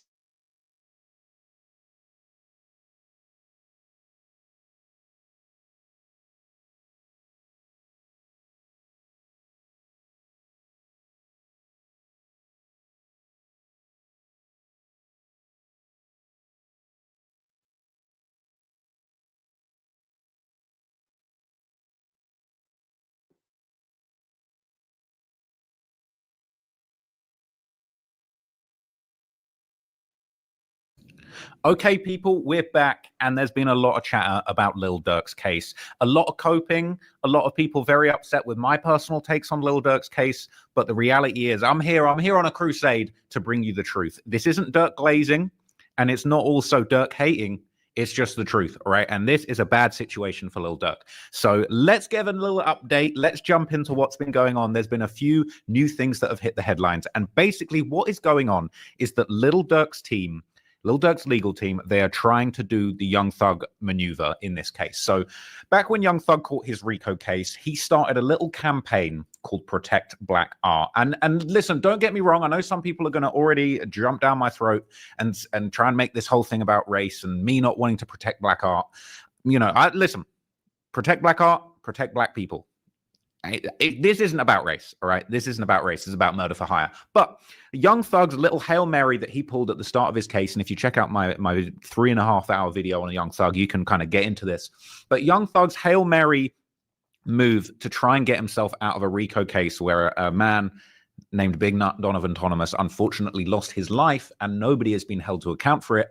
He started this little campaign called Protect Black Art, right? And the whole idea of this is to essentially paint the picture that hip-hop music is being discriminated against and rap lyrics are being used as confessions, but they're trying to criminalize black creativity, and artistry, and essentially trying to act like these lyrics are completely innocent and they have nothing to do with real crimes. And personally, I felt like this campaign was slightly disingenuous because it overlooked the fact that real crimes, real murders had taken place. You know, women, children, mothers had been shot at and actually shot in this war between Young Thug and his ops YFN Lucci.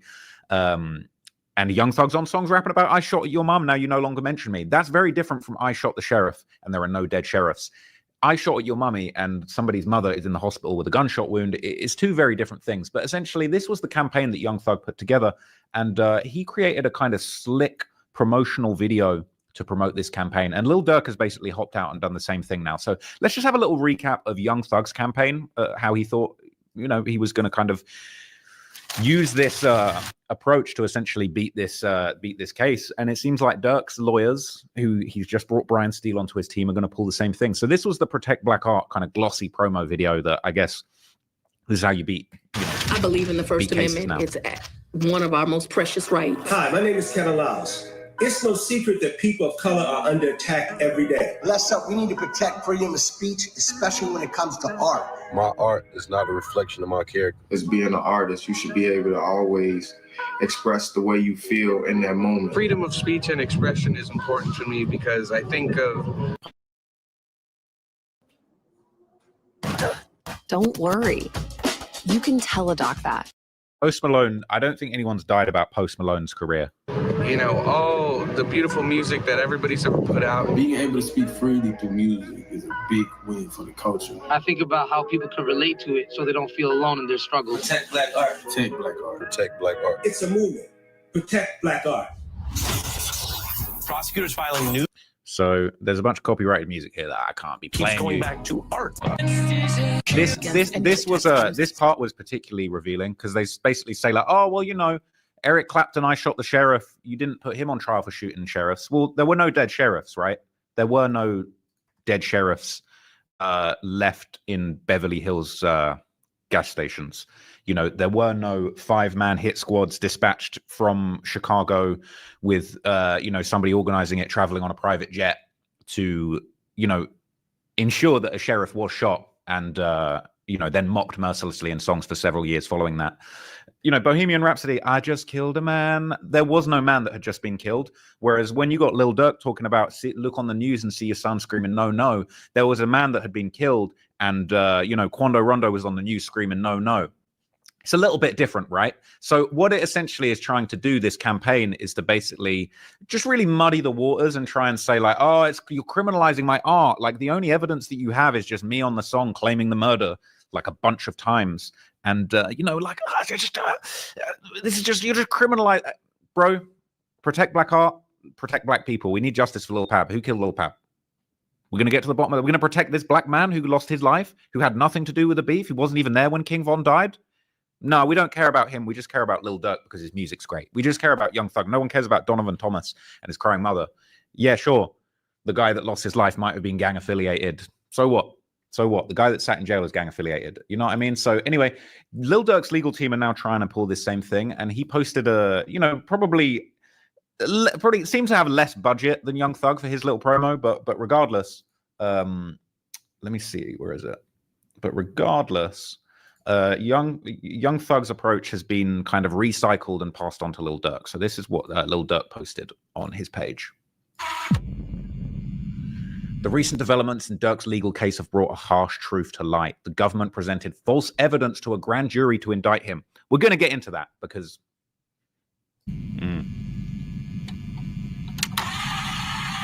That isn't justice. That's a violation of the very system that's supposed to protect all of us. What about protecting Lil Pab, who had nothing to do with it? Durk has always used music to tell stories. True stories, real life stories, factual or fiction. This is important.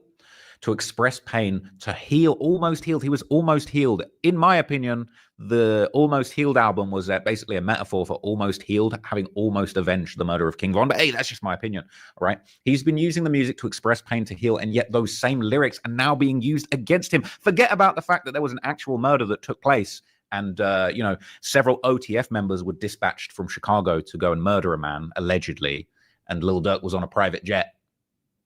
So this just happened to be hanging out nearby. Forget that. All right. The same lyrics are now being used against him.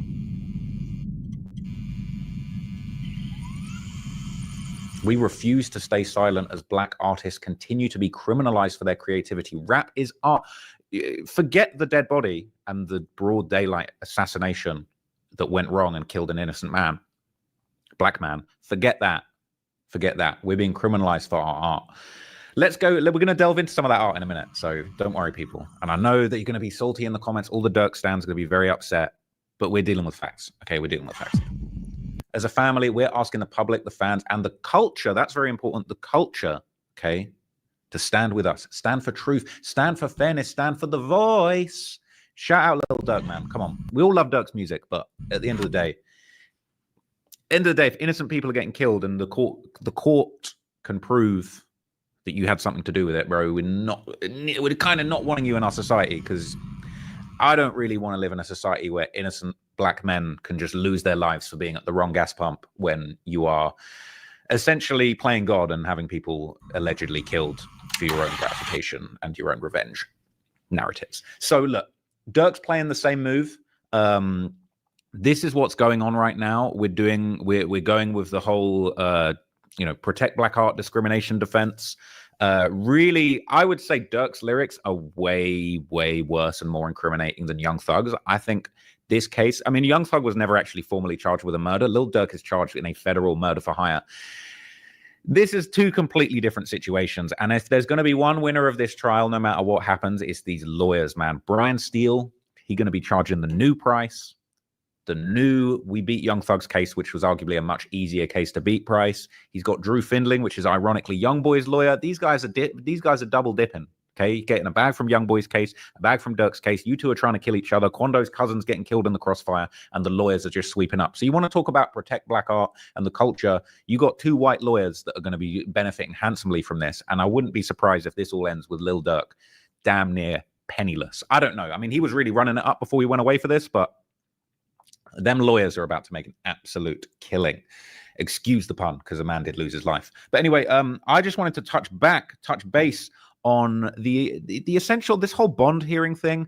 I think a lot of people have got this twisted. The whole grand jury, false evidence thing. This is what this whole video that Durk's put out here is like. False evidence has been presented to a grand jury. Now, I agree. I think the grand jury and the prosecutors screwed up. I think they made a mistake.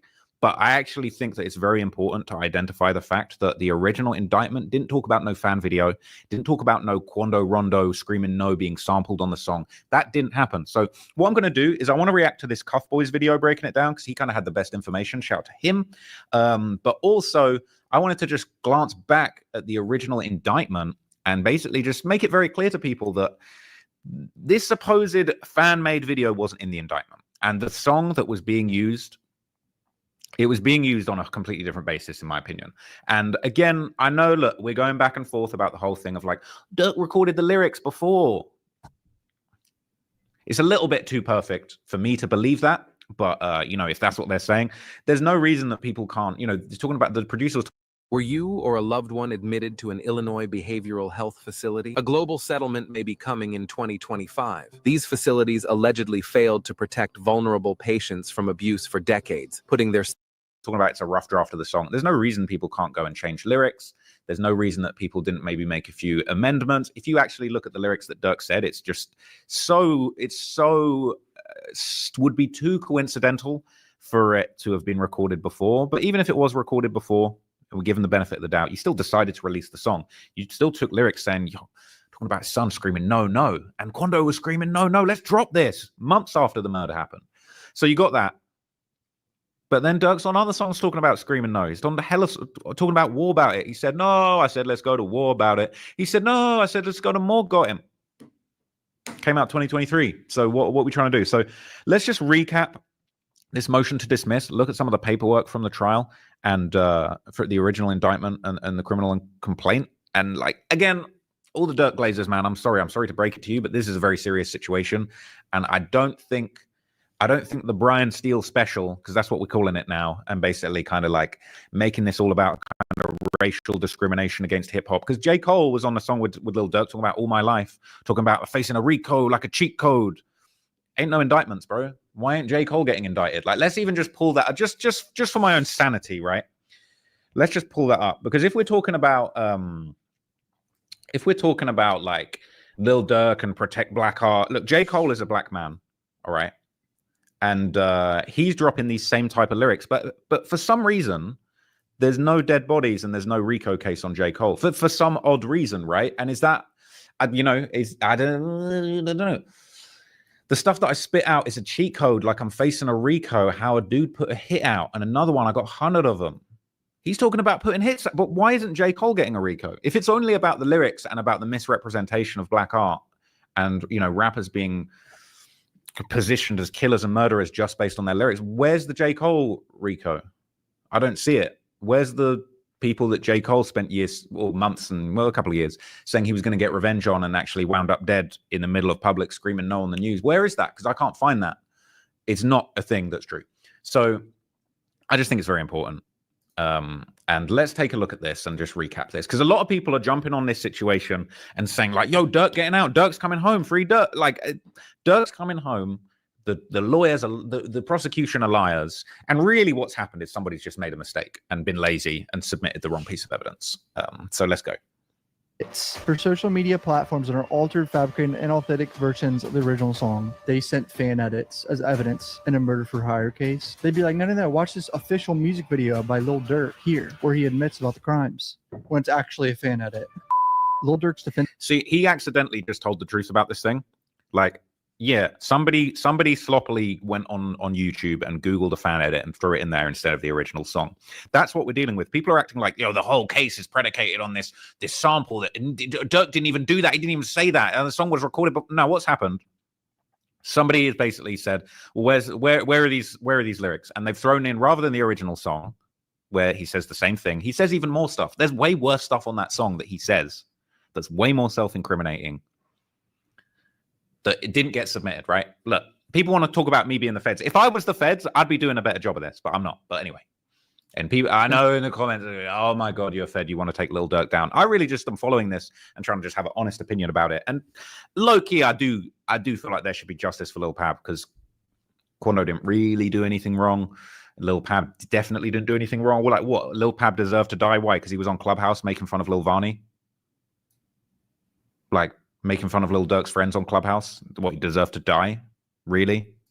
Defense team has filed a massive motion to dismiss his superseding indictment. Whatever prosecutor was presenting this evidence to a grand jury, the prosecutors allegedly used a fan video edit, which is a big no-no because it's not made by anyone in Durk's team. Like, this is a huge error if this is true. I'm gonna read the full document. Here's why. Here we go. United States. Here's my personal opinion as to why I actually don't think the fan edit is that bad. The reason why I don't think the fan edit is that bad, because the fan edit, it's Lil Durk rapping the lyrics. Look on the news to see your son, he's screaming, no, no. As we know, Quando Rondo was at the scene of the murder screaming no when he saw his cousins passed away. This is very tragic. The fan edit is essentially taking that news clip and it's superimposing it over Lil Durk doing the no, saying in the song, no, no. Now, that helps people understand what Lil Durk is referring to. I think that's actually helpful in the case. I actually think that's helpful, just to reinforce he's talking about no, no, and then the news footage is of Quando Rondo screaming no, no. That is helping illustrate the case. Now, probably the more professional way to do that is to take the song itself, the actual song lyric from Spotify that's officially uploaded by Durk, and then the news clip from essentially the LA news that covered Quando Rondo screaming at the scene and captured him screaming no, and submitted those both as separate pieces of evidence and say, this is Lil Durk in a song that was released after the murder. Forget what he's saying about, oh, well, the song was recorded, but it was released after the murder. Don't play mind games, all right? It was released after the murder. That's when it was released. He chose to release that after the murder to send a message because that's what he was doing.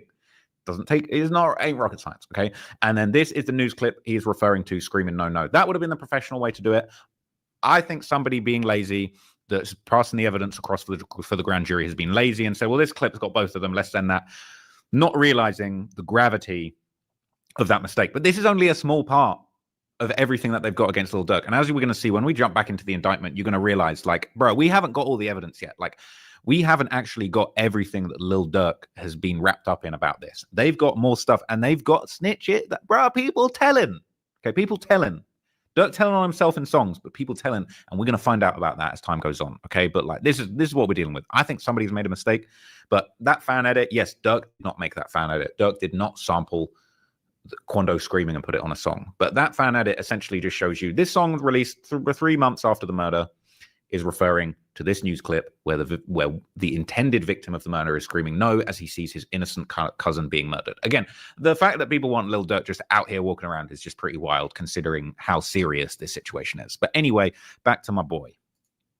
Durk Banks. Defendant Durk Banks, through his counsel of record, moves his court to dismiss the superseding indictment against him in this matter. In the alternative, he moves to compel disclosure of the grand jury minutes and evidence the government presented to the grand jury. This motion.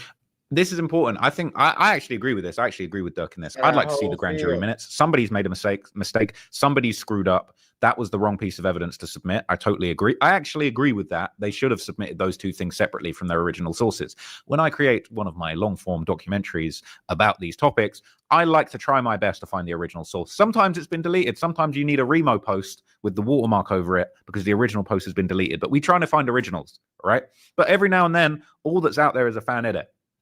But I would like to see the grand jury minutes too. So I do agree on this front. But the idea that we're going to throw the whole case out, we're going to throw the whole... You're on the private jet going to LA at the exact time. You're telling guys not to use your OTF credit card. We got snitches that are basically...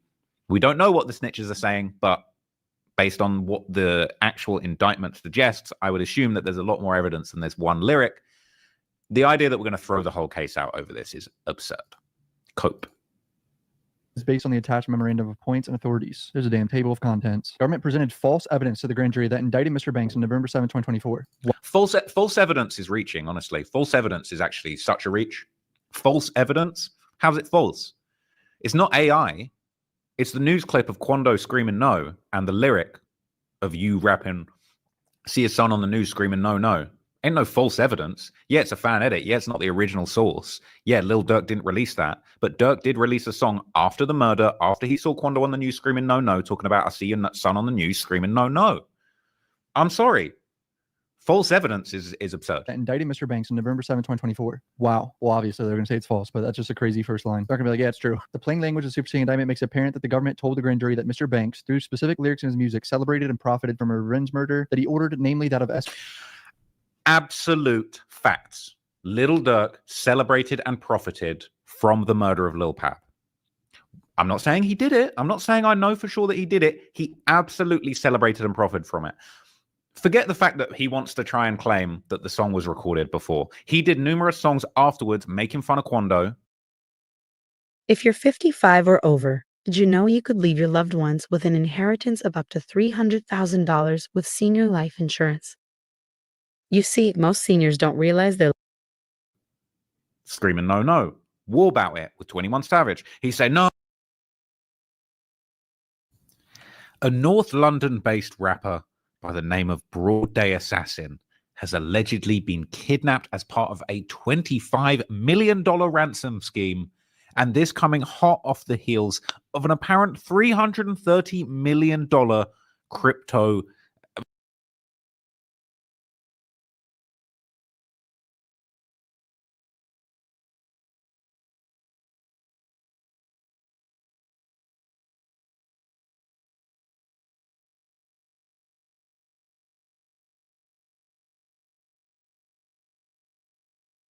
The FBI is looking for at least 3 robbers who pulled off an armored truck heist in broad daylight. Check out the surveillance photos from yesterday afternoon outside a U.S. bank branch at 119th and Western in South suburban Blue Island. The men are seen with handguns approaching an armored truck near the drive-thru. They got away with at least one of the cash withdrawal boxes. No one was hurt.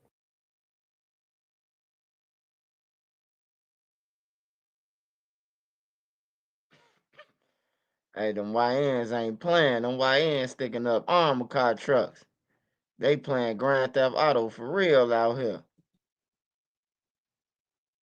They little ass to be caught in no time.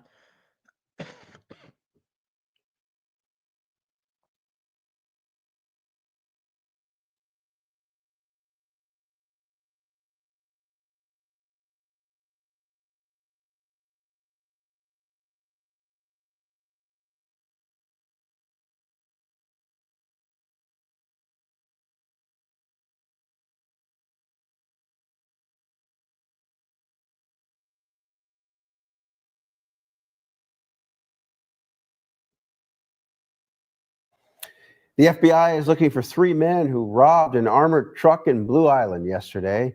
Surveillance photos shows the 3 suspects with guns drawn outside the U.S. Bank at 119th Street and Western Avenue. Agents say the robbery happened just before 4:30 p.m. The suspects, described to be in their late teens to mid-20s, were dressed in dark-colored sweats and black face masks. It's not clear how much money they stole.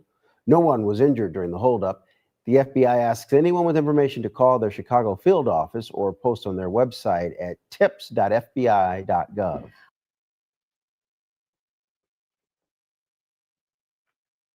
Everybody trying to go to the feds. They trying to skip right over the county and go straight to the feds. They ain't got to fight their ops in the feds. They got to fight in the county, though.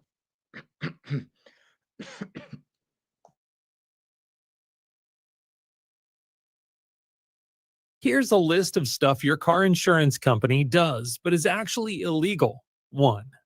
They are not allowed to ask you for your race, age, gender, or employment status. A crime alert from your news leader. Details in Thursday's shootings that left 2 teenagers dead just mere steps from the school they attended have led to the arrest of one of the alleged shooters. Police have charged 18-year-old Vladimir Patterson with 2 counts of first-degree murder, and investigators are searching for other suspects. Here's WREG's Mike Suriani with more on the story.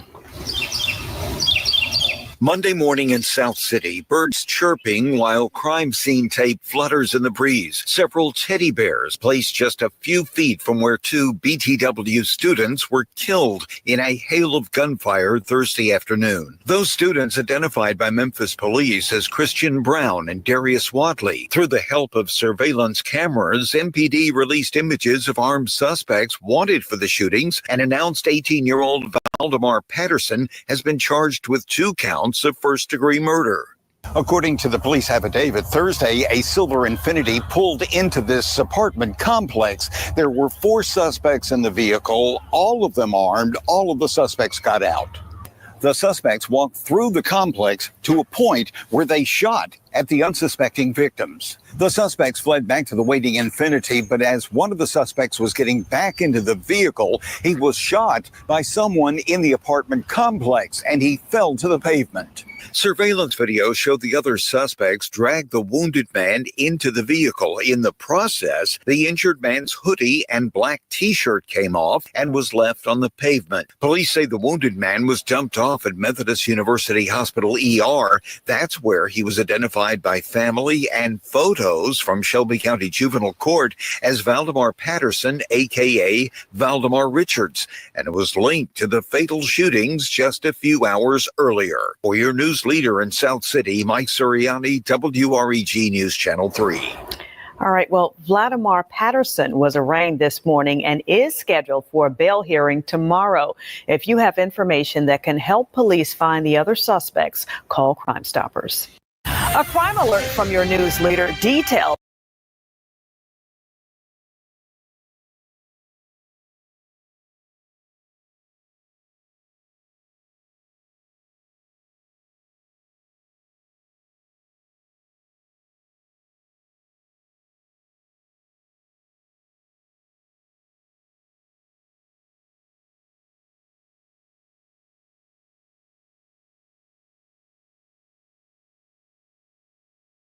Have arrested an 18-year-old woman in connection with a shooting that happened earlier this month, just steps away from where a food truck festival was taking place in downtown Memphis. Thanks for joining us. I'm Alex Coleman. April will join us very shortly. WREG's Tia McKenzie has details on the arrest and what leaders believe needs to happen following the uptick in violent crime. 18-year-old Latoriana Lindsay was arrested and charged with first-degree murder. She's accused of shooting and killing 17-year-old Anthony Smith back on April 13th near Tomley Park around 6:40 p.m. Lindsay was booked into jail on theft of property, evading arrest, and criminal impersonation charges on Monday after a brief car chase with troopers. And so what's happening is that it's a trauma, that is affecting young people. And sometimes when you think that you're correcting an 18-year-old, you're probably correcting a 9-year-old where something went wrong in their life at 9 years old. Now they're 18, but they're still stuck at their trauma at 9 years old. The trooper said 4 people got out of the stolen vehicle and ran. Lindsay was caught and, according to court records, gave the trooper a fake name before being positively identified. Shelby County District Attorney Steve Mulroy says his administration is working hard to get state and federal grants for intervention and social programs for crime prevention. Where there's been a repeat pattern of criminal conduct or a repeat pattern, particularly of violent conduct, then there have to be serious consequences. And that means serious prison time. But it also has to be carrot and stick. We have to do interventions to try to prevent the next crime. Heal the Hood Foundation of Memphis is one of several organizations working to produce purpose out of pain. CEO Liddell Beeman believes there are not enough opportunities for kids and teens in Memphis and that more resources should be concentrated toward youth initiatives. He says it's better to teach children at a young age before having to rehabilitate them later. Any city that does not build around their kids will build around crime. Lindsay is set to appear in court Thursday morning. Reporting for your news leader, Tia McKenzie, WRAG News Channel 3. This summer, with Bunch of Balloons, get ready to be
This morning, a 2-year-old is dead after a shooting on the city's west side.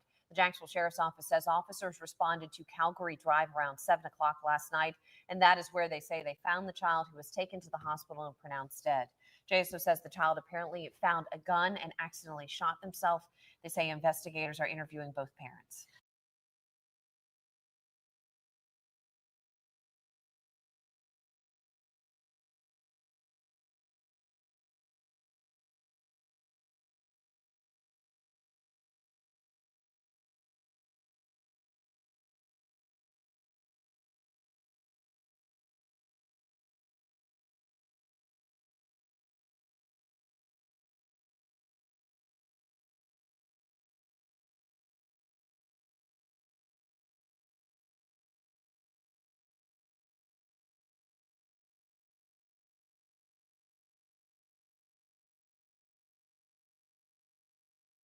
New at 5, a man accused in a 2019 murder found not guilty by a jury.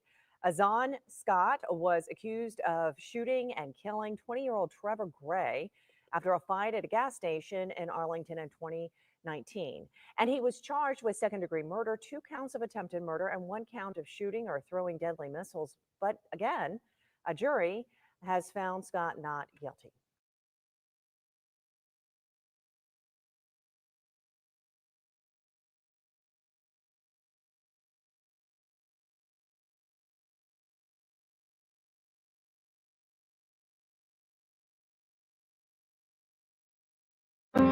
Mother's Day in America, a time to honor all mothers on this special day.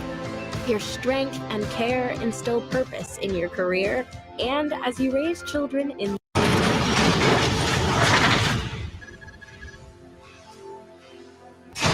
I saw some in the media, and I don't know whether you trolling. I think sometimes, man, people don't think you serious. Anything I do is serious, gang. I ain't anything I trolled about. It was serious in the midst of that shit. Seriousness. Okay.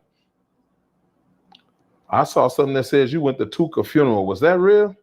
Yeah, hell yeah. I used to hang with KD, 53rd King Drive, my cousin from the Mad Boys 51st. I knew Tuka. Tuka was actually in my little sister classroom, the one that passed away. He was in her classroom. They was, they was friends and shit. So I knew Shondell since I was a kid. Anybody from 53rd and KD that went to that funeral that day, they know I ain't lying. Damn, okay.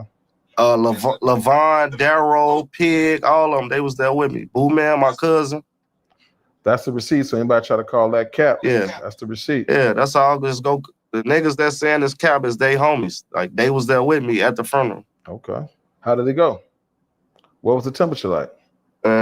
They didn't. That's before I was hanging with 600, so it wasn't no beef. Like, they weren't looking at me and looking for me to be, so they didn't know what they was looking for, like, type shit. So it was cool though, but they had some shit going on. It was a fight down there, broke out. A female had said something crazy, and all hell broke loose. The police ran in, guns was up, they closed, took a casket, all type of shit had went on that day. Damn, that's crazy. R.I.P. to Tuka. Yeah. Was that Kayla B? What? No, hell no. I know the female, I just don't want to say her name on camera like that. Okay, copy that. Man, so you've been doing your thing, and I've been checking for you. Man, you getting tour roles, Airbnb, owning properties. You still dropping music, album after album. Let me give you your flowers too. You got the craziest style I ever heard out of anybody either. For sure. You got the ODB style. For sure. Yeah. I be peeping niggas trying to bite it to get a little and turn it to some different shit, but it ain't gonna sound like Mimo. Yeah, Mimo definitely got his own lane. Yeah. Name somebody you know with the name Mimo. The Whale from That's it. A whale. You ain't gonna never meet a human being with the same. I met a couple people. I was a kid. I ran into a white boy named I know Mimo. a Spanish nigga named Mimo. Yeah, I ran into a white boy named Mimo. But other than that, you ain't gonna meet no. What's up? This is Cam Capone. We got more content like this coming soon. So hit that like button, subscribe, and stay locked in to Cam Capone News.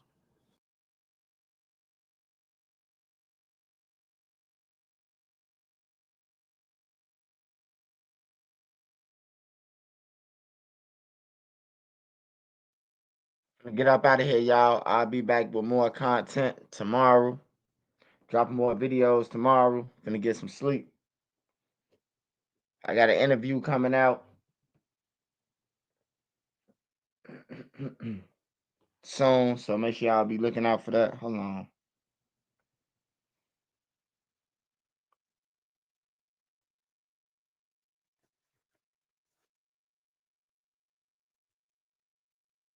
Here you go.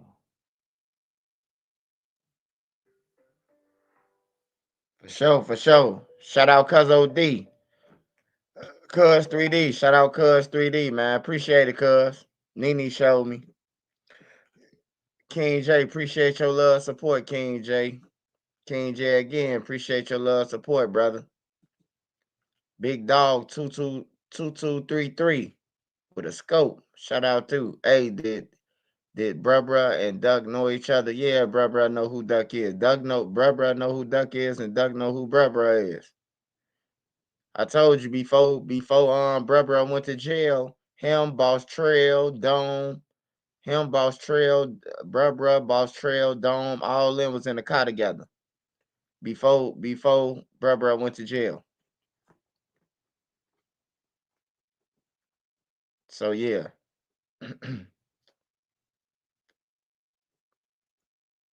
But I'm finna get up out of here, y'all. I love y'all. I appreciate all y'all support. Make sure y'all be safe out there. Hey, to the kids, man. Hey, look, when I report about Lil Durk or anybody, man, you can learn from Trenches News. You can learn from them. Learn from everybody's mistakes so you can be sharp, man, on everything. That's the only way to survive in life, man, by learning from other mistakes, bro, so you won't do it.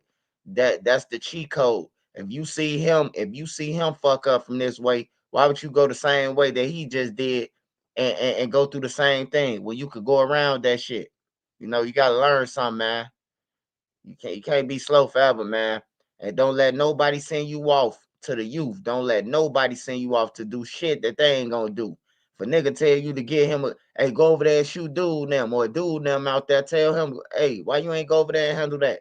Fuck is you telling us dude them out there for? Niggas trying to trick you off the street so he can hire your girlfriend and shit. Like, niggas got motives, man. And then just know this, when you do go to jail, this some real shit. Nigga ain't gonna send you no money. Everybody hollering gang, gang, gang, shaking your hand 50 times every 30 seconds. Man, they ain't gonna send you $1, bro. Your biggest income gonna come from your mother or father if you got them now, your sister, and probably somebody, or old girl who you dissed and treated like shit. She gonna be the one who write you and everything and send you a 50 ball. Everybody who was around you when you was out ain't gonna send you a fucking dime, man. I'm telling you. So make sure you analyze everything before you risk it for a motherfucking biscuit, man. This Trenches News, my man, it's my 9. Shout out to the Mod Squad. Shout out to everybody who's on here, bro. I'm up out of here, y'all.